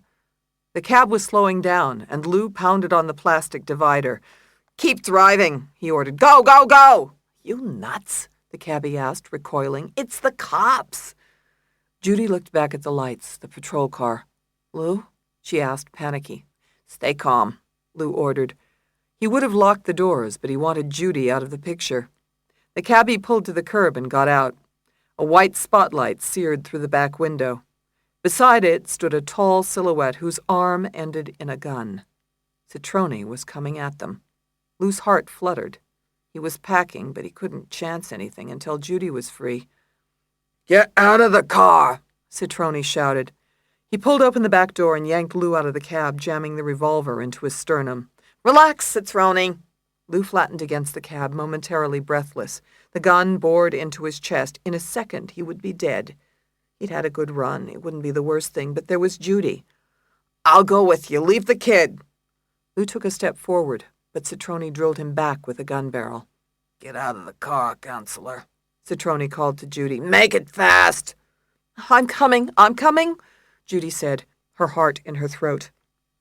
She slid from the back seat and gasped when she saw the gun. She edged away, reflexively, her back bumping into the cab, staring open-mouthed at Citrone. His face became angles and shadows in the blinding light. His eyes were merciless black slits. He would kill them both. Judy struggled to think through her terror. The astonished cabbie put up his hands. I stopped at the light, officer. I swear I came to a full stop. Citrone's gaze darted sideways while he kept the revolver flush against Lou's shirt. Get lost or you're dead, he told the cabbie. Come back for the car. The driver's eyes went wide and he ran off, his legs pumping. Nice police work, Lou said. Now let the kid go. She won't say anything. Let her go? She attacked the cop on a routine traffic stop. The cab had a broken tail light. With a swift kick, Citrone shattered the cab's brake light. Red plastic shards clattered onto the street. Oh, come on, Citrone, Lou said. Everybody knows about the parking lot at the 11th. They gonna believe you killed us on a routine stop? Citrone laughed quietly. Me? Kill you? I'm not even here. My friend should be along any minute. A state trooper. Judy forced herself to think. Citrone would shoot them as soon as the trooper got there. What could she do? She didn't have a gun. Then she remembered the boxing she'd watched at the gym. She had surprise on her side, if not expertise. Suddenly, she lowered her stance, planted her feet, and threw the first punch of her life, aimed point-blank at Citrone's jaw. Ah! Citrone cried out. The blow landed badly, but knocked the cop off balance. The revolver went off with an ear-splitting crack. No, Lou! Judy screamed as Lou's shoulder exploded into bright red blood and tattered fabric. Lou didn't feel the pain. He threw himself against Citrone's arm and grabbed his wrist, struggling to shake the gun free. It clattered to the street while Lou pinned the stunned cop to the wet asphalt. Judy watched, dumbstruck, then realized she had to act. She ran for the gun, snatched it off the street, and raised it with both hands. Her right hand throbbed from the punch, but she looked down the gun's sight to Citrone and braced herself. Freeze, Citrone! Judy shouted, her voice strong with newborn authority. And Lou was already rolling off the crooked cop, leaving him exposed in the gutter. I'll be all right, Lou said, drowsy from the anesthesia. It would hurt if he could feel anything, but he couldn't. He never caught one in all his years on the force. His retirement, he had to get shot like a schmuck. He eased back on the thin hospital pillow. The bullet had been removed, and his shoulder packed and splinted. Nagging him from the foot of the bed like three harpies were Judy, Mary, and Rosato. You'll be fine, Benny patted his foot, because I'm not letting you out of my sight. Me neither, Mary said, until the entire 11th district is behind bars. We got him, didn't we? Lou smiled, his words faintly slurred. Judy grinned. Oh, yeah, we're all over the television. Her right hand was bandaged and sore. She had broken a finger punching Citrone, who didn't have a scratch. Judy needed remedial boxing. They've stepped up the investigation of the 11th. Benny nodded. It's only a matter of time before they call in McShay and Reston, and the cops start diming on each other. The DA's office will make the best deals with whoever comes forward first. The cops know the drill. Still, Mary couldn't feel happy about it. Not a great way to do it, though, Lou, putting yourself in harm's way. Lou chuckled softly. Talk to Judy. She threw one of the worst punches I ever saw. Judy bowed. Thank you. Thank you. She saved my life, Lou said, his sentence trailing off. He wanted to thank her, but didn't have the strength to hug her. It was probably for the best. You weren't allowed to hug women anymore. It was against federal law. Told you I could box, Judy said. I'm going twice a week after this verdict is in. The verdict, Benny remembered. She'd been so worried about Lou that she rushed from the office and hadn't thought about it since. Remarkable, considering that the Connolly case had occupied her every thought for days. Lou's surviving the attack had dealt a death blow to the conspiracy, and it would all come tumbling down, starting with Citroni on up, with luck even extending to Guthrie and Hilliard. But the jury would be deliberating under sequestration, isolated. They wouldn't know the police conspiracy had been proved true. They'd return with the verdict. Innocent or guilty? When? Chapter 39. Benny got the call from the clerk of the court at 10:15 the next morning, and the defense team was at the Criminal Justice Center barely 10 minutes later. The lawyers and bodyguards emerged from 2 cabs, their faces taut as the cab doors opened and the press swarmed, swinging boom mics overhead. Benny screened it out. All she could think about was the verdict. "Get out of my way!" she shouted at the mobbing reporters. She plowed through the crowd and trusted that Mike and Ike had the associates covered. They fought their way into the courthouse, into the elevator, and finally down the hall to courtroom 306. The lawyers pushed through the gallery to the bulletproof shield. For the first time, Benny felt relieved to have the goddamn wall of plastic between her and the rest of the world. On the silent side of the barrier, Judge Guthrie sat atop the dais, apparently reading documents. Courtroom personnel bustled about, getting ready for the verdict. A woman hurried by with what Benny recognized as an order sheet, remanding Connolly to the custody of the prison system until the date of her execution. Benny looked away and reminded herself the order was just a contingency. Like her, the court had to prepare for either verdict. She put her briefcase down on counsel table, her mouth dry. Dorsey Hilliard walked through the glass door, then approached Benny. He balanced on his crutches as he offered her a hand. "Whatever happens, Benny, you've been a worthy adversary," he said. Benny's throat caught. Her twin's life was on the line. She had almost been killed, and Lou lay wounded in a hospital. "Go straight to hell, asshole," she said. And Hilliard withdrew his hand as if bitten. The exchange was gaped at by spectators, captured by sketch artists, and noted by the reporters, to be subject of 100 questions later. Benny put it all from her mind and sat down to wait for Connolly. It wasn't long.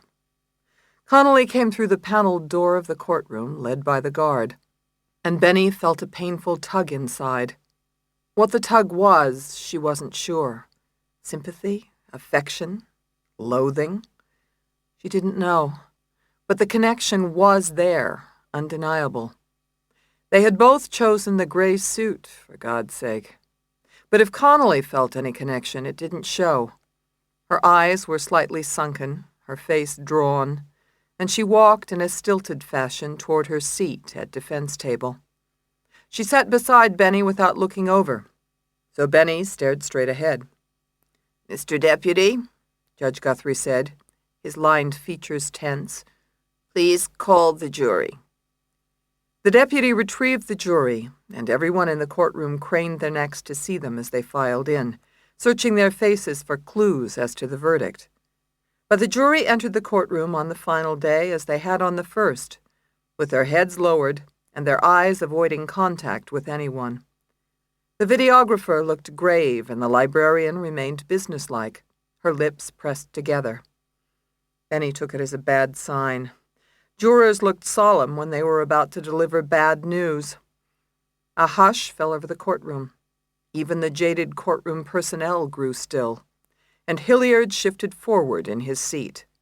Benny didn't miss the gesture. He was eager. He thought he had won a conviction. Benny felt sick to her stomach. Madam Foreperson, Judge Guthrie said, reading from a slip of paper on his desk, I have received a note indicating the jury has reached a verdict. Is that correct? The librarian stood up, resting a hand on the jury rail. It is true, Your Honor.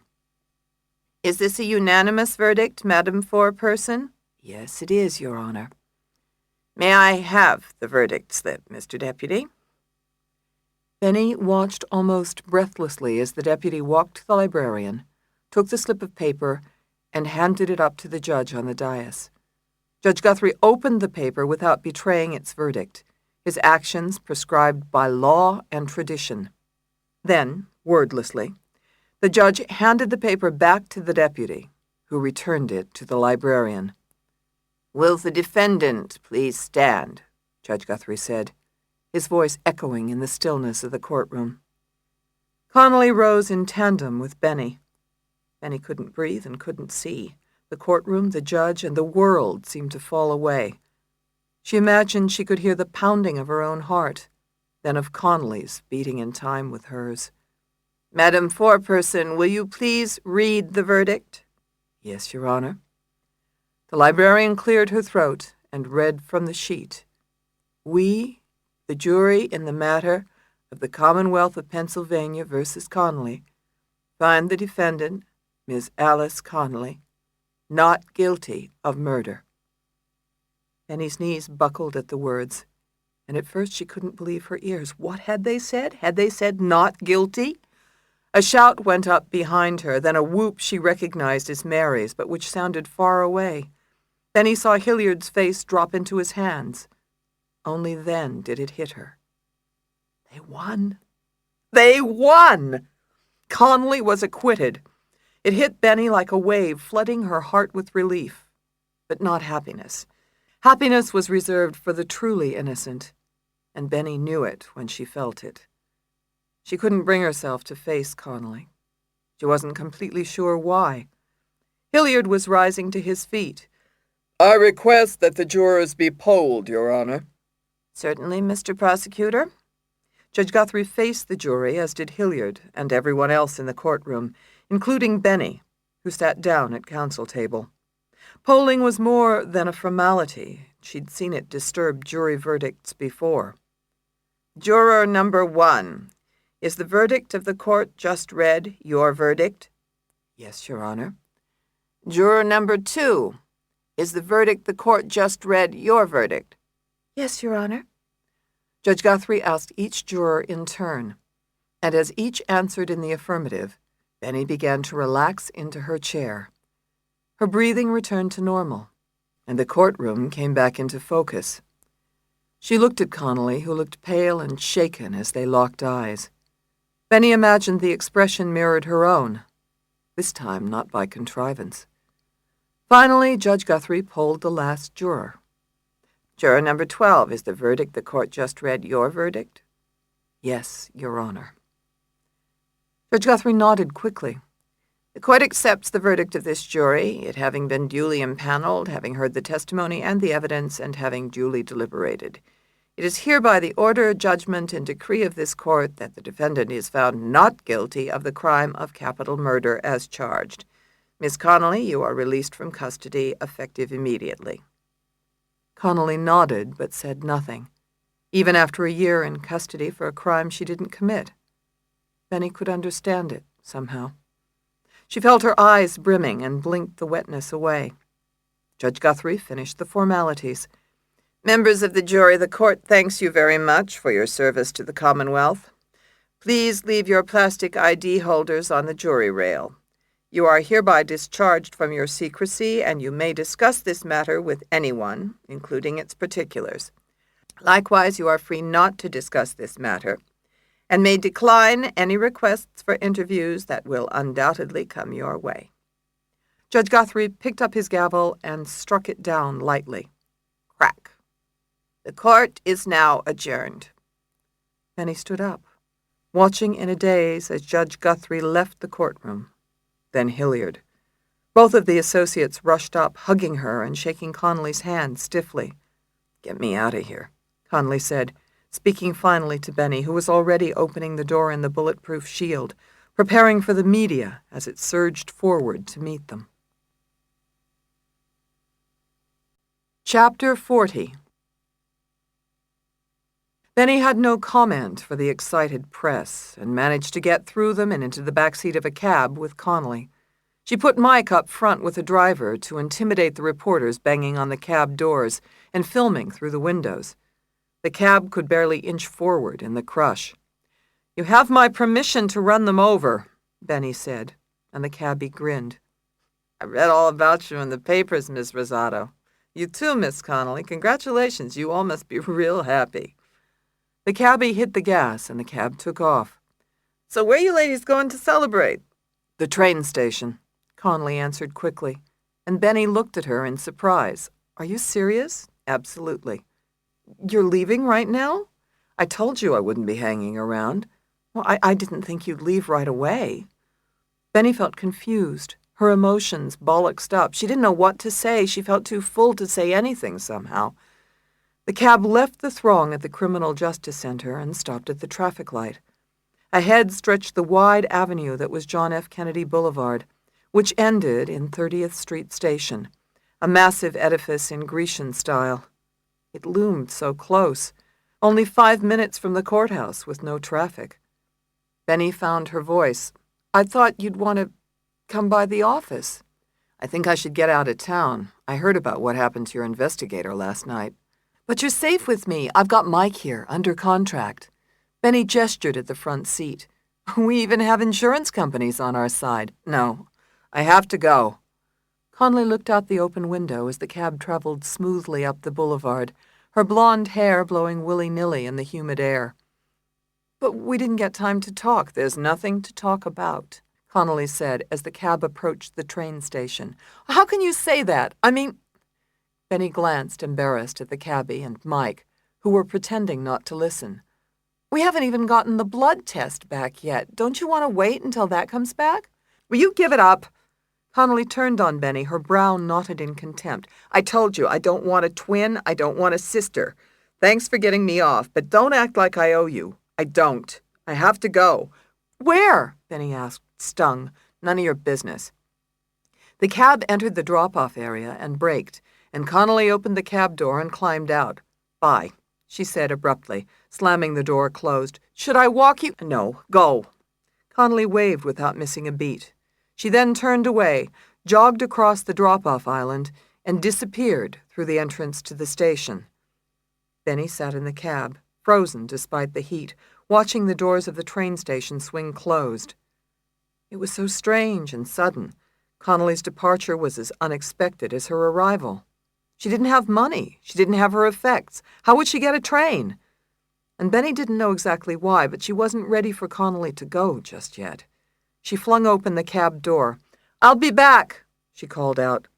"What?" Mike said, surprised. Then he got out of the car and went after her, but Benny was already flying into the station. Benny spun around in the cavernous concourse, her pumps pivoting on the marble. The walls extended almost 100 feet high, ending in a ceiling patterned with squares of carefully restored molding. Elongated frosted windows cast muted lighting on the lobby floor. The concourse was almost completely empty. The line at the information desk held only 2 students with backpacks. There was no business travel on Saturday afternoons, and few tourists arrived by rail. Connolly wasn't anywhere in sight. Where could she be? The ticket counter, of course. Connolly would need to buy a ticket, first thing. Maybe she'd had it planned, reserved somehow? Benny ran across a floor polished to a high sheen and hurried to the ticket windows. "Next agent available," read the lighted sign over the bank of windows. The white-shirted agents were helping customers. Connolly wasn't one of them. Maybe she was using a ticket machine. Benny scanned the machines in the area, then the telephones. Connolly wasn't in sight. How could she have gone so fast? Then Benny thought of it. The ladies' room. She took off for the bathroom behind the ticket counters. Benny chugged inside the rank washroom, her pumps clattering over the black tile floor. She looked under each closed stall door, but didn't see any familiar gray pumps. She went back to the mirrors at the bathroom entrance. "Excuse me," she said to a businesswoman applying blusher. "I'm looking for a woman, my twin. She looks exactly like me. Did she come in here?" "Not that I saw." "Thanks," Benny said, and took off. Maybe Connolly was in one of the stores, ringing the main concourse. She could be buying coffee, a snack, a magazine, gum even. With what money? Benny hustled across the lobby, noticing that she'd picked up Mike after the ladies' room. The large bodyguard jogged to Benny's side, his jacket open and his tie flapping. "Are we having fun yet?" he asked. "I'll check McDonald's, you check the bookstore." "Can't do that. Have to stay with you, the contract." "Then put on the afterburners." Benny scooted into McDonald's, but Connolly wasn't there. She checked the bathroom, then hustled through a large bookstore, a video store, a food market area, even a flower shop, all with a barely winded Mike in tow. Connolly wasn't in any of them. Benny double-checked the gates that went to New York, Washington, and Boston, even the suburban lines running west and north. No Connolly. Benny ended up, exhausted and panting, in the center of the concourse in front of a marble statue. Her suit was damp with sweat, and she raked hair from her eyes. She whirled around one final time. The lobby was completely empty. Connolly wasn't up, down, or around. Maybe she had simply run through the station and been picked up by someone? "I can't believe it," Benny said, as Mike came jogging up on the other side. "She's gone," he said, finally panting. "Well, she can't be." "She is. We looked everywhere." "We'll wait. She'll show up. She has to." "No, she doesn't." Mike laid a heavy hand on Benny's shoulder. "Listen, I've been in security a long time. Before that, I did private detective work. I can tell you, if somebody doesn't want to be found, they won't be." "We could wait." "She won't show up." "Well, shouldn't we wait?" Benny's eyes stung. Inside, she felt a sort of panic. "Mike?" "Time for you to go home," the bodyguard said. He looped a strong arm around Benny's shoulder and guided her out of the train station.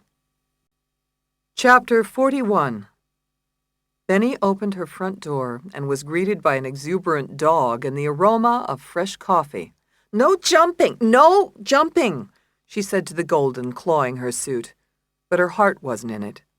In her hand was the day's mail, which she had retrieved from the slot when she unlocked the front door. There were the usual catalogs, bills, and a People magazine, but it was the last business letter that made her breath catch in her throat.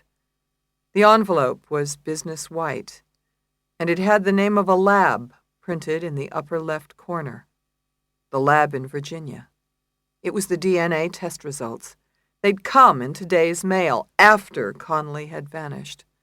"Benny?" Grady's voice came from the living room, over the whine of an orbital sander losing power. He appeared after a minute in a gray t-shirt and jeans, with a coffee mug in hand. He set it down the moment he saw Benny's face. "Honey, you okay?" Benny faced him, uncertain. She hadn't seen Grady in so long she'd almost forgotten what he looked like. Mostly he looked appealing. Curly fair hair, round gold glasses, an intelligent smile. A puzzled expression, but distant. "I think I'm okay," she said, and he cocked his head. "You won the case. Congratulations." Grady's arms flopped at his sides, but he didn't move to kiss her. "I was thinking maybe we could go out, celebrate, get reacquainted." "Look." Benny held up the mail. It was hard to speak. The dog danced at her feet, then plopped his butt sloppily on the plywood floor, his tail thumping hard. "The DNA test." "You're kidding." Grady brushed his hand on his jeans, leaving sawdust handprints on his thighs. "You want me to open it for you?" "No." "You sure you want to know?" "Sure." Benny looked at the envelope in her hands. "I didn't go through all this not to know, right?" Grady nodded. "Sit down, then." Then he looked around. The room was a dark shell of lath and plaster. Tile for the new kitchen was stacked in boxes in the center of the plywood floor. "We don't have a chair." "An excellent point." Grady pulled over a box of tile and Benny sat down. "Okay." "Okay." Benny tore open the envelope. A single sheet of paper was inside, reminding her of the verdict sheet earlier in the day. In court, she had known what she wanted the verdict to be. This time, she was less certain. Benny extracted it from the envelope and opened it up. Well? Grady asked, standing apart from her, his hands resting on his hips. I can't tell. Benny squinted at the paper, which contained a large table. Twin Analysis, said the title. There were 5 entries of what looked to Benny like gobbledygook in columns on the left. CRIPS 194, CRIPL 427-4, CRIPL 159-2, CRIPR 365-1, CRIPL 355-8, P144D6. The numbers swam before her eyes. At the bottom of the page was a doctor's hasty signature, over a line that read, Molecular Diagnostics Laboratory. Christ, I can't understand it. Let me see. Grady stood behind her and scrutinized the paper over her shoulder. It isn't very clear, is it? You'd think they could make it easier. Benny read across the columns of 4-digit numbers under Sample A and Sample B, and noticed something striking. The numbers matched. She read them again, her heart pounding. Grady looked up from the paper. You're twins. Lord, you're really twins. Benny swallowed hard. She had known it inside, but confirming it boggled the mind. Oh, I couldn't get this yesterday, she said, her voice almost a cry. Why didn't I tell him to fax it? She's gone now. Connolly's gone. What? Grady asked, and Benny told him the whole story while he settled onto the plywood floor, Indian style, and listened quietly. He fetched coffee for her, and Grady interrupted with only a few questions, managing to learn more than she wanted, and even more than she understood. By the end of the conversation, Benny felt better, but restless.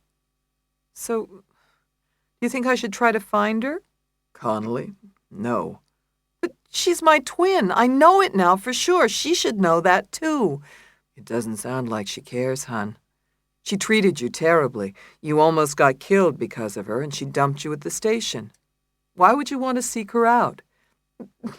Because she's my sister. And what of it? Grady asked softly. She's my family, my blood, and right now she's the sum total of it. She gulped her coffee, not wanting to cry. You know what I think, Ben? I'm not like you with this blood thing and all. Maybe it's because I'm not Italian, I don't know. Grady pulled his legs up to his chest, looping long arms around his knees. Bear slept soundly next to him, curled into a cinnamon-colored donut on the plywood. I have a different view of family than you do. What do you mean? My brother is a jerk, you know that. A materialistic, mean-spirited jerk. He's not family to me, even though he's my only brother. That's not good. It's the way it is. Grady shrugged, his fingers still interlaced. I don't feel tied to him just because he's my blood and shares my genes. Who's your family? Family is who you feel close to, who you love, and who loves you in return, gives to you. You aren't stuck with a family you're born with. At some point, you grow up and choose your family, Benny. You make it. Benny fell quiet, considering it briefly. The only sound in the room was the dog snoring. I don't buy it. I like that bright line test. Either you're blood or you ain't. I know you do, but it doesn't work, does it? It gets you into trouble I needn't detail. Is that a fancy way of saying I told you so? She asked, and Grady laughed, which reminded her of how much fun it was to make him laugh. But you had to talk first to do it, and to be around each other. Could they be, again? So, who's my family, under the new, improved definition? You tell me, it's your family. Then he thought a minute. Oh, I guess Hattie, my mother, and you.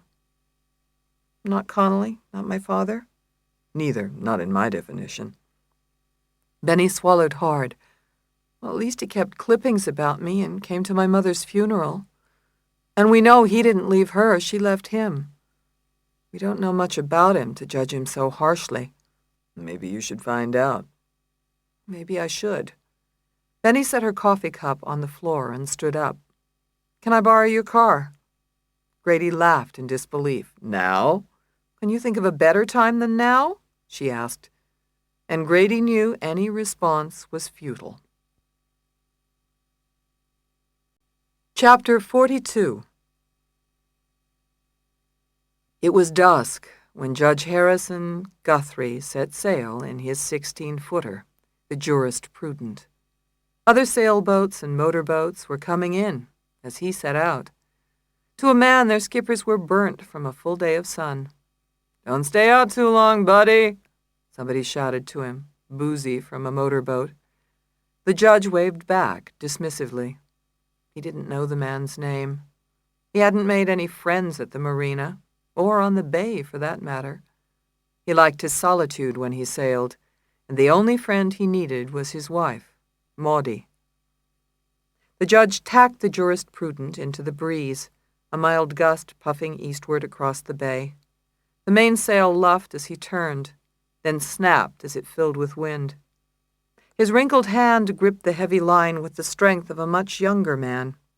He'd left the city after the Connolly verdict, stopped home only to change into his clothes, and kiss Maudie goodbye, one solid peck on the cheek like a rubber stamp. He'd been tempted to kiss her on the mouth, but it had been so long since he'd done that she would have found it odd. Then he'd driven down for a quick sail, as was his habit on the weekend. Maudie didn't suspect anything. The judge looked at the sky, his hand on the tiller, and the boat parting the water with ease.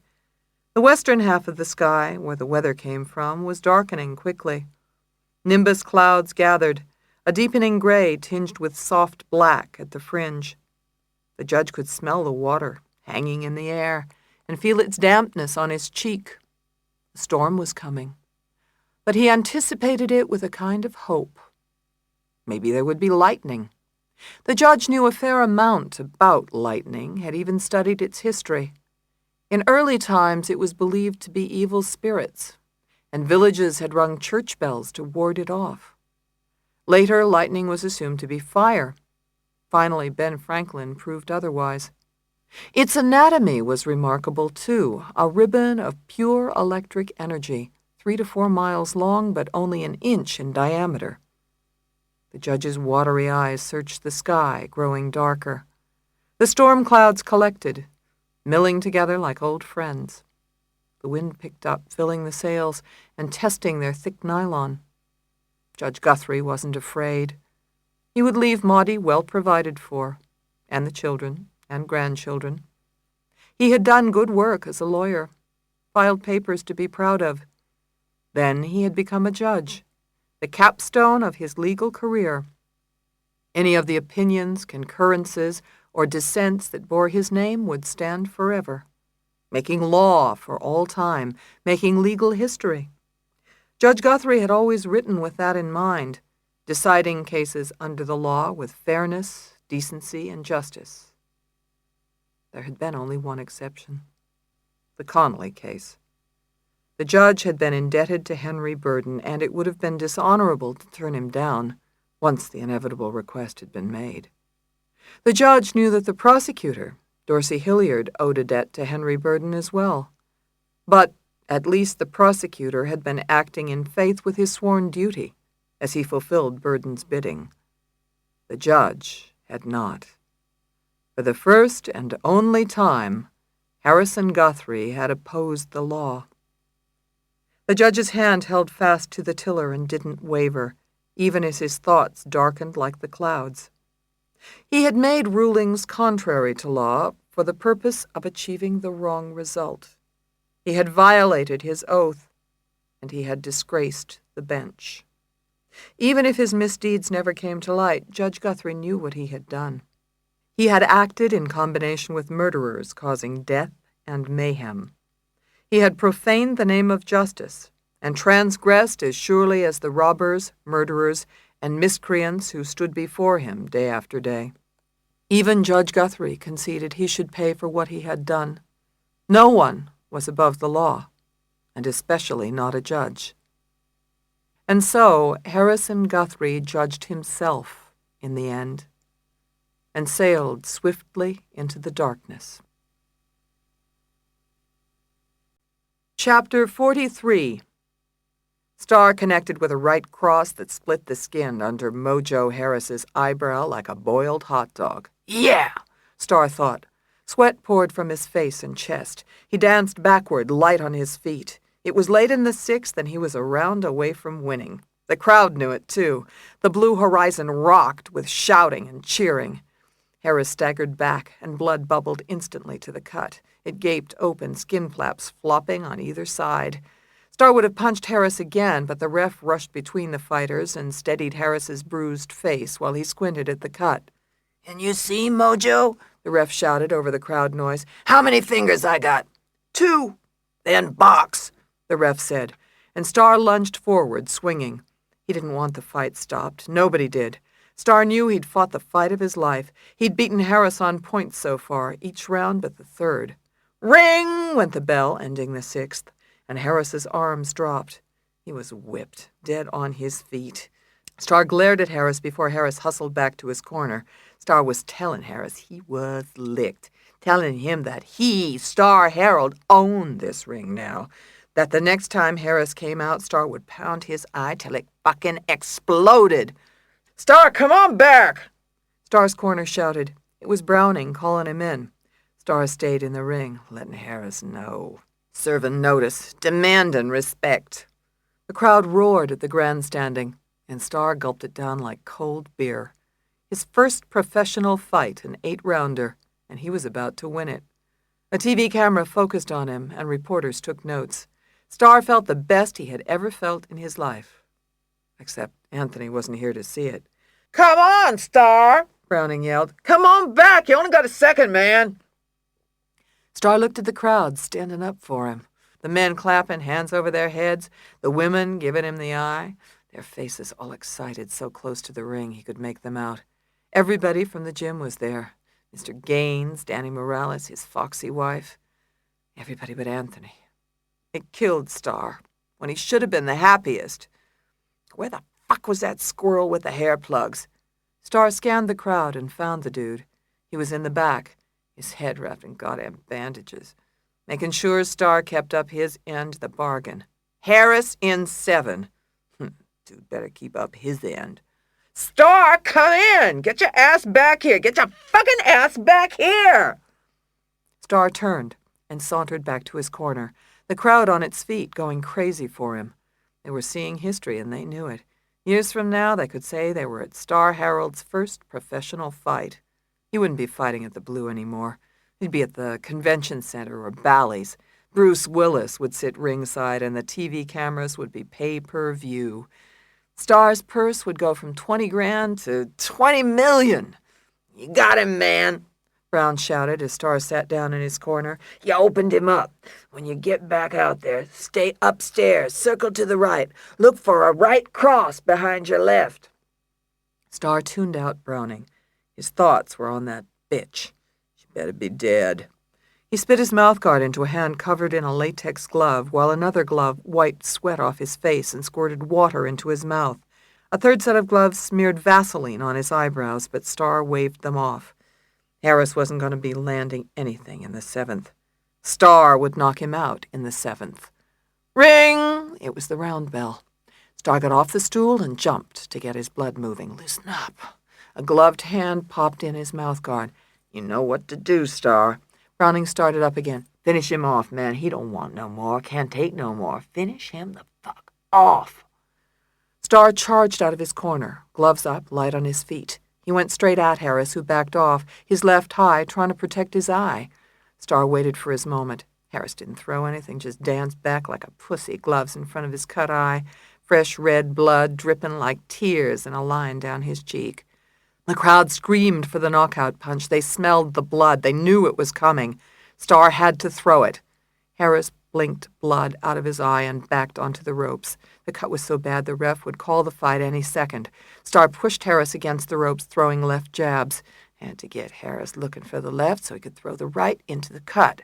Starr stayed patient. It drove the crowd crazy. The TV cameras rolled. Suddenly, Starr found another way. He caught Harris with a left uppercut to the gut. Harris dropped his right arm, covering up. His left was still high, but he was open. The crowd screamed as Starr followed with a left hook to the temple. Harris took one step back, then slumped forward to his knees.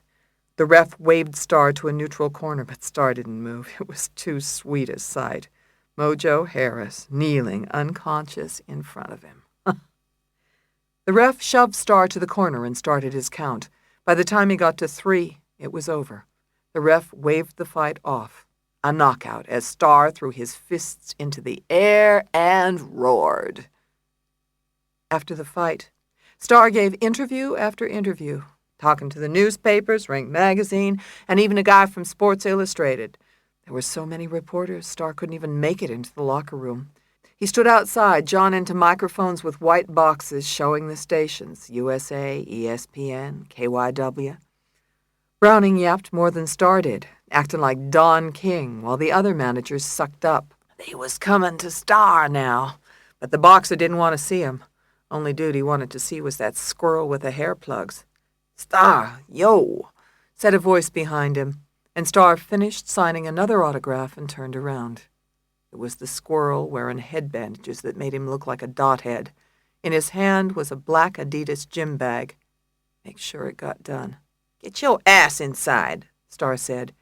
He opened the dressing room door, shoved the dude, and shouted at his people to clear out. He locked the door behind them and faced the dude alone. "You do that, bitch," Starr demanded. "Man, you were unreal. I never saw a fight like that. You could take anybody. You could be the champ." "I am the champ, motherfucker. Answer me. Tell me that bitch is dead." "She's dead, man. She's history. And you just made me and my boss a shitload." The dude was smiling like an idiot, but Starr wasn't. "How I know you did her? You bring the proof?" "Sure, I got it, just like you said." The dude reached into the gym bag and brought out a crumpled paper bag with a greasy stain on the bottom. "Here, look." Starr leaned over and peeked into the bag. The sight turned his stomach. In the bag was a mess of blonde hair matted with blood and stuck to a bloody scalp. The skin on the scalp was so white it could have been a doll's.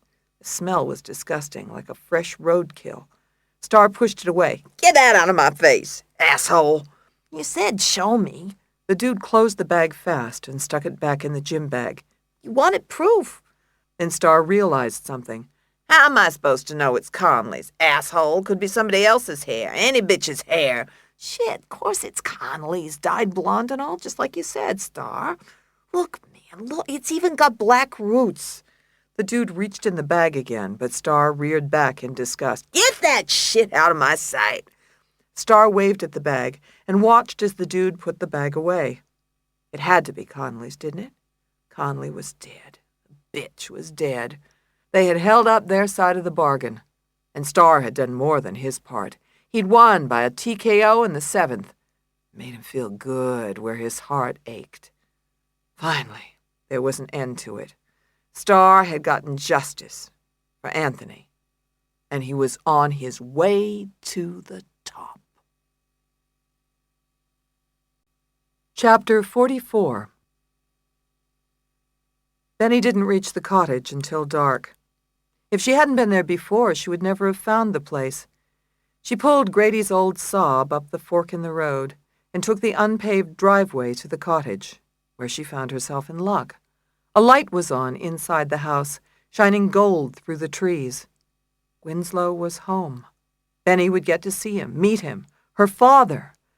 She cut the Saab's headlights, leaving on the low beams as she drove closer.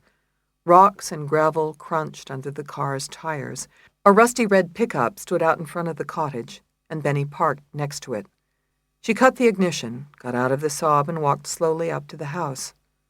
On the way, she found herself patting her hair and smoothing down her suit skirt. Might as well look nice. Benny stood in front of the screen door, summoning her nerve. From beyond the lighted screen came the unmistakable sound of a man humming. Benny felt oddly delighted. Her father was humming. What was the tune? She inclined her head toward the screen, and a brown moth fluttered away on dusty wings. She didn't recognize the song. Then the humming stopped abruptly. "Eh? Somebody there?"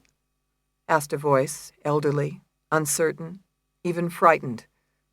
It touched her unexpectedly. "It's me, Benny Rosato." "Huh?" There was the sound of a dry cough, then footsteps shuffling softly. In the next minute, a long figure filled the dark door and opened it wide. "Hello," Benny said, backing the form into the dim room until the lamplight illuminated Winslow's face. His mouth was full, and his face was lean, lightly tanned, with feathery crow's feet. His eyes were large, round, and as sharply blue as Benny's. They struck her at once as so familiar, even behind their drugstore eyeglasses, that she impulsively threw open her arms and gave him a hug. "No!" he shouted, throwing off her arms and recoiling suddenly, knocking an astonished Benny almost off balance.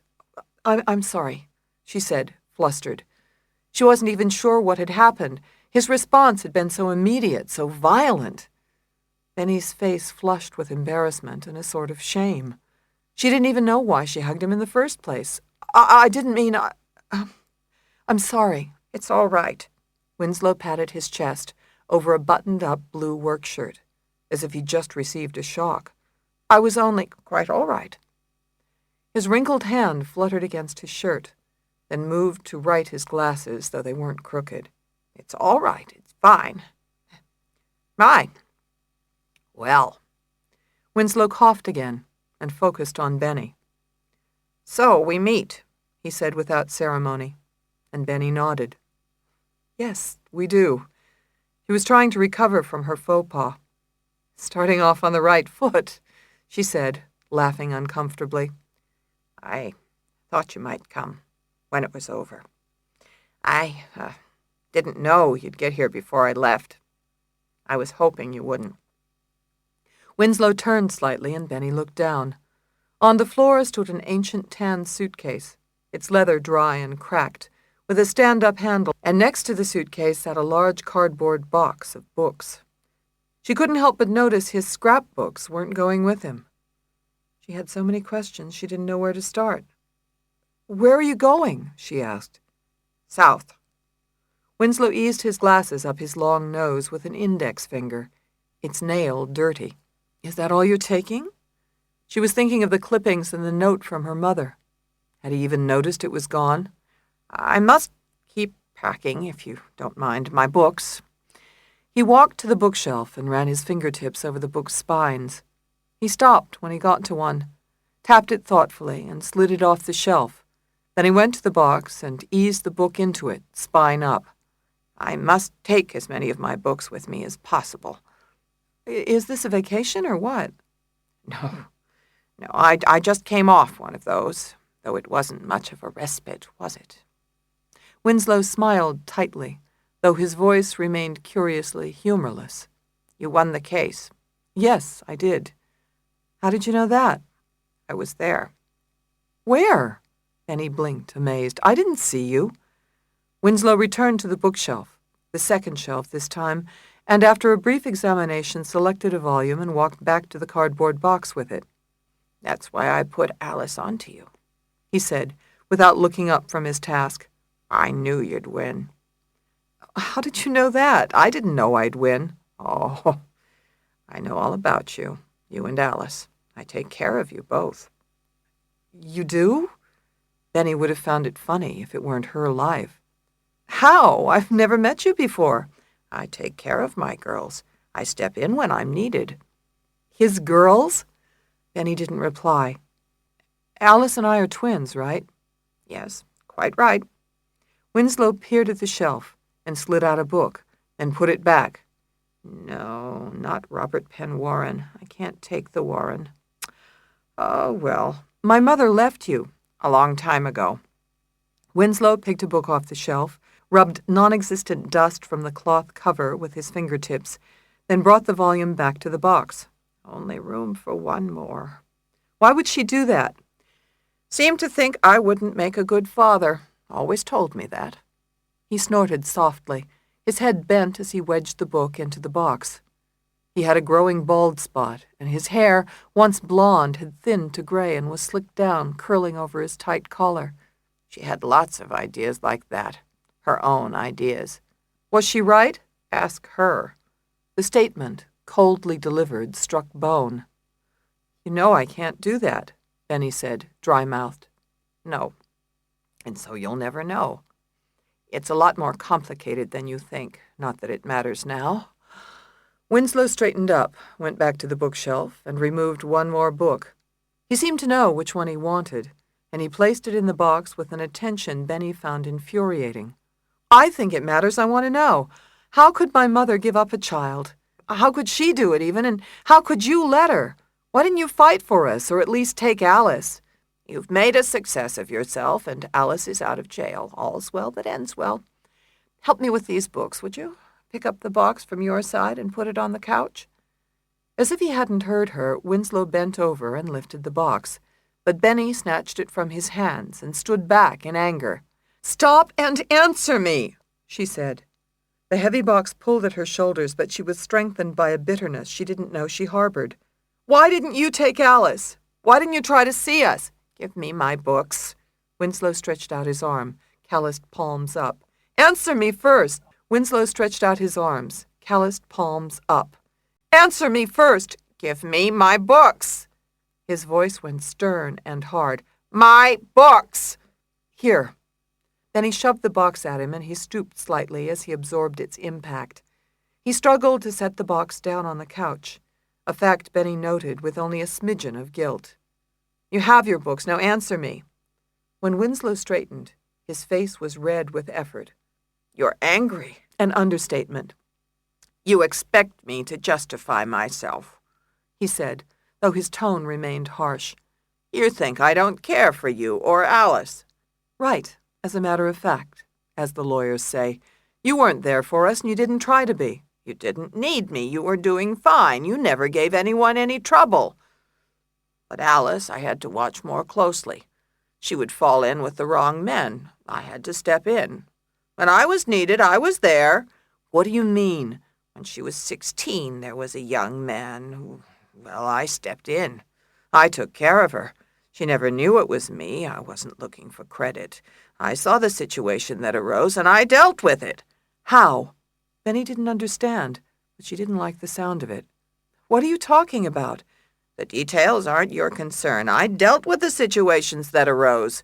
When her most recent situation arose, I dealt with that too." "What recent situation?" Benny asked, too edgy to be exasperated. "With that detective, that Della Porta.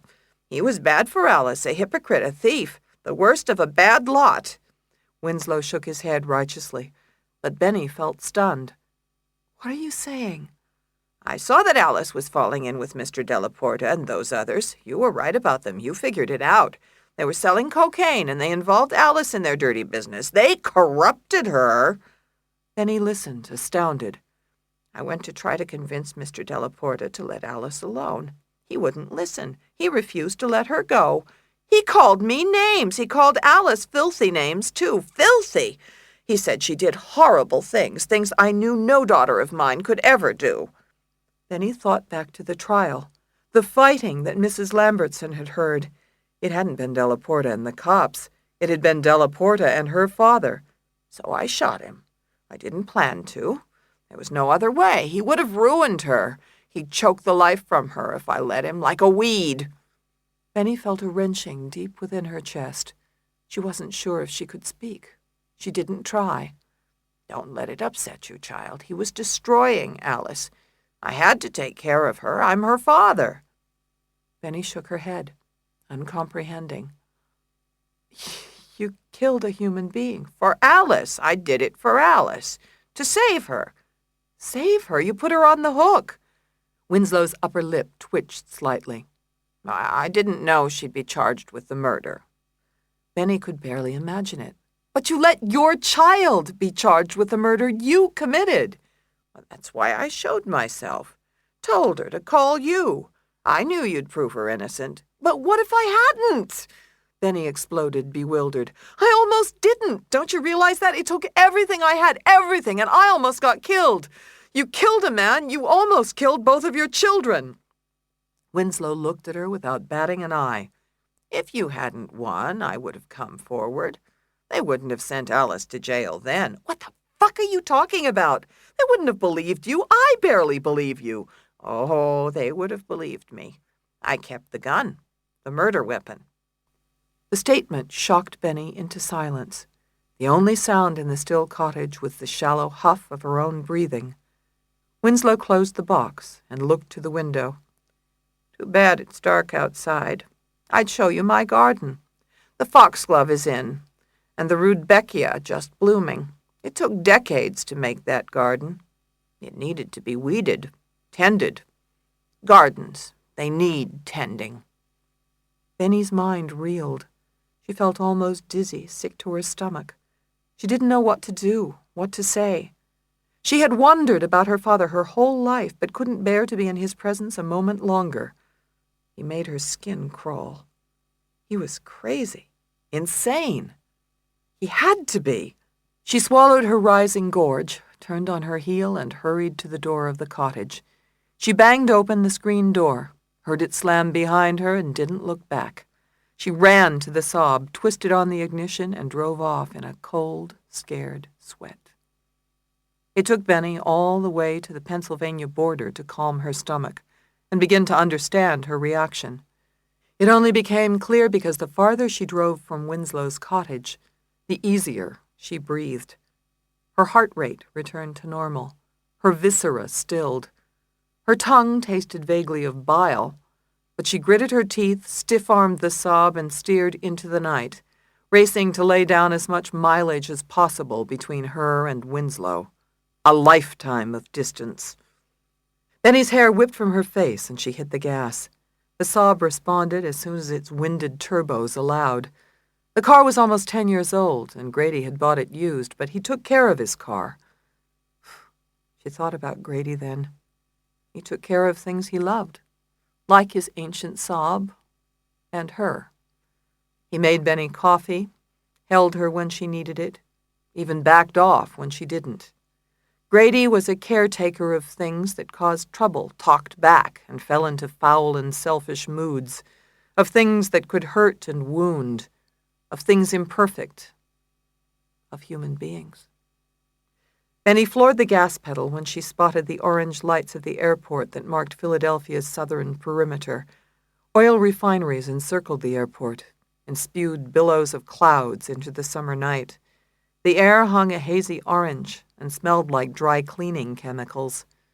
Still, Benny felt the urge to go faster, to get to Philly, to a city that smelled like a catalytic converter, to a house that had boxes for furniture and exposed lath for wallpaper, to a man who loved her and took care of her when she needed it, to a dog that would never, ever come when he was called.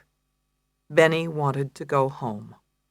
So she drove as far as she could from her father, as fast as she could go, and sped home, there to meet her family for the first time. That was Mistaken Identity by Lisa Scottoline, read by Kate Harper. We do hope you've enjoyed listening to this Sound Library audiobook. For more information, please contact us at BBC Audiobooks America, P.O. Box 1450, Hampton, New Hampshire 03843-1450, or call us at 1-800-621-0182.